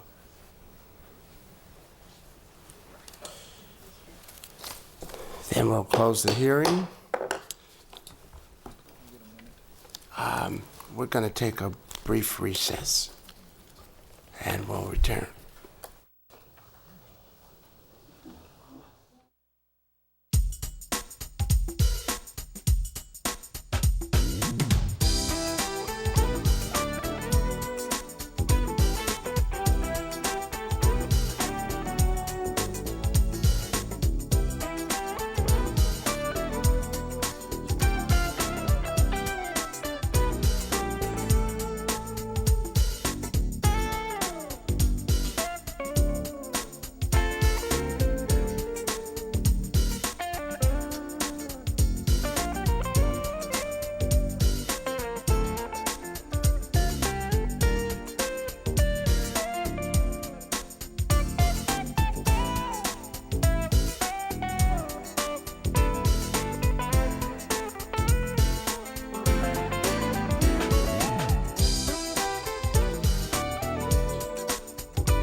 calling this meeting back to order, and we just closed our hearing. So, council, what are your comments and thoughts? Mr. Mills. Oh, Mr. Foltz. No, you're first. He said, go ahead. As everyone can tell, this project really creates many problems for me. One of the problems, and I think one of the major problems that I want to make sure everyone understands, is that on Friday afternoons around 5 o'clock, we get a packet delivered to our house, and that packet, in this particular case, was about 10 inches thick that we had to read between Friday and today. It's not only read it, but it's to understand it. And some of these issues in land development are really difficult, and you have to go back and forth between ordinances and other things to really understand. This particular project is, the staff report on this was about 188 pages long, including a lot of things that had to be researched. And so I am going to move for a continuance so the council can have more time to pour over this 188-page report and the environmental document. And I'm doing that because I have some major concerns. This project is the biggest project that we've ever done in Palm Springs. It is potentially going to be the home of almost 1/10 of the population of Palm Springs. And I have some serious concerns about a lot of things. One of them is, I know that you say that we are in compliance with Senate Bill 221, but I find that hard to believe, and I would like to see us do some research on this, because this is in a Zone 1, and it's one of 4 in an evapotranspiration area, or an area that quickly evaporates water. And so this project, I think, will be using probably 1.5 times more water than any other project that contains a golf course. So I have serious concern about that I would like to do some further research. I am concerned about seeing actually on the plan the lots that abut Vintage Palms being changed, and I don't see that yet on the plan. All that I do is hear that it's going to be changed. So I have some concerns about that. I have some serious concerns about how we've addressed the Sierra Club concerns. I don't know whether those issues are issues that this project really has to worry about, and that's the problem, is that I don't know, because I am not sure why we did not require a full EIR instead of a mitigated negative declaration. Because it's my understanding that in the CEQA guidelines that if there's a disagreement among expert opinion supported by facts, that should trigger an EIR. And so, I mean, I can go on and on. I have pages and pages of notes about this project. But I think we owe it to the residents of the city to take a closer look at this project, to allow us to do our due diligence on this project, to work with the neighbors, to see if there are some concessions that can be made which will mitigate some of what I think is the density of this project. I could not even think of voting in favor of a project that has lots as close together as this, 4,000 square foot lots. And one of the speakers who came up before said this is a project in which the workers of our community are going to be able to live in. This is not an affordable housing project. This is not a project that the casino workers or the Walmart workers are going to be able to afford to live in. That's true. And so I don't want anybody to get the misconception that this is affordable housing. It certainly is not for that particular group of people. And I think if we do some more in-depth study, and I am not against this development happening. I think it's a wonderful idea to have a development at this end of town. I think what it's going to do for the residents that live in North Palm Springs is going to be very beneficial to the city. But I cannot look at that map with that golf course, with all of those little smaller than postage size lots, and agree to vote in favor of this project. This project was zoned, I believe it was a single R1 zone, R1C zone, is that correct, on the whole land? On this particular site? Yes. Yeah, the general plan is the, R1C zone. No. And from this, we have brought down from 10,000 square feet, which is the required in an R1C zone, to 4,400 square feet. And it goes supposedly to 14,085 square feet. How many lots are at 14,085 square feet? have to go up and double check the plan. Yeah, I've looked at that plan, and I don't see any lot that's that big. If there may be one or two lots, but the majority of the lots that are in this plan go from 4,000 and maybe 5,000 and some 6,000, but they're right on top of each other. And there is just too much information here for us to just move on with this report being this lengthy and so many of the concerns about why we didn't do an ERR. I think we open ourselves up to a lawsuit. I think we open ourselves up to criticism from the citizens of this city because of how compact the lots are, what this is going to look like as people come into our city, and what this really means to where we're going as a city and what we want this city to look like. So I will repeat that I am not against this project. I just think that I need a lot more information, and this project needs a lot more development before I'm ready to vote on it. I don't want to vote no on this project, but I will have to vote no if it's not continued. Thank you, Mr. Mayor. And thank you. Yeah, you did make a motion, did you not? Yes, I did make a motion. Okay. Mr. Mayor, I'm going to second that motion, although I won't be as lengthy as in my comments because of many of the things that Ms. Fote mentioned I agree with.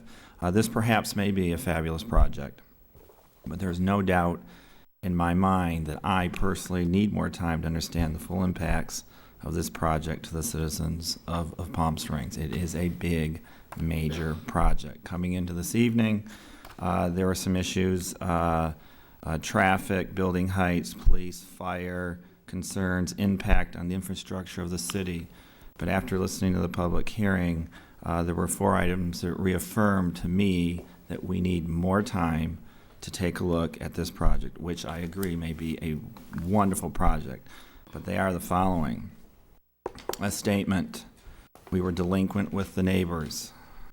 Second, some people were caught by surprise. Third, at about 10 o'clock, to get a piece of paper from the developer that said all of a sudden an entrance on Indian Canyon is okay. And fourth, dispute over the park issue. Those 4 items even reaffirm in my mind that I need more time to take a look at this issue. So I do second Ms. Fote's motion. Thank you. Okay, we have a motion and a second. I asked specifically, do you have a date that you're suggesting it be continued to? Well, I would like to see it continued for a minimum of at least 2 to 3 weeks. I don't have a schedule for when our next hearing is.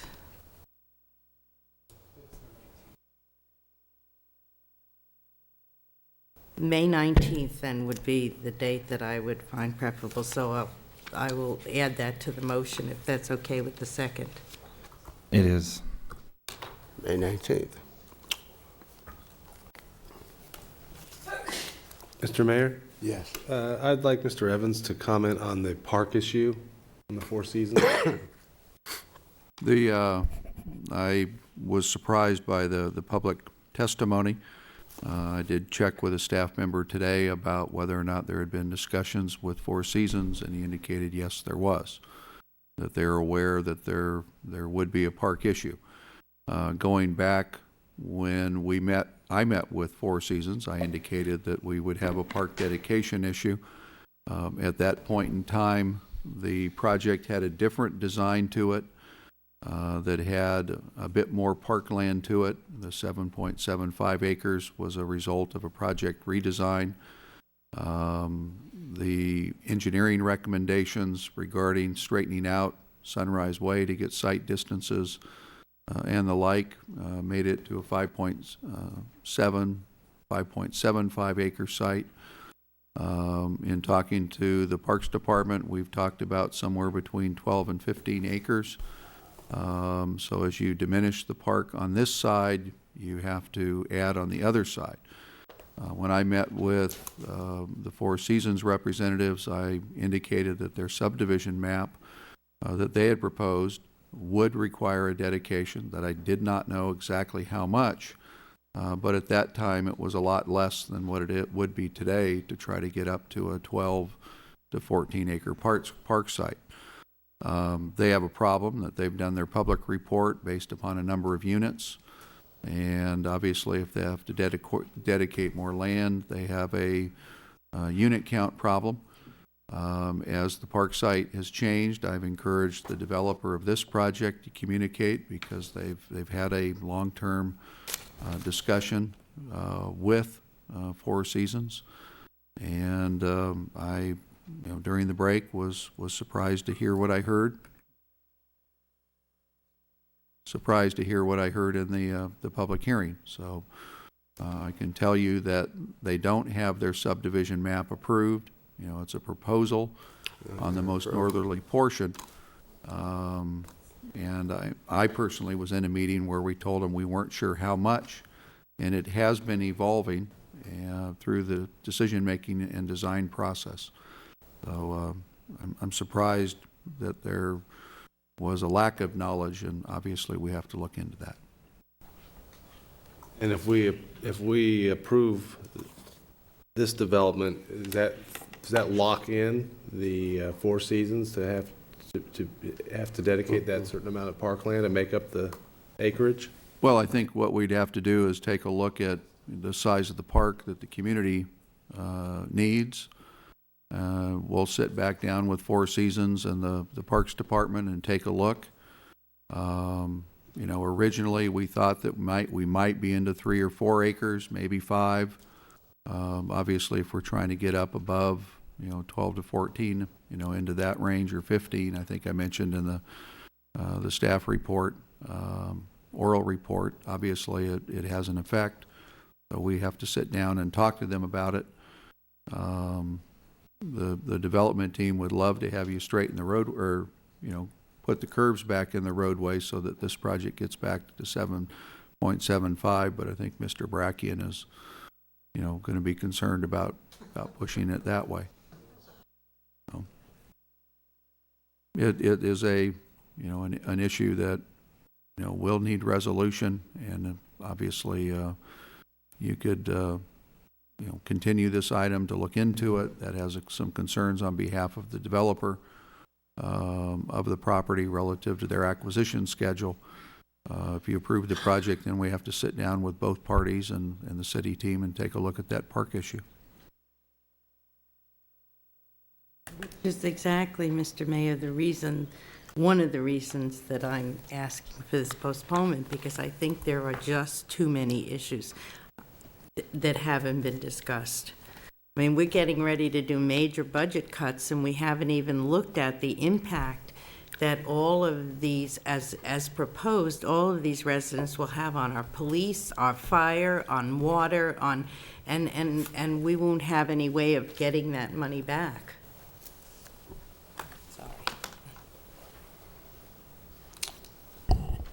Roll call. Yes, please. Ms. Vogt? Yes. Mr. McCulloch? No. Mr. Mills? No. Mr. Punet? Aye. Mr. Mayor? No.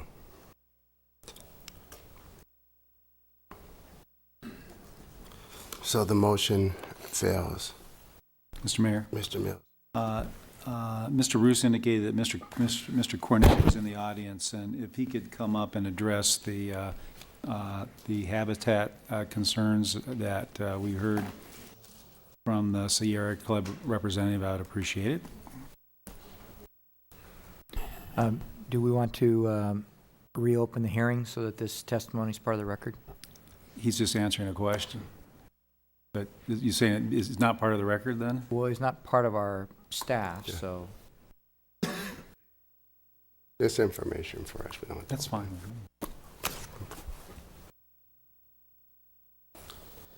Mr. Mayor, City Councilman, my name is Jim Cornett, and I'm representing JWC Ecological Consultants tonight.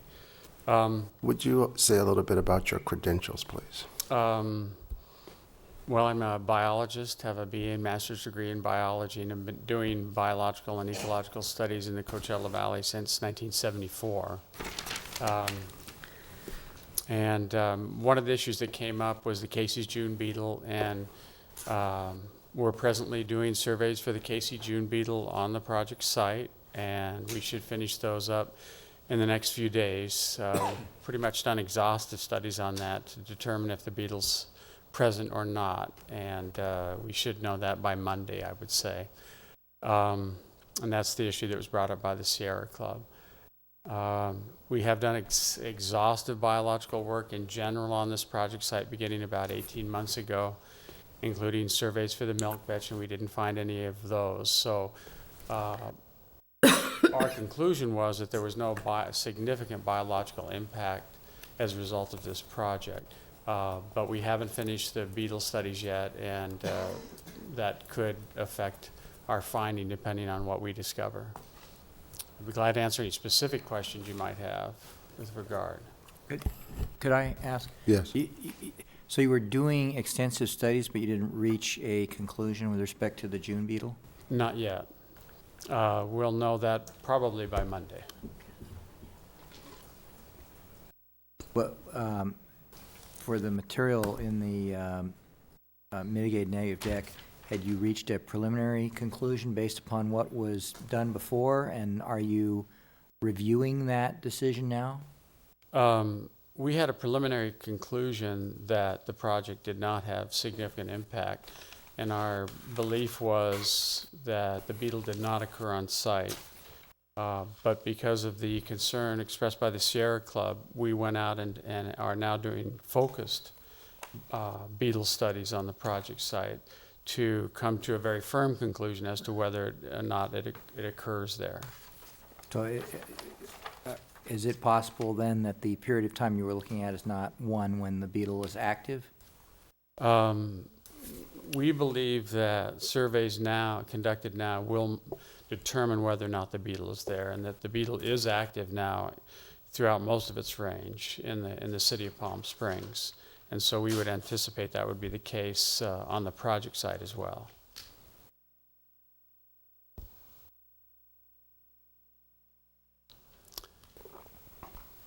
Okay. Any other questions? Any others? Okay. Thank you, Mr. Jim. Mr. Mills. There was a question that was raised by one of the speakers during the public hearing regarding that the infrastructure for this project was not adequate. And Mr. Evans, I wonder if you or you and Mr. Baraki might address that comment. Well, I'll cover it generally. We brought this project through our development committee. We took a look at all the infrastructure issues and the recommendations from all the city departments that participate in that review are part of your report. If you'd want to talk about specific engineering infrastructure, or fire infrastructure, things of that nature, the respective departments are here tonight. What was the general feel through Development Committee?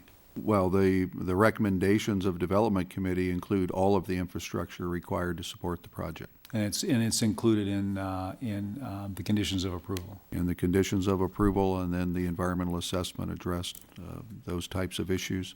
Okay. We haven't received anything from any department that says they can't service this project, with the exception of if they do not put the improvements in that are required, which obviously the council's considering tonight.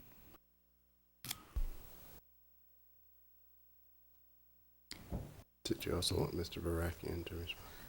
No, unless you have something else to say, Mr. Brackman. Did you find that quarter? The other comment that I would like to make is regarding what we've heard about the concept of open space and zone versus PD versus, well, open space.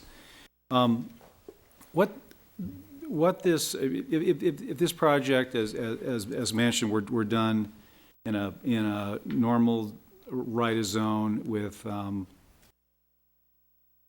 10,000 square foot lots, which is what it's zoned for, which is pretty much the type of development you'd see from San Rafael south all the way to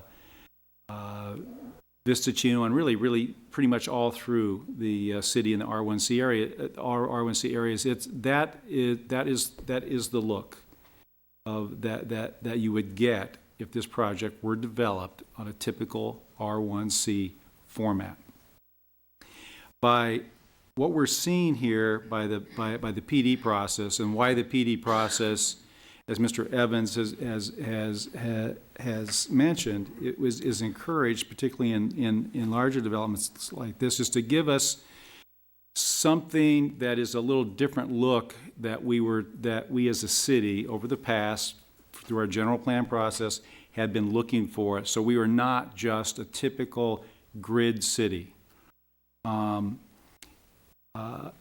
What this project does, and similar projects, they essentially will take and creating a smaller lot, no matter what size that is. They take that area, that large backyard, that large side yard setback, and that larger front yard setback, perhaps, although this has a normal front yard setback, and they put that into more of a common area, more of an open space. And it's maintained by everyone in the development. So everyone gets the advantage of that open space, and everyone in the project. And it's my concern to make more of the city also partake in that open space, which means I'll get to some comments later.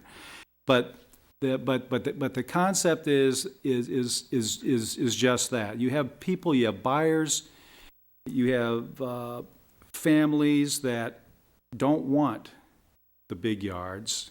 They don't want to have to maintain them. That's not what they want. That's not what they're after, and that's not the product that they are seeking.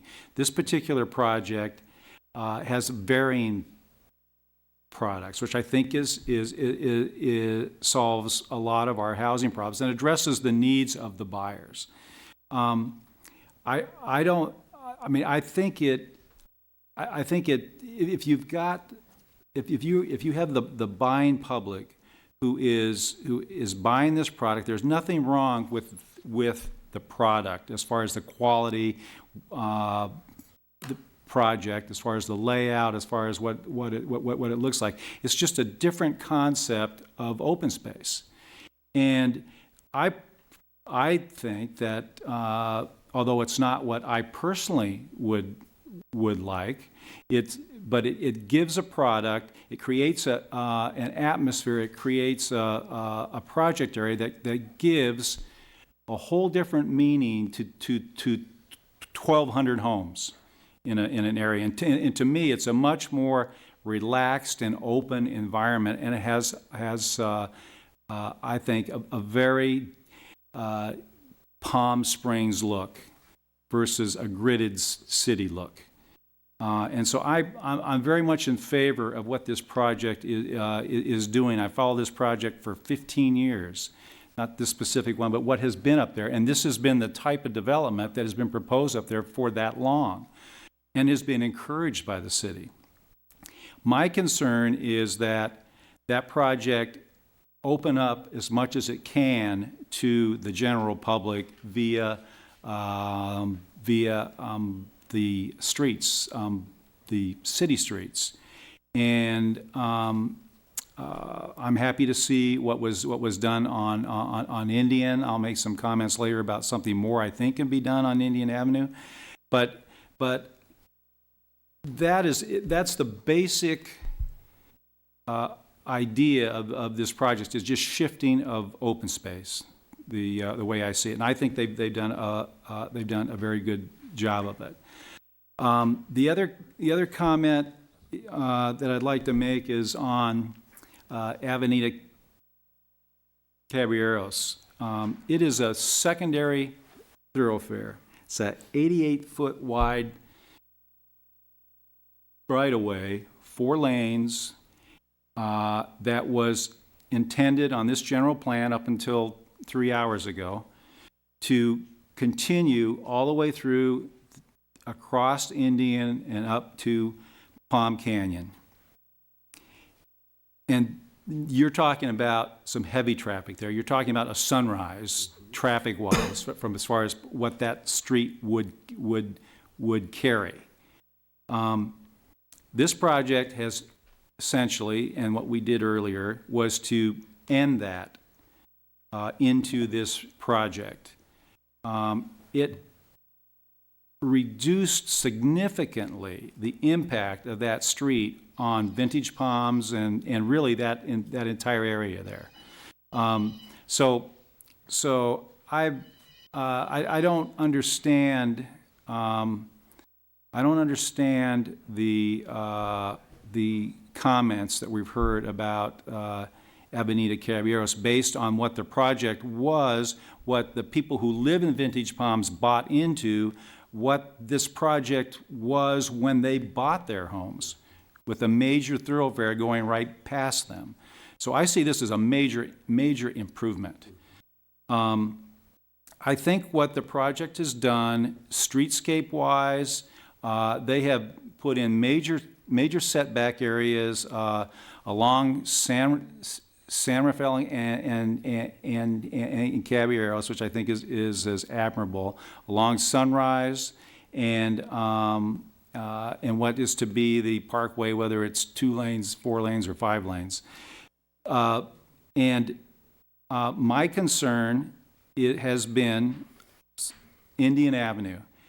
The current configuration that we just received earlier, moving the golf hole over and increasing the view into the project off Indian another 600 feet or so, and the access at that point, I think is a positive step into what I was envisioning. I would further suggest that, as much as I appreciate that effort, to me it needs to go a little bit further, and that little bit further is to open up that one row of housing that essentially is keeping that Indian Avenue view from going completely internally into the project and across the golf course and seeing the clubhouse, which to me would really open up that site. So I would like to see that site plan revisited to to open up that view, and that would really give a major opening into that project from Indian Avenue, which with a quarter of it, that's about 400 feet or 500 feet wide, along with the entry at that point. I don't think we're looking at sacrificing any units. If that's a concern, I think they could be picked up elsewhere. But I think that goes a long way to the way I view this project as incorporating its idea of open space, not only internally, but externally. And I think it's doable. I don't see a problem with it. And I would certainly entertain including that in a motion after everyone else has an opportunity to comment. Thank you, Mr. Mills. Any other comments? I do have. Yeah. Ms. Foe. I have a question, and if we're going to go back to this, about the question that the city attorney brought up about the Beetle study. And so I'm going to go back to what was it that staff believed was a reason that this project of this size and this density did not require an EIR?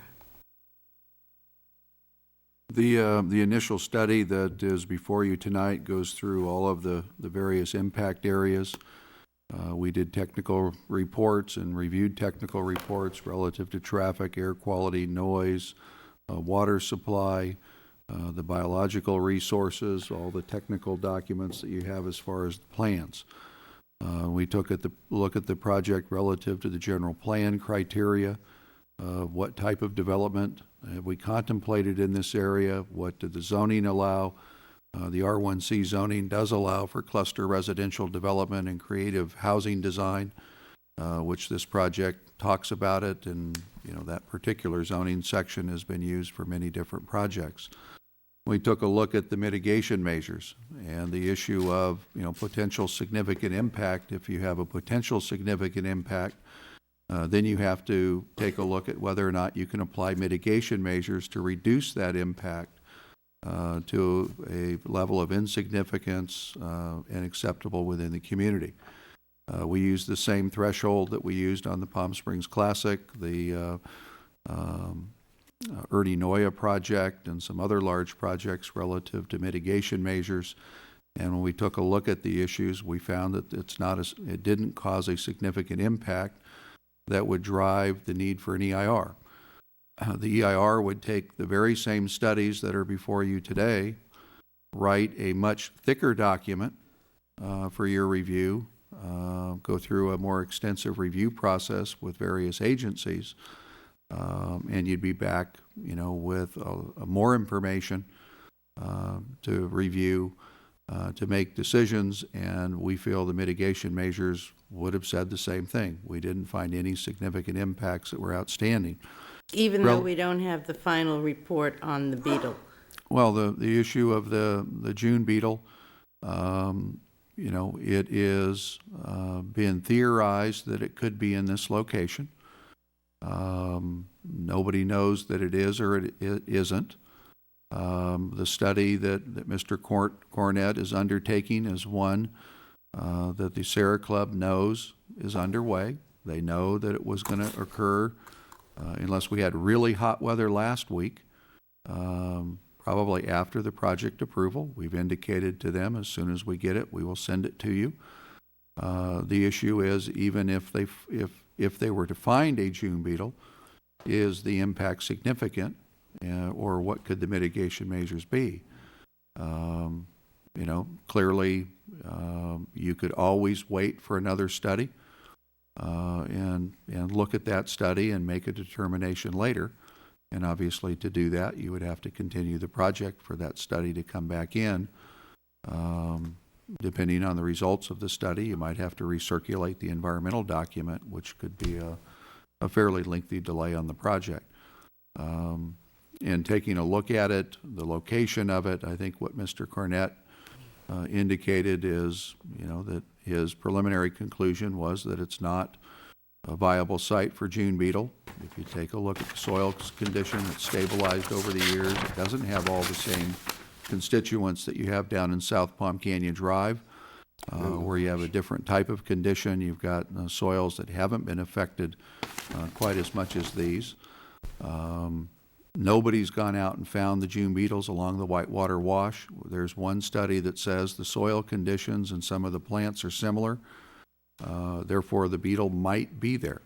And our general plan indicates that it could be there, but nobody's found it in this particular area. I mean, I can't believe I'm talking about this because I have a bug phobia, but I'm talking about Well, it's a very small bug. I'm talking about it, not about my necessarily that I want more June beetles in the area, but about from the perspective of where we are legally, because I see some real legal pitfalls here, and I'd like to ask the city attorney, according to the SECRA guidelines and according to and because of the fact that we don't have a report on this yet, are we in putting ourselves in some legal jeopardy here? I think the only way I can really answer that question would be for you to go in closed session so that I could then answer that question and give you the pros and cons. I think to do that publicly in light of what your options are would not be good. So if you'd like to add a closed session to the agenda to discuss this, I could go in closed session in about 10 minutes. I could answer that question fully.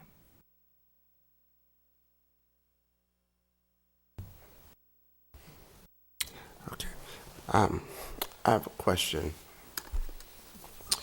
Would you explain what the MSHCP is and the beetle's relationship to that plan? The Multi-Species Habitat Conservation Plan is a valley-wide project that all the cities are participating in. It's intended to take a look at all the potentially significant biological resources in the Coachella Valley, and to get right to the point about Casey's June beetle, that plan is not seeking protection for Casey's June beetle. There's a lot of controversy about where does it exist, what occurs, and things of that nature, so that's not one of the potentially covered species. This particular site, when you take a look at the conservation maps that CVAG has prepared in consultation with Fish and Wildlife and Fish and Game, is not a conservation area. It's an area that is intended to be developed. So this area? This entire site. I think the issue of collection of additional mitigation fees, the multi-species plan has contemplated a fee for all properties in the Coachella Valley of up to $1,750 an acre. If I could, do an analogy of the Palm Springs Classic project, the City Council reviewed that project for milk vetch. Milk vetch was found on site. The City Council imposed mitigation, found that it was adequate. The Sierra Club sued the city, and the developer negotiated a settlement, outside to generate more fees for the multi-species type planning. I believe that, this is not a site that's significant biologically in the long-term perspective. We can argue about whether or not a beetle is there, and we'll probably find out in a week or so, if the weather stays nice and warm, whether or not it's on that site. And the Sierra Club will find out that information, and if they choose to do what they've done in other projects to litigate,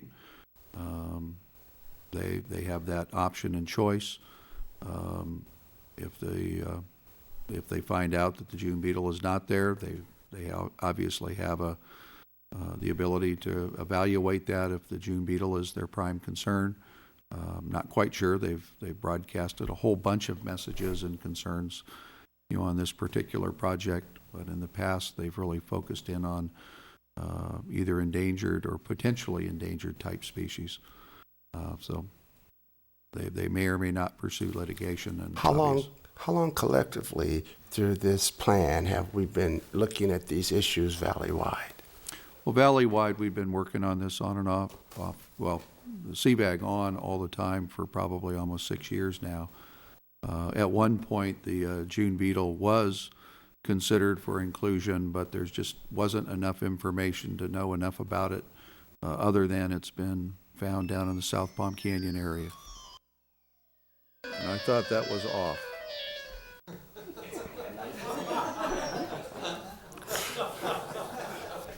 I can't take a call now. Okay. Yeah. Yeah. It was secret Yeah, calling. Believe me, it was his wife. That was my wife, and she said I'm out too late and I have to come home. Yes. Okay. Are there any other questions? Yes, Mr. Mayor. Yes, Mr. Bernier. Are we, and perhaps this was answered, but are we within our response time for the fire department? This particular site is outside of the 5-minute response time. They would be required to install fire sprinklers for all the residential structures and other buildings.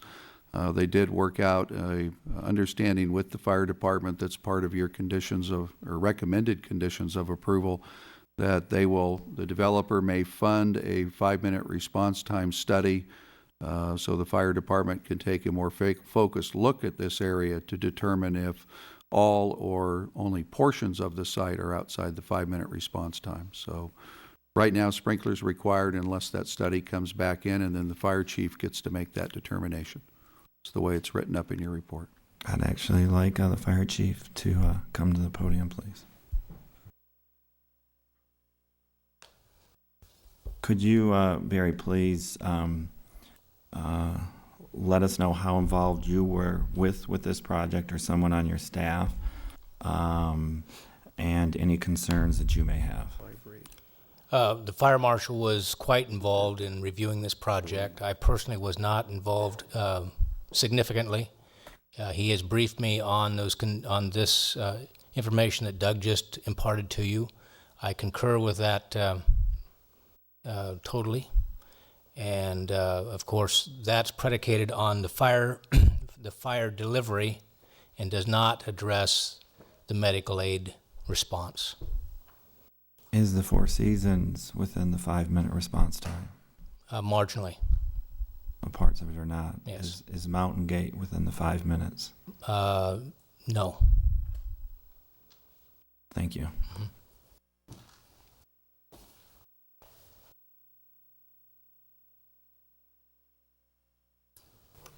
Okay.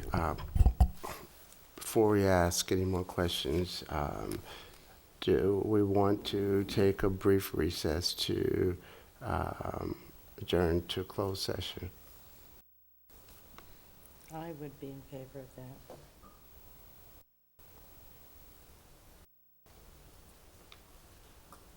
If we have one council member wants to do that, I would say fine. Then we will take a...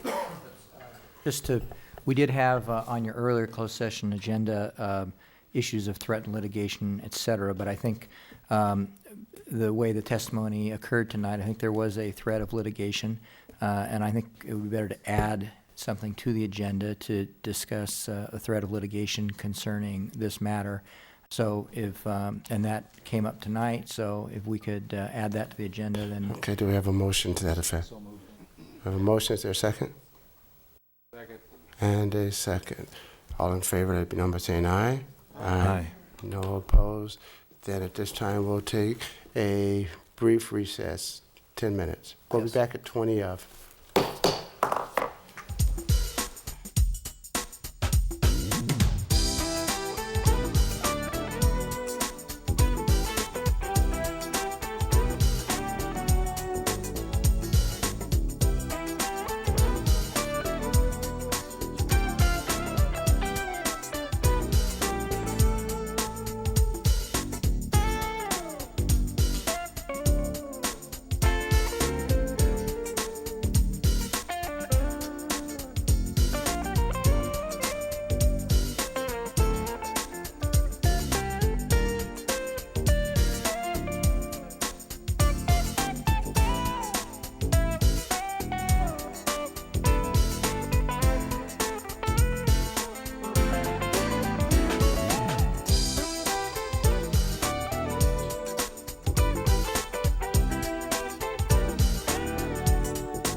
this meeting back to order. We went into closed session. We'll ask our city attorney to give the report, please. Mr. Alshire. Yes, with respect to the closed session item, which is the subject matter that of the hearing tonight, we discussed the potential threat of litigation and the legal alternatives, and no action was taken. I would also add that the information that was just presented concerning the additional investigation that is going on at this point in time, we understand that Mr. Cornett is going to have completed this and have a recommendation or a report on Monday, I think was what we heard. It's my suggestion that the council defer this a week until that report has been submitted to make sure that it doesn't alter the conclusion that has been suggested heretofore, that they do not believe that it is habitat, and that's consistent with the information that's been presented tonight. I think it's wise to wait until after he's completed this additional investigation to make sure that nothing is learned that changes the information that has been presented. So that's my suggestion as to how to deal with the uncertainty involving that particular issue. So we need a motion to that effect. Mr. Mayor, I move that we postpone our final findings on this until May 5th.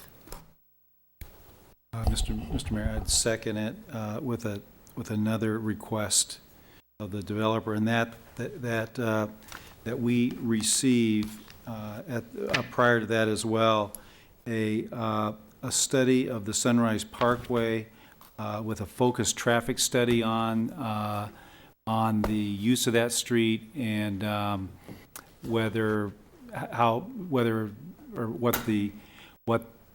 the warrants are from a traffic standpoint, so we can further evaluate it with all the information in front of us.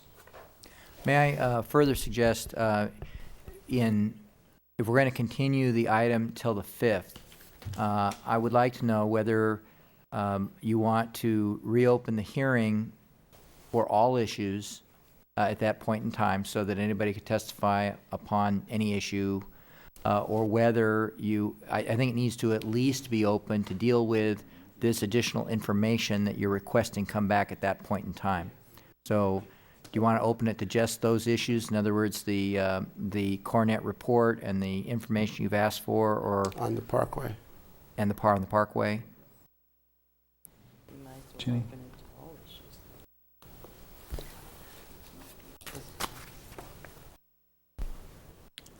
I prefer it just on the information we requested, but I only seconded the motion. So.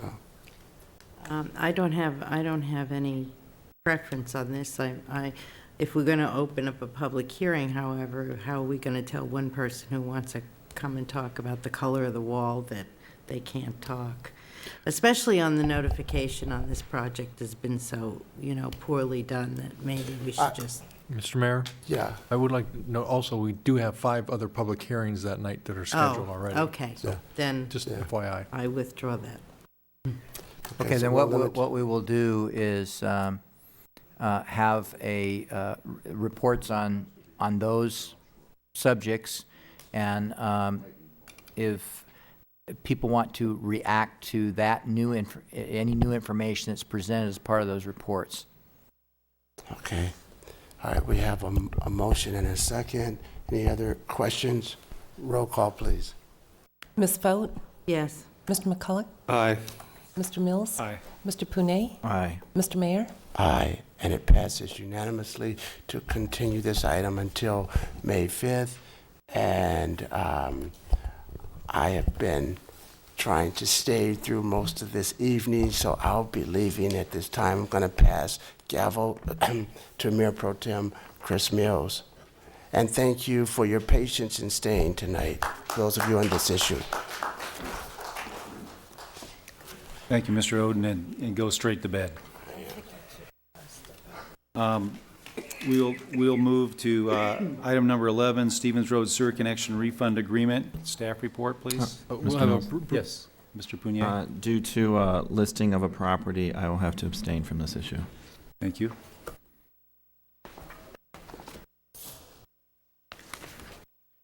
Mr. Mayor Pro Tem, the staff report will be given by, it says Economic Development, but actually it's David Barakian, City Engineer, and he has a very brief staff report. Thank you. There was a, Mr. Melhaber installed a sewer as a condition of approval of a subdivision. That sewer has the potential of also serving 4 additional lots.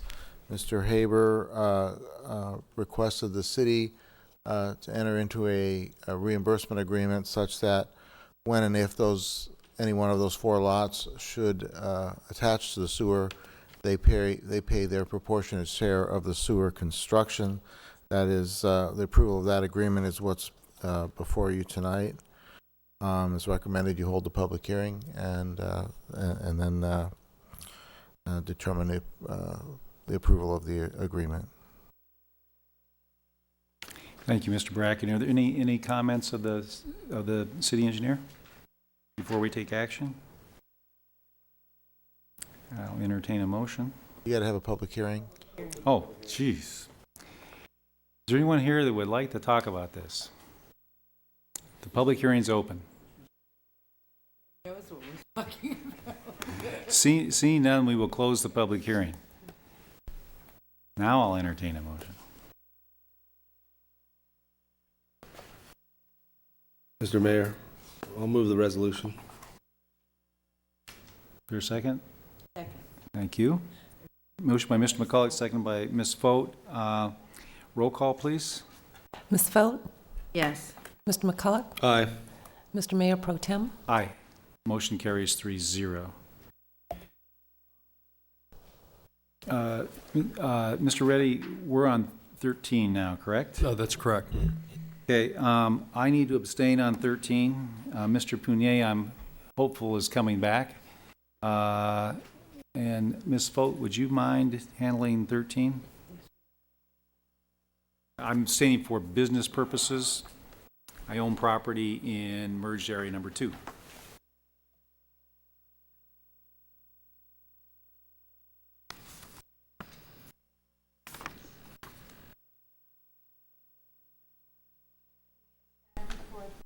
Who's in charge? Yes, members of council, this is a companion action to the earlier actions we've taken yesterday, actually it was now. And actually, John Raymond can give you a brief staff report. Again, these are merged areas 1 and 2, and these are extending the timelines, which will allow us to do the bonds that we did earlier. Thank you. John is here to answer any questions. If you have any questions. Council, any questions? Mr. No. McCulloch? Ms. Foat? Yes, Mr. I will, I think I can make one motion here. Okay, one motion to read title and waive text on the 4 ordinances. Second. Madam Clerk, can you read title? Waive text. Okay. On the first one, there will be 4 titles read. An ordinance of the City of Palm Springs, California, extending the time limits for the effectiveness of the Merge Redevelopment Plan for Merge Redevelopment Project Number 1, extending the time limit for payment of indebtedness and receipt of tax increment under the Merge Redevelopment Plan for Merge Redevelopment Project Number 1, and making other findings in connection therein. The second one, an ordinance of the City of Palm Springs, California, extending the time limits for the effectiveness of the Merge Redevelopment Plan for Merge Redevelopment Project Number 2, extending the time limit for payment of indebtedness of receipt of tax increment under the Merge Redevelopment Plan for Merge Redevelopment Project Number 2 and making other findings in connection therein. Third ordinance, an ordinance of the City of Palm Springs eliminating the time limit on establishment of loans, advances, and indebtedness with respect to the Merge Redevelopment Plan for Merge Redevelopment Project Number 2 and making other findings in connection therein. The fourth ordinance, an ordinance of the City of Palm Springs eliminating the time limit on the establishment of loans, advances, and indebtedness with respect to the Merge Redevelopment Plan for Merge Redevelopment Project Number 1 and making other findings in connection therein. Roll call, please. Ms. Foat? Yes. Mr. McCulloch? Aye. Mr. Punet? Aye.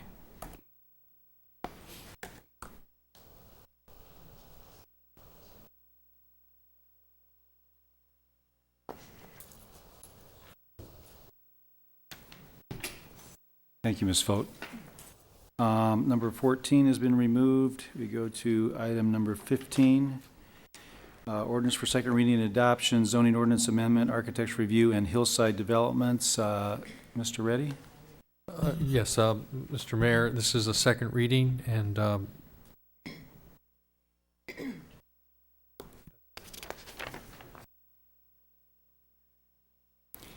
if there is a motion, just to read the title. Thank you. Is there a motion? Second. Waive title and read text? Correct. An ordinance of...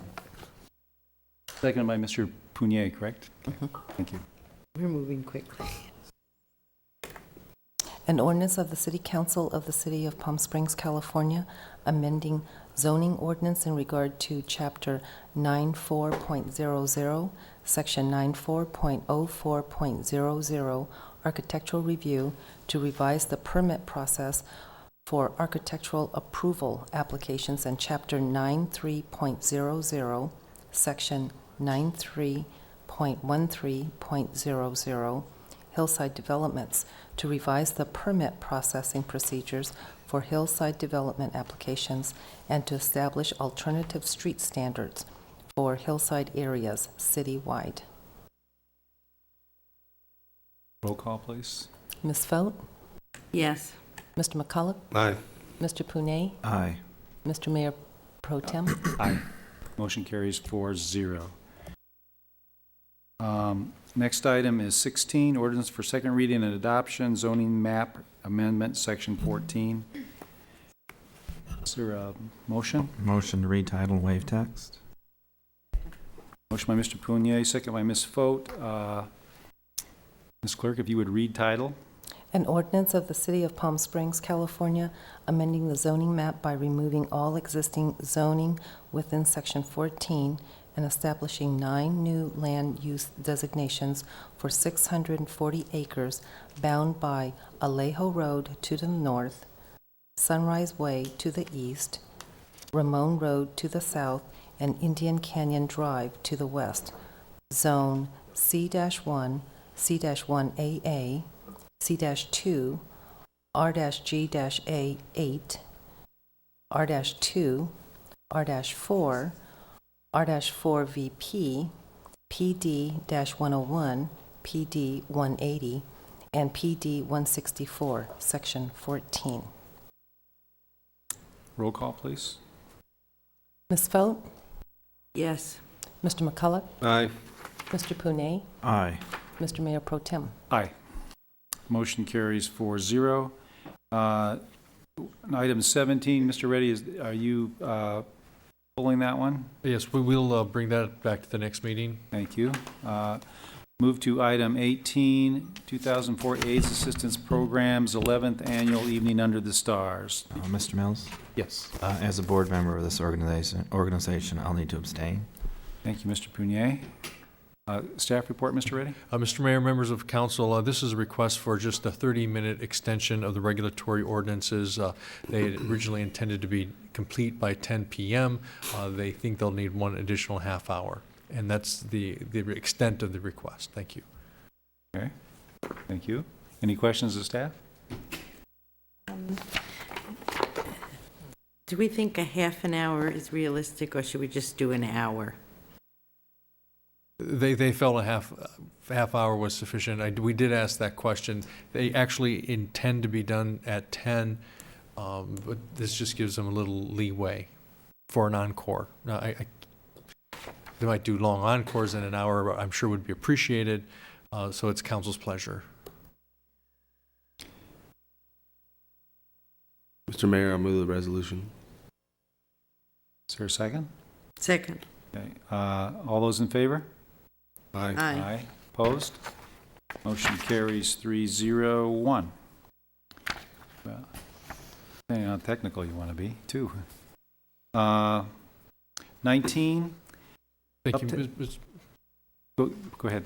Mr. Mayor, members of council, thank you. On number 19, this is a request from the Uptown Merchants Association.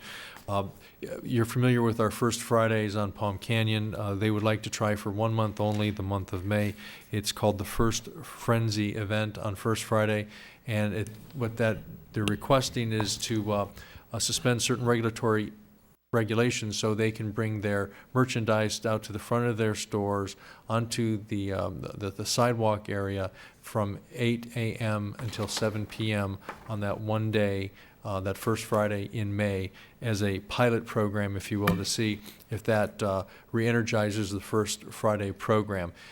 Based upon the events of that First Friday, then they would have to come back to council for any continued regulatory suspension. So this is just for a one-time request at this point. Thank you. Thank you, Mr. Reddy. Any questions? Mr. Punier? Move a motion. We have a minute order and a And a resolution. No, You're moving everything, right? I'm moving it all. Okay. May I add something, please? The resolution is to approve it, and the minute order would be to deny it. Oh, okay. Oh, okay, yeah. So move the resolution to approve.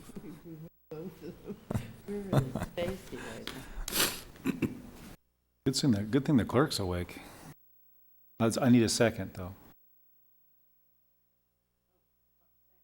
Thank you. I just have a question, and that is, this will be the merchandise will be coming out onto public property, correct? Correct. And anyone doing that will be signing some kind of agreement or responsibility or waiver responsibility or. One of two things will happen, Mr. Mayor. Either we will have knowledge that we can get a special rider from our insurance company for that one-day event at a minimal price, or if that's not possible, then we will have to get a waiver from each of those merchants. Okay, thank you. All those in favor? Aye. Aye. Opposed? Motion carries 4-0. Item 20 has been removed. Are there any additional legislative items? There are none, Mayor. Thank you. On to reports and requests.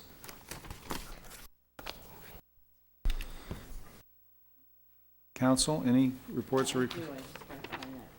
Then I think that, Mr. Mayor? Yes, Mr. Pinier. I know it's late, and I have 3, and I will try to be quick. The first issue that I want to talk about briefly is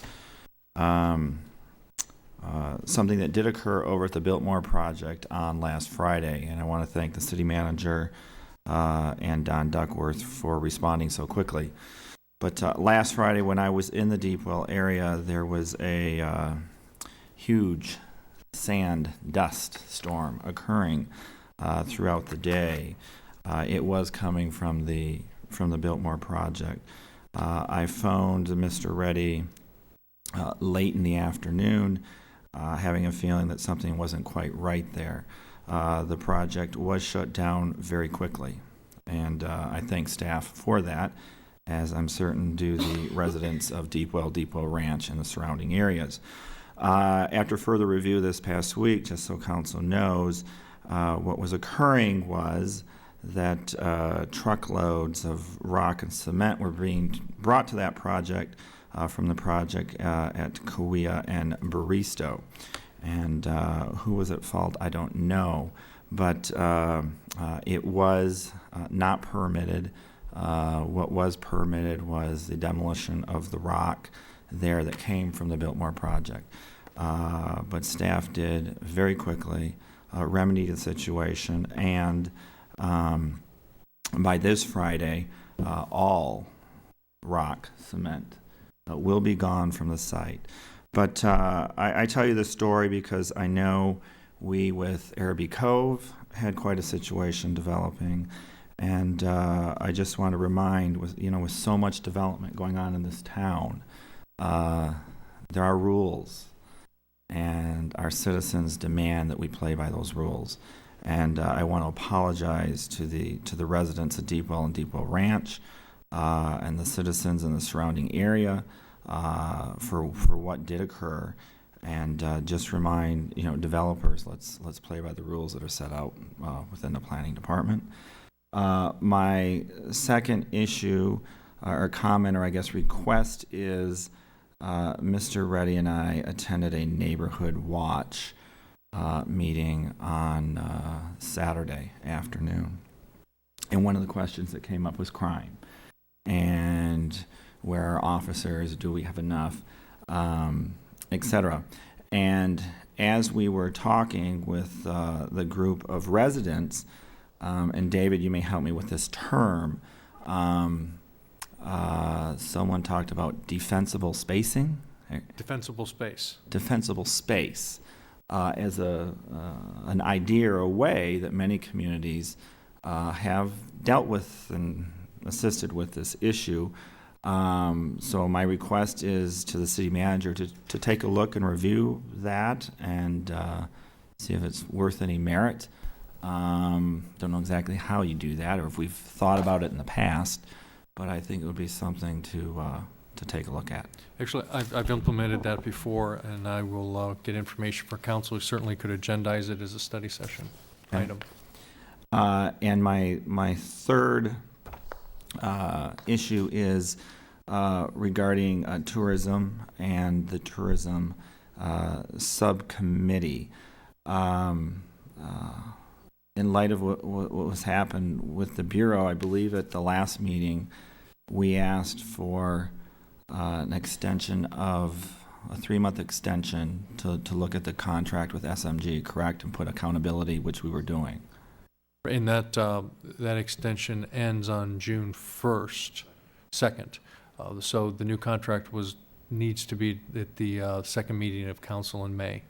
And we did meet as a subcommittee and start putting measurables in, is that I think that this now creates an opportunity for the council to look at tourism and marketing and bring our stakeholders together. Like at one point the consultant asked, I'm not convinced that we should just move forward with SMG and revising their contract until we as a group come together and talk about it. I think perhaps SMG might be the road that we go, but at this time, with tourism being our #1 industry, I would like to make a request. I guess I'm making a request that maybe we not feel as if we're backed up against that contract, and we have some time to allow this and the council to look at creative ways or other opportunities to make sure before we go down that path, if we go down that path, that is the path we should be going down. So I don't know where we're at with that, David. I wanted to bring that to council's attention. Well, I'm not sure. Well, I plan to bring the contract for that second meeting in May. Well, are you suggesting that council would like another extension before contract is brought? Yes, I guess, because I'd be hesitant to act on that contract with SMG in a month. Yes. So I guess I'm asking for an extension. I don't know if I can do it from here, what the process is, but Yes.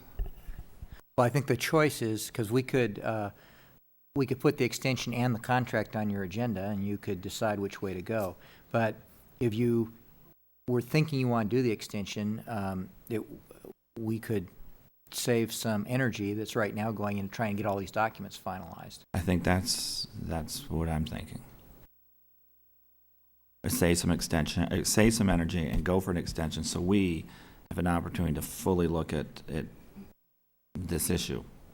What I could do, I could agendize an extension at the next meeting. That way council could have that debate, since you cannot have it this evening. Okay. And we could go from there. I think that's a good idea. Okay, thanks. Yep.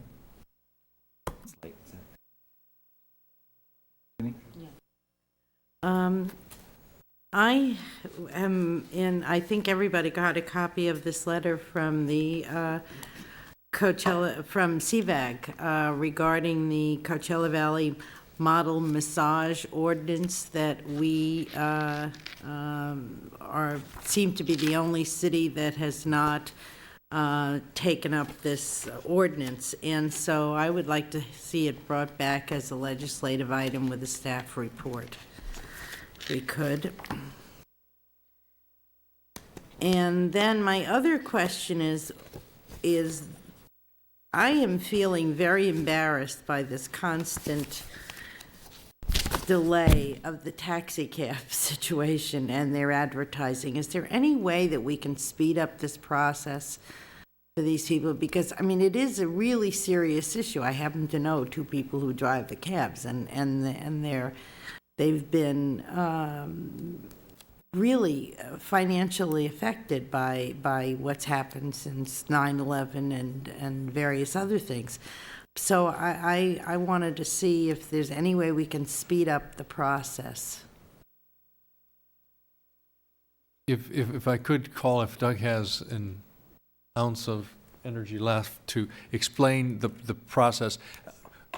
The Assistant City Manager has talked to Mr. Santos and indicated it was probably well into late June, mid-July before it matriculates through our process. So Doug, if you could just explain what that process is, and No, if in fact there is a remedy. I understand what the process is. I'm just asking if we can speed up the process. Well, I mean, I read what the understand. process was. Let me suggest that maybe tomorrow, the city manager and myself and Doug could sit down and see if there's a way of shortchanging the process. Okay, that would be fine. I think you might want to find a better adjective, but. Expedited.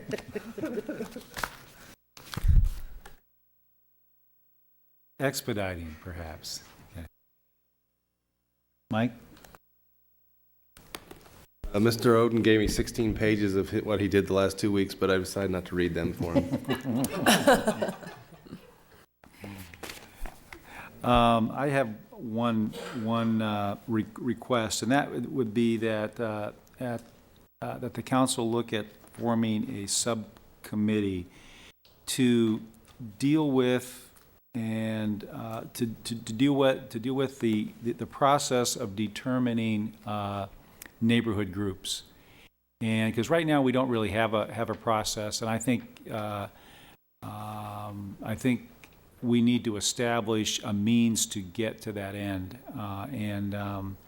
So if we could look at putting that on next agenda to see who might be interested in being involved in the logistics of doing that. Because right now it's kind of haphazard. We really only have one official organization, and I think we'd all like a neighborhood group as a neighborhood group would like to be the official neighborhood group and truly be a representative of the neighborhood. So, Mr. Mills, may I suggest that we have a neighborhood group that is meeting on a regular basis with representatives from all over the neighborhoods, and from all the different neighborhoods, and which Lee is facilitating, and they are grappling with that question right now. They're dealing with that question about boundaries and how that would be set up and things of that sort. And I understand that, and perhaps we need to get, what I'm thinking of is representative from that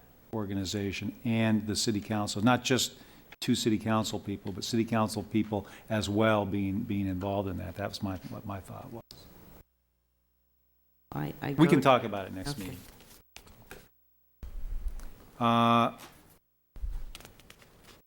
Item 22 is board and commission schedule interviews, dates, and times. It's a little difficult with Mr. Oden not here. Although maybe just for his, but this could also take a while. Mr. Mayor Pro Tem, what we can do is go ahead and place it on the next agenda, which is the May 5th agenda. Okay, is that, everyone in agreement with that?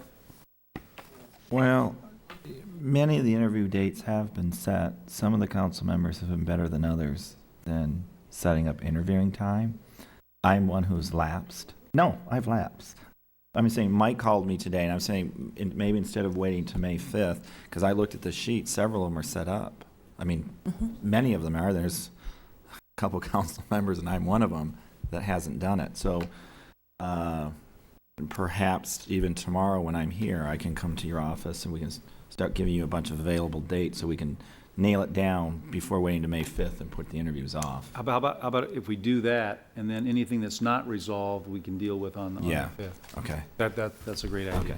Office of the City Clerk would be happy to do that. Thank you. Great. Also is the board and commission annual dinner date. We looked at that for June 9th? June 4th. June 4th. No, and I brought up the point on June 4th, that's the opening night of the Palm Springs Power baseball team. 14th. 14th. Okay. Up to the 14th. I brought up the fact that it was only 2 days after my birthday, and I'd probably be gone, so. So I think it is June 14th. Is everyone happy with the 14th then on that? Mike, are you especially happy? Yes. I thought so.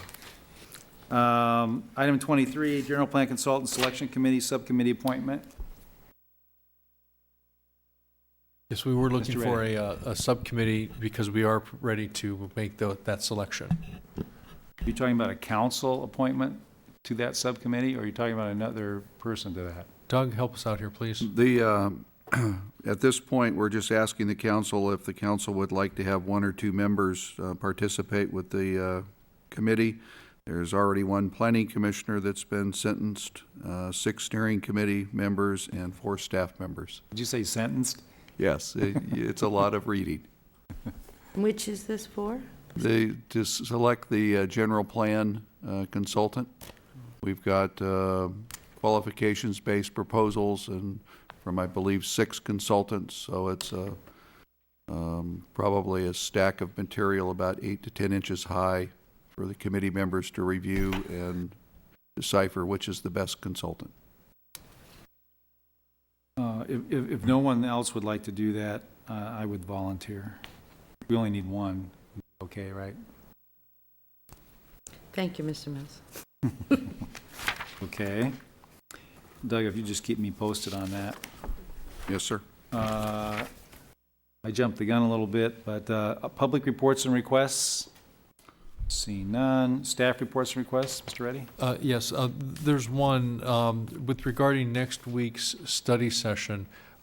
Council, I really don't have any study session item to discuss at this point. It's all sort of pending the council's visualization process that they've requested, which has been scheduled. So unless council has something else to discuss, we could just go ahead and not have a meeting next week.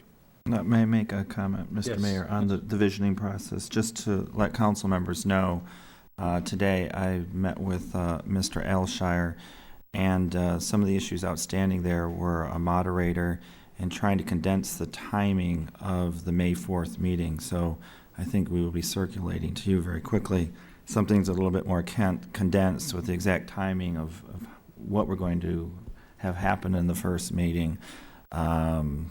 And a better timeline, because it's still kind of vague out there. So I know the meeting is scheduled for May 4th, and we're trying to bring some more items to you, which we will do as quickly as possible. Via fax, I hope. How does it have to happen? Yeah. Mr. Punier, I'm lost. Okay. You need to help me. Well, the visioning meeting is set for May the 4th. Okay. And we've identified a 6-hour window.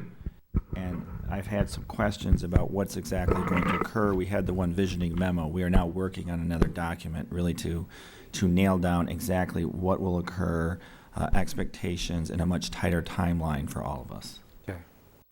Great. Thank you. Yes. Do we need a motion to not have a meeting next week, or we just say we're not going to have it? We can just say we're not going to have it. So is everyone in agreement then that we don't have a 28th meeting? I know Mr. Punier would be extremely disappointed. But, okay, so we will not have a study session. Ms. Clark? Excuse me, Mr. Mayor Pro Tem. A little while ago, when we were on item number 19, and off the top of my head, I said, oh no, the resolution was to approve it, and the minute order was to disapprove that event. After the motion was made and roll call was taken, I double-checked to make sure I was correct, but I was incorrect. We do need that motion after all. The resolution was to suspend certain regulatory and then the minute order is to city sponsorship. If I may ask you to approve the minute order, please. I apologize for this inconvenience. Motion to approve the minute order. Second? Second? Ms. Vogt? Okay, all those in favor? Aye. Aye. Aye. Opposed? Carries unanimously, 4-0. Thank you. So there were no staff reports and requests. Item 24 is simply receiving for file Southern Cal Edison's annual franchise statement. That being said, our next regular meeting is scheduled for May 5th at 7 p.m. There will not be a study session on April 28th. And the meeting on the 5th will be preceded by a 5 o'clock study session. Thank you and good evening.